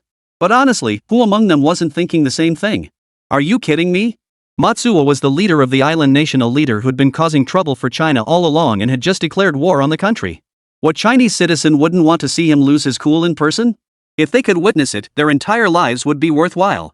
And if you could go one step further and kill him with your own hands. Then when they returned, forget a single page in the family registry, they'd get their own entire book. Just thinking about how Deng Bai met his end made them see. If he was going to die anyway, why couldn't it be at their hands? The group chatted as they walked, relaxed as if sightseeing on a tour despite being on enemy territory. Even stranger, behind them lay rows of kneeling islanders. From a distance, they resembled an ancient emperor on an incognito tour whose identity had been discovered by the common folk, who now knelt and paid homage. But that was fine. After all, the island nation was originally created by the Chinese people. Paying homage to their ancestors was only natural, no harm done. Following the map, Zhou Yan admired the scenery along the way until they reached a residence exuding an ancient, rustic charm. This is the place, he murmured, tucking away his phone before pushing open the courtyard gate. The moment they stepped inside, a familiar sensation washed over the entire team. Scanning left and right, they realized the layout inside was exactly that of a traditional Chinese courtyard house. A solitary tree stood in the courtyard, beneath which sat a stone table and 4 stone stools. The tabletop was carved with a chessboard. Had they not known they were on Japanese soil, they might have thought they'd stumbled into some old Kyoto family's home. Zhou Yan silently approached the stone table, running his fingers over the carved chessboard with a touch of nostalgia. In his previous life, he had lived in this very courtyard for a time, playing nearly 100 games against the director who resided here. Unfortunately, his record was utterly dismal. If memory served him correctly, it should have been 99-0. Had the final game not coincided with a massive demon beast invasion, it would have been 100-0. As he was reminiscing, a teenager who looked to be in his teens emerged from a room, eyeing the group warily. Speaking fluent Japanese, he demanded, "Who are you? What do you think you're doing barging into my house?" Chapter 62, I really want a bowl of oil-drizzled noodles. The moment they heard the Japanese accent, the team members immediately frowned and turned to look. Only Zhou Yan showed no surprise. Instead, he smiled at the youth. "Siyuan, there's no need to speak Japanese with us, right?" He stepped forward, facing the youth directly. "You're..." The youth froze for a second before snapping to attention. "You're Zhou Yan." Zhou Yan nodded. For a moment, the boy was so stunned he couldn't speak, frozen in place. After a few seconds, he suddenly shouted excitedly toward the inner room, "Dad! Dad! China really came to get us! Hurry out here! Mr. Zhou is here!" Rustling sounds came from the inner room. A few minutes later, several men emerged. "How many times have I told you not to speak the mainland language here? In this place, you can only speak the island language." The man scolded the youth while surveying the crowd in the courtyard. "Why are you so worked up? Which Mr. Zhou has arrived?" The next moment, he saw Zhou Yan's face. Mr. Zhou Yan? Like the youth before him, the man froze in place. "What's this, oldly? Stayed too long in Japan and don't want to go back?" Zhou Yan joked. "Mr. Zhou, what brings you to Japan?" Li Jianya immediately instructed the boy beside him to pour tea and usher Zhou Yan into the house. "No need. Just sit here." Zhou Yan pointed to the stone bench in the courtyard and walked straight over. Seeing this, Li Jianya promptly followed. Once the two sat down, the rest of the team members also took seats on the steps. Their eyes, however, remained alert and watchful, scanning the surroundings. Even Li Jianya, seated among them, kept his guard up. Should anything seem amiss, their beasts would strike instantly. Zhou Yan sat on the bench, glanced at the chess pieces in the box at his feet, and bent down to pick them up. Fancy a game? Ha! Li Jianye froze. Had Zhou Yan traveled all the way from Huagua just to play chess with him? We can talk while we play. Zhou Yan proceeded to arrange the pieces on the board without waiting for a response. Knight move. He shifted a piece, then looked at Li Jianye. Old Li, you've been in Japan for over a decade now, right? Yeah, about 12 years now. Li Jianye nodded and moved his knight as well. Do you miss home? How could I not? Li Jianye gave a bitter smile. I dream of returning to China. As he spoke, Li Jianye pulled out a cigarette, lit it, then placed both the lighter and the pack in front of Zhou Yan. All these years, I've been living undercover in Japan. Every holiday, my parents call asking when I'll come back. I know all about it. Those relatives never stop talking behind their backs, calling them ungrateful for raising a traitor who forgot his roots, still serving the island nation as a collaborator even after the war ended. Taking a deep drag on his cigarette, Li Jianye continued, but I can't go back. China needs me here. My mission isn't finished yet. Damn it, I'm craving a bowl of my mom's oil splash noodles. Zhou Yan listened, pulled out a cigarette, lit it, then looked around at the squad. Anyone here know how to make oil splash noodles? They exchanged glances, each shaking their head. A flicker of disappointment crossed Zhou Yan's eyes. Just as he was feeling a bit regretful, Du Hayu walked up to Li Siyuan, asked where the kitchen was, and headed inside. Old Li, let's satisfy our cravings today. Once we're back, we can eat whatever we want. Go back? Li Jianye shook his head. We can't go back. My mission to monitor the Japanese government isn't complete. How could I just return home? Though his tone carried a hint of complaint, Li Jianye's eyes held no trace of regret. Zhou Yan felt a pang of emotion. In his previous life, Li Jianye had been the same even when the Beastmaster era dawned. He remained stationed on the island nation, monitoring its every move. Ultimately, during a demon beast invasion, he remained forever on the island nation. The surveillance is over. Your mission ends today. Zhou Yan moved a chess piece and shook his head. Mr. Zhou, don't joke around. I'm not joking. This is an order. Your mission is over. With that, Zhou Yan pulled a credential from his breast pocket and placed it before Li Jianye. Supreme Commander of Huagua Operations, Zhou Yan. The moment he saw the credentials, Li Jianye was stunned. He knew from the live broadcasts that Zhou Yan held a high position in Huagua, but he never imagined it would reach this level. This position meant that no one except the head of state could issue orders to Zhou Yan. It also meant every soldier in Huagua was bound to follow Zhou Yan's commands. I can really go back to my country? Li Jianye's trembling hands couldn't even hold the chess pieces steady as he stared at Zhou Yan through tear-filled eyes. Zhou Yan simply nodded silently. 12 years. Never imagined I, Li Jianye, would ever see the day I could return home. Li Jianye wiped the tears from his eyes and sighed deeply, his gaze fixed on the sky. But after uttering those words, he regained his composure. Mr. Zhou, my mission isn't complete. You can't let me return just out of sympathy. It would compromise China's intelligence network. I won't be returning. Please take my son back. He's lived in Japan since he can remember. It's time for him to see his homeland. Zhou Yan turned to look at Li Siyuan beside him. Siyuan always remembering one's origins. What a fitting name. Zhou Yan's gaze then shifted to Li Jianye, his expression turning stern. Li Jianye, as Commander-in-Chief of China's military operations, I order you to return with us. This. Li Jianye hesitated. As a soldier, he should strictly obey orders. But he feared this order stemmed from Zhou Yan's youth and emotional impulsiveness. If it compromised China's intelligence network, the consequences would be catastrophic. Zhou Yan understood his hesitation and moved a piece on the chessboard. General, you've lost. Then, he added calmly, later, take us to the government building on the island nation.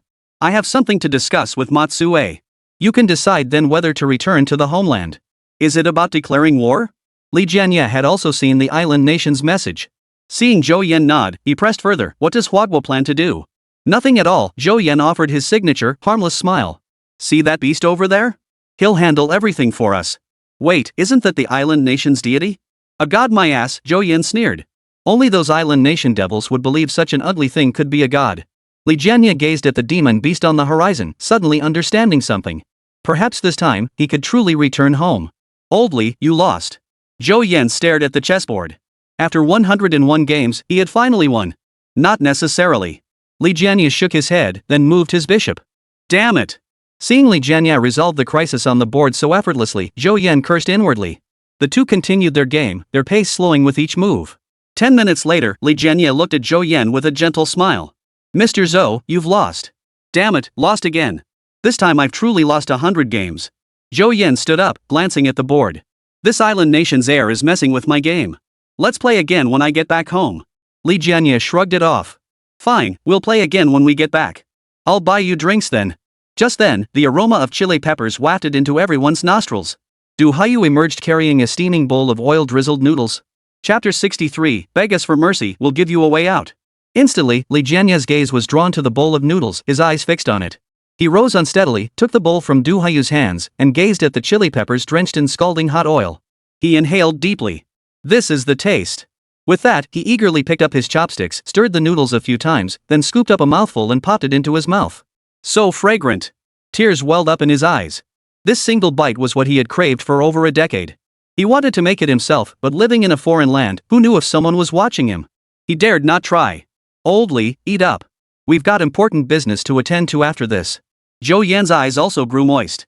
How many others like Li Jianye were there, strangers in a foreign land, misunderstood, even reviled, yet silently dedicating themselves to serving China? Li Jianye nodded, placing the noodles before his son. Si Yuan, try this.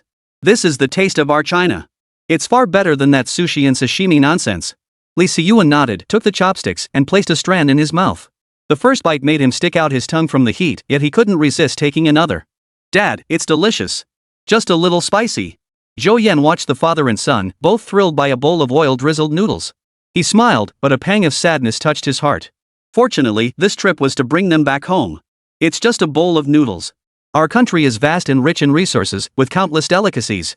Once you're back, you'll have plenty of time to eat your fill. Seeing they were nearly finished, Li Jianye even licked the chili oil from the rim of his bowl. Zhou Yan smiled and said, "Come on, let's go meet Mr. Matsue. You want to see Matsue?" Li Jianye froze. Going to see him at this hour? He probably won't even meet with you. Do I need his permission to see him? Zhou Yan shrugged indifferently, and the rest of the Godslayer squad sneered in disdain. But Matsuo is the head of the island nation. We can't just barge into the government building, can we? Li Jianye asked, puzzled. Zhou Yan glanced at him, then praised, smart. That's exactly what I planned to do, storm the government building. Ha!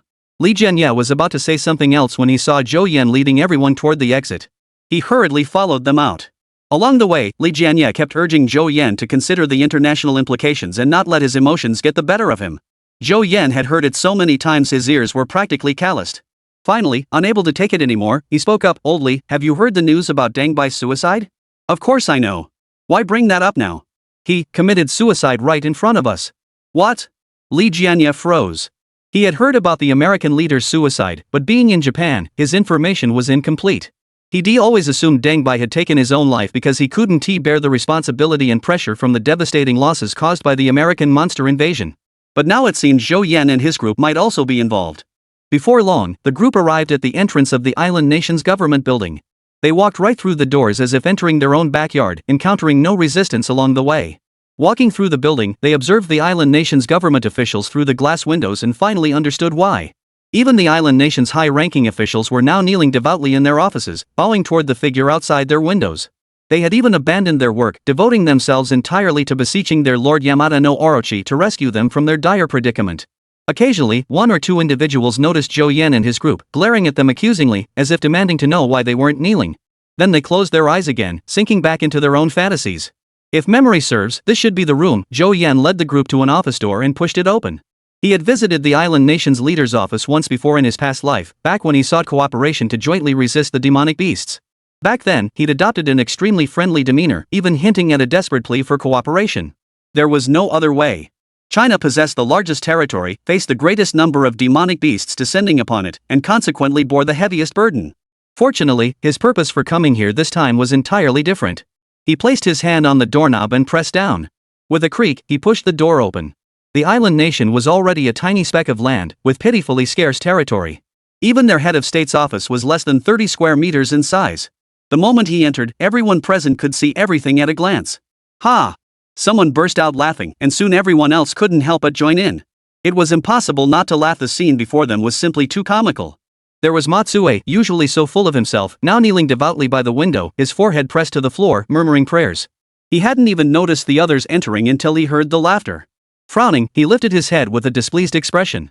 At a time like this, you should be kneeling in worship before Lord Yamada no Orochi. What business do you have coming to see me? His words trailed off mid-sentence as he caught sight of Zhou Yan's face. Instantly, he scrambled to his feet, scrambling backward until his back hit the table. "Zhou Yan, how did you get in?" He stared at the group, his voice thick with disbelief. Could it be, you killed everyone outside? You murderous maniacs. Killing like this will bring retribution upon you. Do we even need to lift a finger? Zhou Yan sneered. Your ministers? They're all just like you, bowing down to that beast. They've got no time to stop us. Besides, his gaze suddenly turned icy as he fixed a furious stare on Matsue. Compared to you devils, we're nothing. If anyone deserves retribution, your island nation should have vanished long ago. He glanced outside at the demon beast. Almost forgot your retribution has already arrived. Matsuo was rendered speechless, his eyes darting warily around the group. What are you doing here in Japan? You've already declared war on China. What do you think we're here for? Hearing this, Matsue's expression froze, a sudden realization striking him that today might be the day he lost his life. But the next second, a sudden realization dawned on him, and his face broke into a broad smile. Foolish Chinese! Our island nation's deities have already descended upon us, yet you dare oppose us. He pointed at the beasts outside, laughing wildly and recklessly. Ah! Just wait. Even if you kill me today, it won't matter. Lord Yamada no Orochi will avenge me. China will ultimately fall to our island nation. When that day comes, you'll beg us for mercy just like before. You're asking for death. As a soldier, Meng Pingyun's blood boiled at these words. He roared and lunged forward.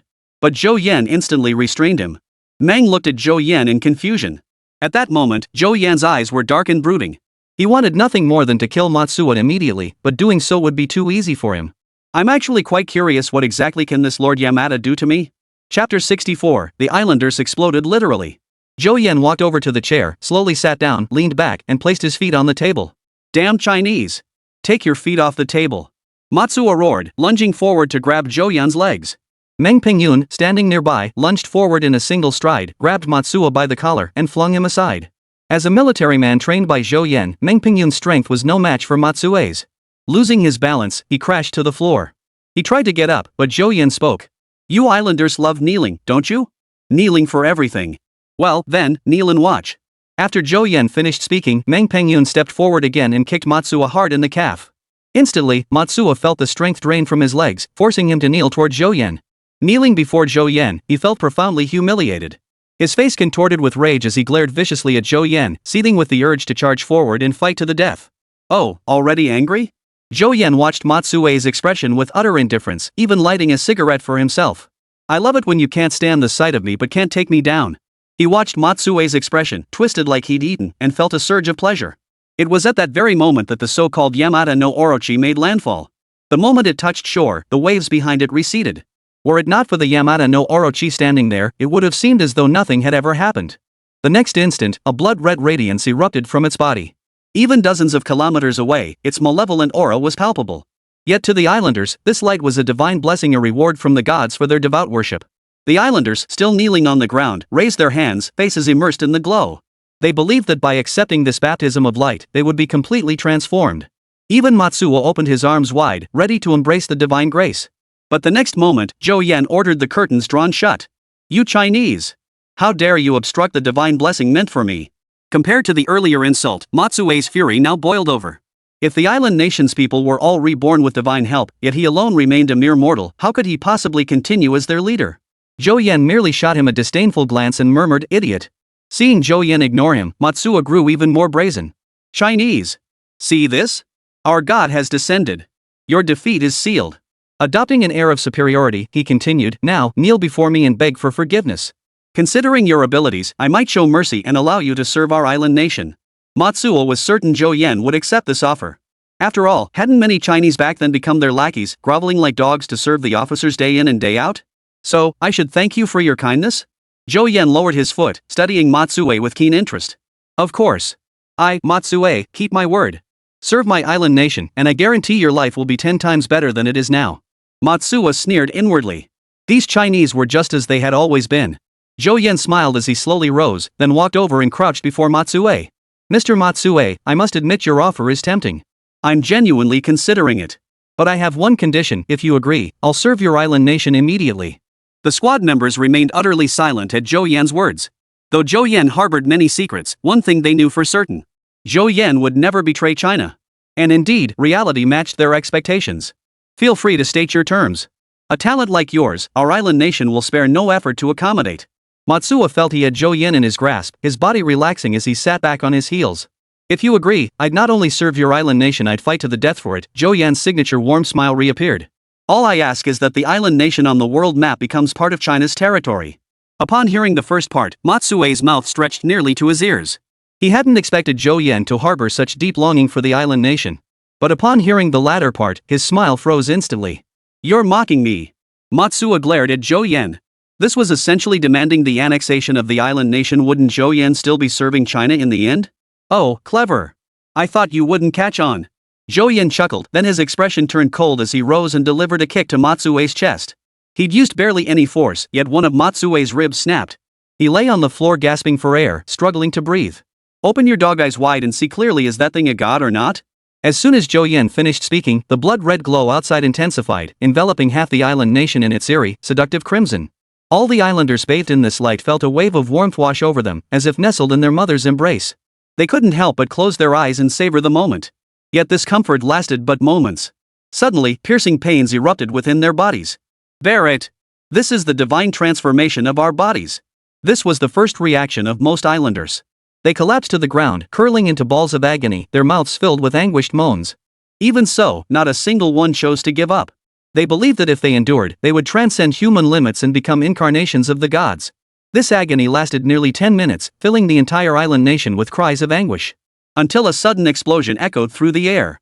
An elderly man lying on the ground, seemingly unable to endure any longer, struggled to push himself up and make his way back into a house. He had just begun to try to rise. Boom! His body exploded from within, flesh and blood vaporizing under the blinding light. The blood within his body gathered in an eerie manner, drifting toward the Yamata no Orochi. His explosion triggered a chain reaction, instantly filling the island nation's streets with a relentless chorus of detonations. Those bathed in the light burst like fireworks, one after another. The island nation's people blew up. Literally blown to pieces. The sky was filled with rivers of blood, flowing toward a single destination. Truly worthy of being the island nation's deity, you really do pour out your heart and soul for them, Zhou Yan sneered. Even someone as foolish as Matsuo could see now that this wasn't some deity at all, it was clearly here to destroy the island nation. If this continued, while the buildings remained intact, the entire island nation would become a wasteland. Yet, hearing Zhou Yan's mockery, he gritted his teeth and stubbornly held his ground. Those people simply lack the physical constitution to undergo divine transformation. If it were me, I'd undoubtedly become a follower of the gods. Zhou Yan glanced at him, his interest piqued. Oh? So confident? Then why don't you give it a try? Chapter 65, Experience 1,000 Cuts. With that, Zhou Yan pulled the curtains aside slightly, allowing the light from outside to wash over Song Xia. The instant the light touched him, a look of pure bliss spread across Matsue's face. Ah, I knew they weren't worthy of being transformed. This feels so good. Matsuo murmured with his eyes closed, raising an eyebrow as his body relaxed and sank back. Curled up with a smile, he felt like a newborn in swaddling clothes, basking in his mother's warmth. Zhou Yan and the others watched in silence, gently shaking their heads at Matsue's state. It was laughable, really. It was merely a beam of light that could be blocked by a curtain. Had these islanders known to hide, none of them would have perished. Yet their foolishness cost half the island nation's population. Though, this tiny place never had many people to begin with. Lying on the ground, Matsuo was utterly absorbed in the warmth enveloping him, convinced his judgment had been correct. The next second, a sudden, excruciating pain shot through his heart. Ah! Matsuo couldn't bear the agony. It felt like a hand had seized his heart, squeezing it relentlessly, as if it would burst at any moment. Seeing this, Zhou Yan slowly approached and crouched down before Matsue. Mr. Matsue, how is it? Is this body modification comfortable? Matsuo felt he was on the verge of collapse, but upon hearing Zhou Yan's mocking tone, he forced himself to endure the agony, masking his pain with a composed expression. Yet the cold sweat streaming down his forehead betrayed his true state. Looks like it really is quite comfortable, then. Now, keep basking in the sun. Bask for a full 180 days until your sun ripened to deliciousness, sun ripened to freshness. Zhou Yan stood up and pulled the curtains open a bit wider. Though only a little more light entered, Matsuo could endure no more. He collapsed onto the floor, writhing in agony. His internal organs felt like they were swelling, as if they would explode with every passing second. Ah! Matsuo screamed in agony, tearing at his throat. I'm sorry. Stop shining it on me. Just kill me and put me out of my misery. Hearing this, Zhou Yan immediately drew the curtains shut. Instantly, the pressure lifted from Matsue's body. He lay on the floor, gasping for breath, his clothes soaked through with cold sweat. How does it feel? Your gods sure are kind to you, aren't they? Getting you this high? Zhou Yan's mocking words reached Matsue's ears. By now, he had seen the truth. This was no deity at all, it was clearly a demonic beast. That light wasn't divine grace, it was a death sentence. After a few minutes of recovery, Matsuo regained some strength. He slowly crawled to his feet and leaned against the wall. Huagua people, you win. He sighed in despair, having lost all hope. Now, he only wished for a swift death. Having narrowly escaped death, he finally understood. His island nation had become a solitary outpost in the world, abandoned by all allies. This fate stemmed from the series of utterly foolish orders issued by him, the nation's leader. Had even one of those orders chosen to trust China instead of clinging to the delusion of seizing Chinese territory, their island nation would not have been driven to this dead end.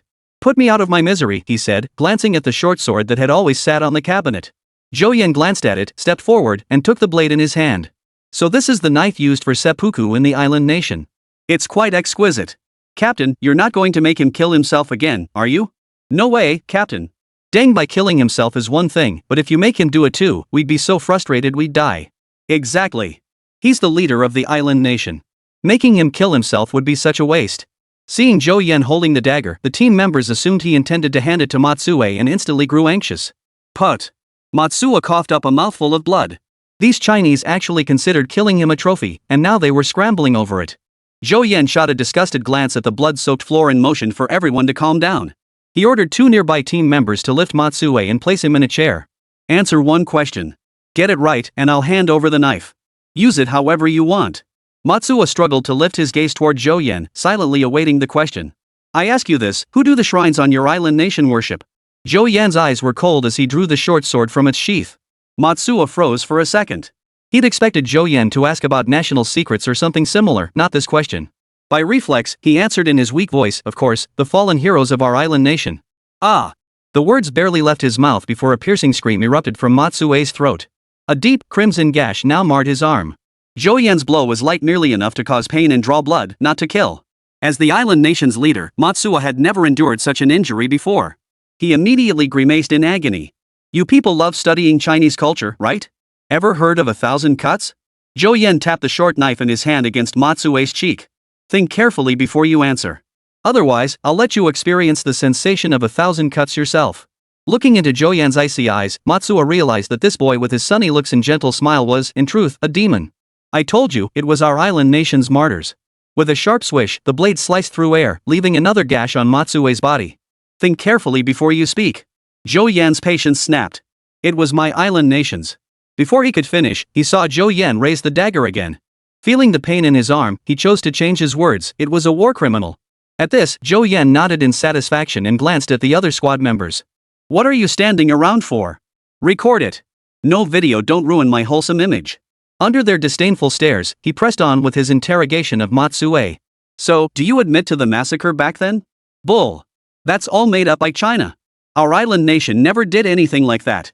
Matsuo immediately retorted with unwavering conviction. This was something he could never admit to hundreds of thousands of lives lost. That stain was a burden the island nation could never bear. Still so stubborn. Zhou Yan frowned and pressed further. Do you admit it? No. One cut. Admit it? No. Another slash. After nearly 30 cuts on Matsuo's body, he finally couldn't take it anymore. I admit it. But those were all the old guard from the island nation who did it. What does that have to do with us? They committed the acts, but you refuse to admit your guilt, Zhou Yan stated matter-of-factly. After a few more questions, Matsuo's body bore nearly 100 knife wounds. Seeing Zhou Yan had no intention of continuing, Matsuo blurted out, Can you just finish me off now? Zhou Yan glanced at him with a smile, then handed the knife to a nearby team member. I'm done asking. They haven't finished questioning you yet. Besides, you haven't exactly been answering honestly, have you? Chapter 66, From today onward, one more province. The moment they saw they could finally get their hands on him, the team members began rubbing their hands together, eager to get started. Seeing the eager eyes around him, Matsuo knew that today, he might not even get the chance to die. Zhou Yan. Facing imminent death, Matsuo finally uttered Zhou Yan's name. I admit defeat. Do with me as you please. He knelt on the ground, letting the wounds on his body bleed freely, completely giving up any resistance. Torture you? How could this be torture? Zhou Yan shook his head. If you answered honestly, you wouldn't suffer at all. Matsuo ignored him, head bowed, silent. Seeing Matsuo's half-dead state, Zhou Yan lost all interest and handed him over to the rest of the squad.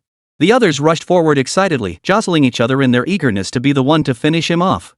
I'll do it, declared the captain. I was the first recruit in the Godslayer squad.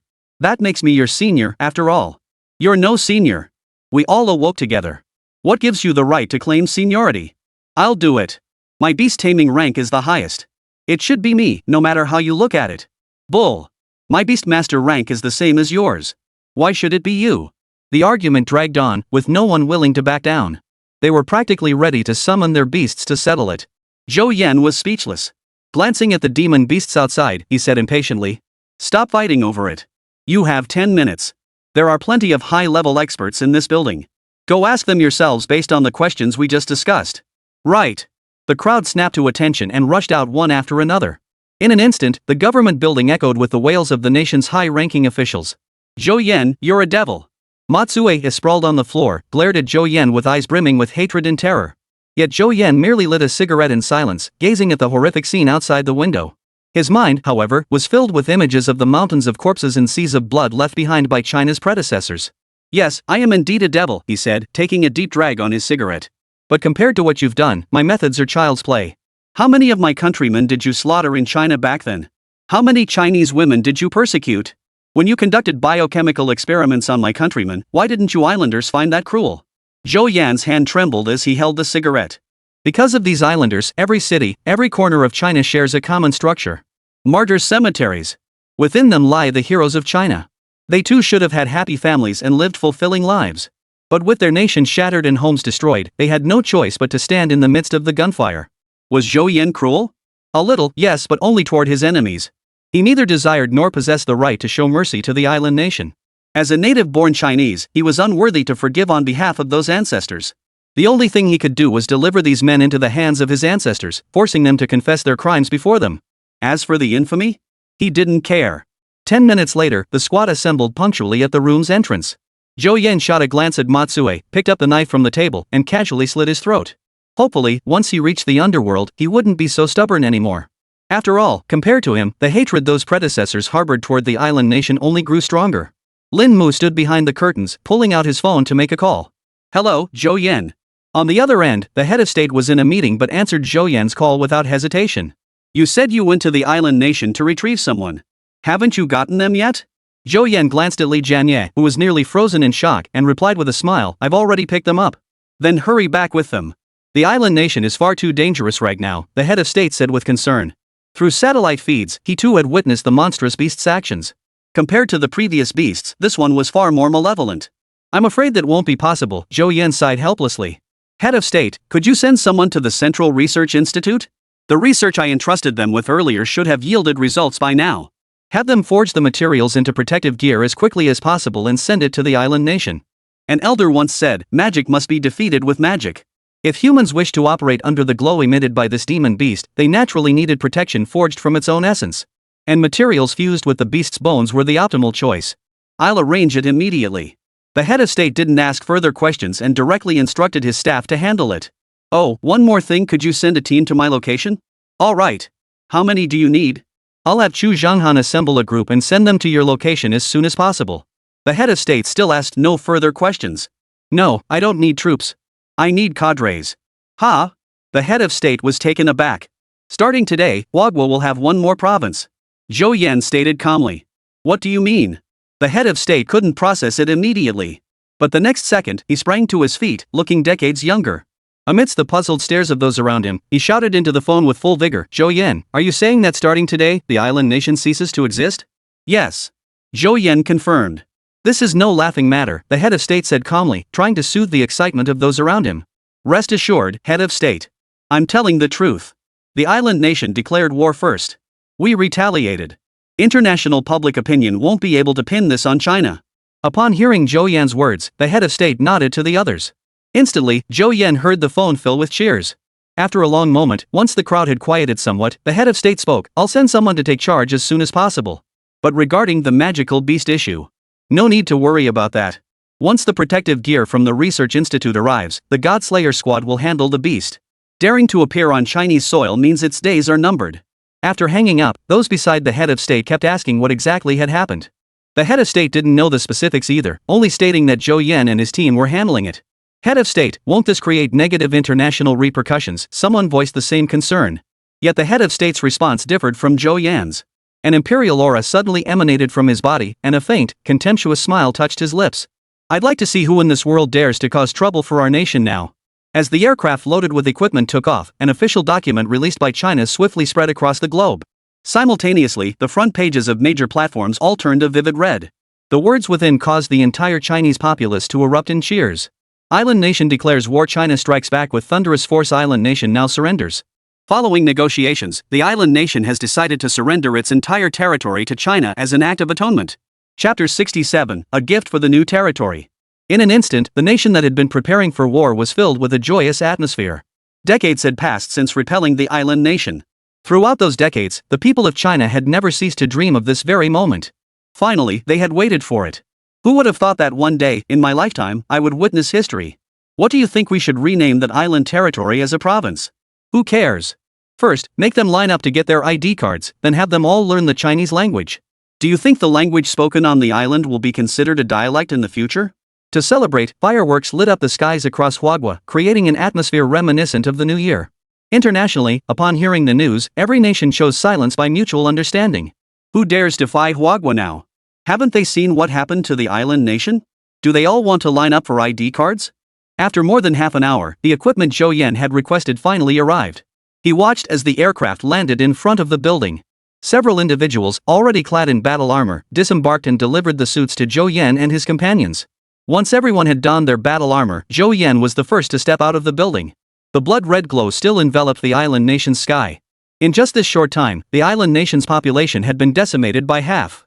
Fortunately, Zhou Yan's battle armor shielded him from the glow, leaving him unaffected. He turned to the others and declared, "Everyone out. Time to get to work." Hearing this, the others emerged from the building. They had hoped to be the first to step out, to serve as the test subjects for the others, but Zhou Yan gave them no chance, walking out immediately. After arranging for the supply delivery warriors to escort Li Jianyi and his son back to China, Zhou Yan led his squad toward the direction of the magical beasts. The island nation's territory wasn't large to begin with. Summoning their beasts and riding them, they reached the coast in no time. As for Zhou Yan, well, what could he do? Since Xiao He wasn't tall enough yet, he could only hitch a ride on Du Haiyue's fire phoenix. Upon reaching the coast, Zhou Yan immediately activated his fire eye gaze on the magical beasts. Name, Bloody 8-Headed Python. Level, 19. Bloodline grade, A. Skills, Bloodthirsty Evil Light, low health rage. Weakness, low defense at the central scales between its 8 heads. After assessing the 8-headed python's characteristics, Zhou Yan swiftly assigned tactics to the group. With their limited numbers, the only way to slay the 8-headed serpent was to take down each of its 8 heads one by one. Godslayer Squad, today's mission is our gift to China's new territory. Success is mandatory, failure is not an option. Yes. Their eyes flashed with resolve as they roared in unison. Their roar caught the attention of the 8-headed serpent. All 8 heads, which had been gaping with blood-red maws, were previously focused entirely on absorbing the river of blood in the air. But now, one head turned to look at them. Instantly, the group sensed a palpable aura of danger. Yet each of them lifted their heads, meeting the serpent's gaze without flinching. Move out. With Zhou Yan's command, the mission commenced. Their first target was the serpent head that had paused to observe them. This time, under Zhou Yan's arrangement, all tamers except the mage-type beast tamers charged forward. The mage-type beast masters remained in place, unleashing attacks upon the serpent head. In an instant, a barrage of diverse spells descended upon the serpent head, kicking up waves of dust. Yet there was a rule: smoke without wounds. When the dust settled, the 8-headed serpent remained unscathed. Its scales shimmered, deflecting every attack. To it, these attacks were no more than a tickle. Yet, even so, it was enraged. Without hesitation, the serpent head opened its massive jaws, a crimson light coalescing within its maw. The next instant, that beam erupted toward the group. The serpent head wore an expression of utter contempt, gazing down on the ants that had dared to tickle it moments before. Though it couldn't fathom why the ants remained unaffected by the light, this beam, channeling the full might of its serpent head, would surely immerse them in blissful oblivion, turning them into lambs awaiting slaughter. Having accomplished this, it prepared to extract the ants' blood for its own enjoyment. Yet after waiting for what felt like an eternity, it discovered the ants below remained utterly unaffected. Not only were they unharmed, but they continued to unleash magic spells at it. Any other beast master would have been crushed by such a strike. But alas, this was the Godslayer Squad. Every member of the squad wore battle armor that rendered them completely immune to the light's effects. As for their beasts? Come on. Every beastmaster in the Godslayer Squad started at a rank, and they were the absolute top tier within that class. Several of them even possessed S-rank beasts. With their bloodlines, though their ranks might not match the 8-headed pythons, they wouldn't be affected in the short term. Of course, prolonged exposure would prove detrimental. Seeing the light was useless, the serpent head simply twisted its body, bared its fangs, and lunged at the group. But how could they let it succeed? All that smoke earlier had merely obscured the serpent's vision. It was nothing but a feint. The real assault lay concealed beneath the smoke. The instant the serpent's body touched the ground, a group of beasts burst forth from the smoke. Leading the charge was Yushio's ironclad rhinoceros. If one looked closely, they could discern a figure atop the armored rhinoceros's back. It was Xiaohei, who had somehow escaped from the beast tamer's space. After devouring the Earth Spirit's core, Xiaohei had already reached level 16. If he could devour this 8-headed python as well, he might even break through to level 20. The ironclad rhinoceros charged forward with a brutal headbutt, targeting the snake head pressed against the ground. The other beasts unleashed their skills as well, mercilessly pounding the serpent head. In an instant, the serpent head was stunned. It hadn't even noticed where these beasts had come from. The smoke and dust from the explosions obscured its vision, preventing it from seeing what lurked beneath its massive body. But it reacted swiftly, whipping its head around, intent on killing the beasts that had just collided with it. Yet the very next second, a petite figure stood atop its head. Xiaohei, who knew where he'd picked it up, flashed an innocent, warm smile at the serpent's two eyes and slowly raised his tiny fist. The serpent head remained unperturbed. A group of beasts attacking simultaneously hadn't managed to harm it. What could such a tiny creature possibly do, even if it aimed for the most vulnerable spot on its forehead? A sneer curled its lips. Ignoring Xiaohei entirely, it continued charging toward the iron armor rhinoceros and other beasts.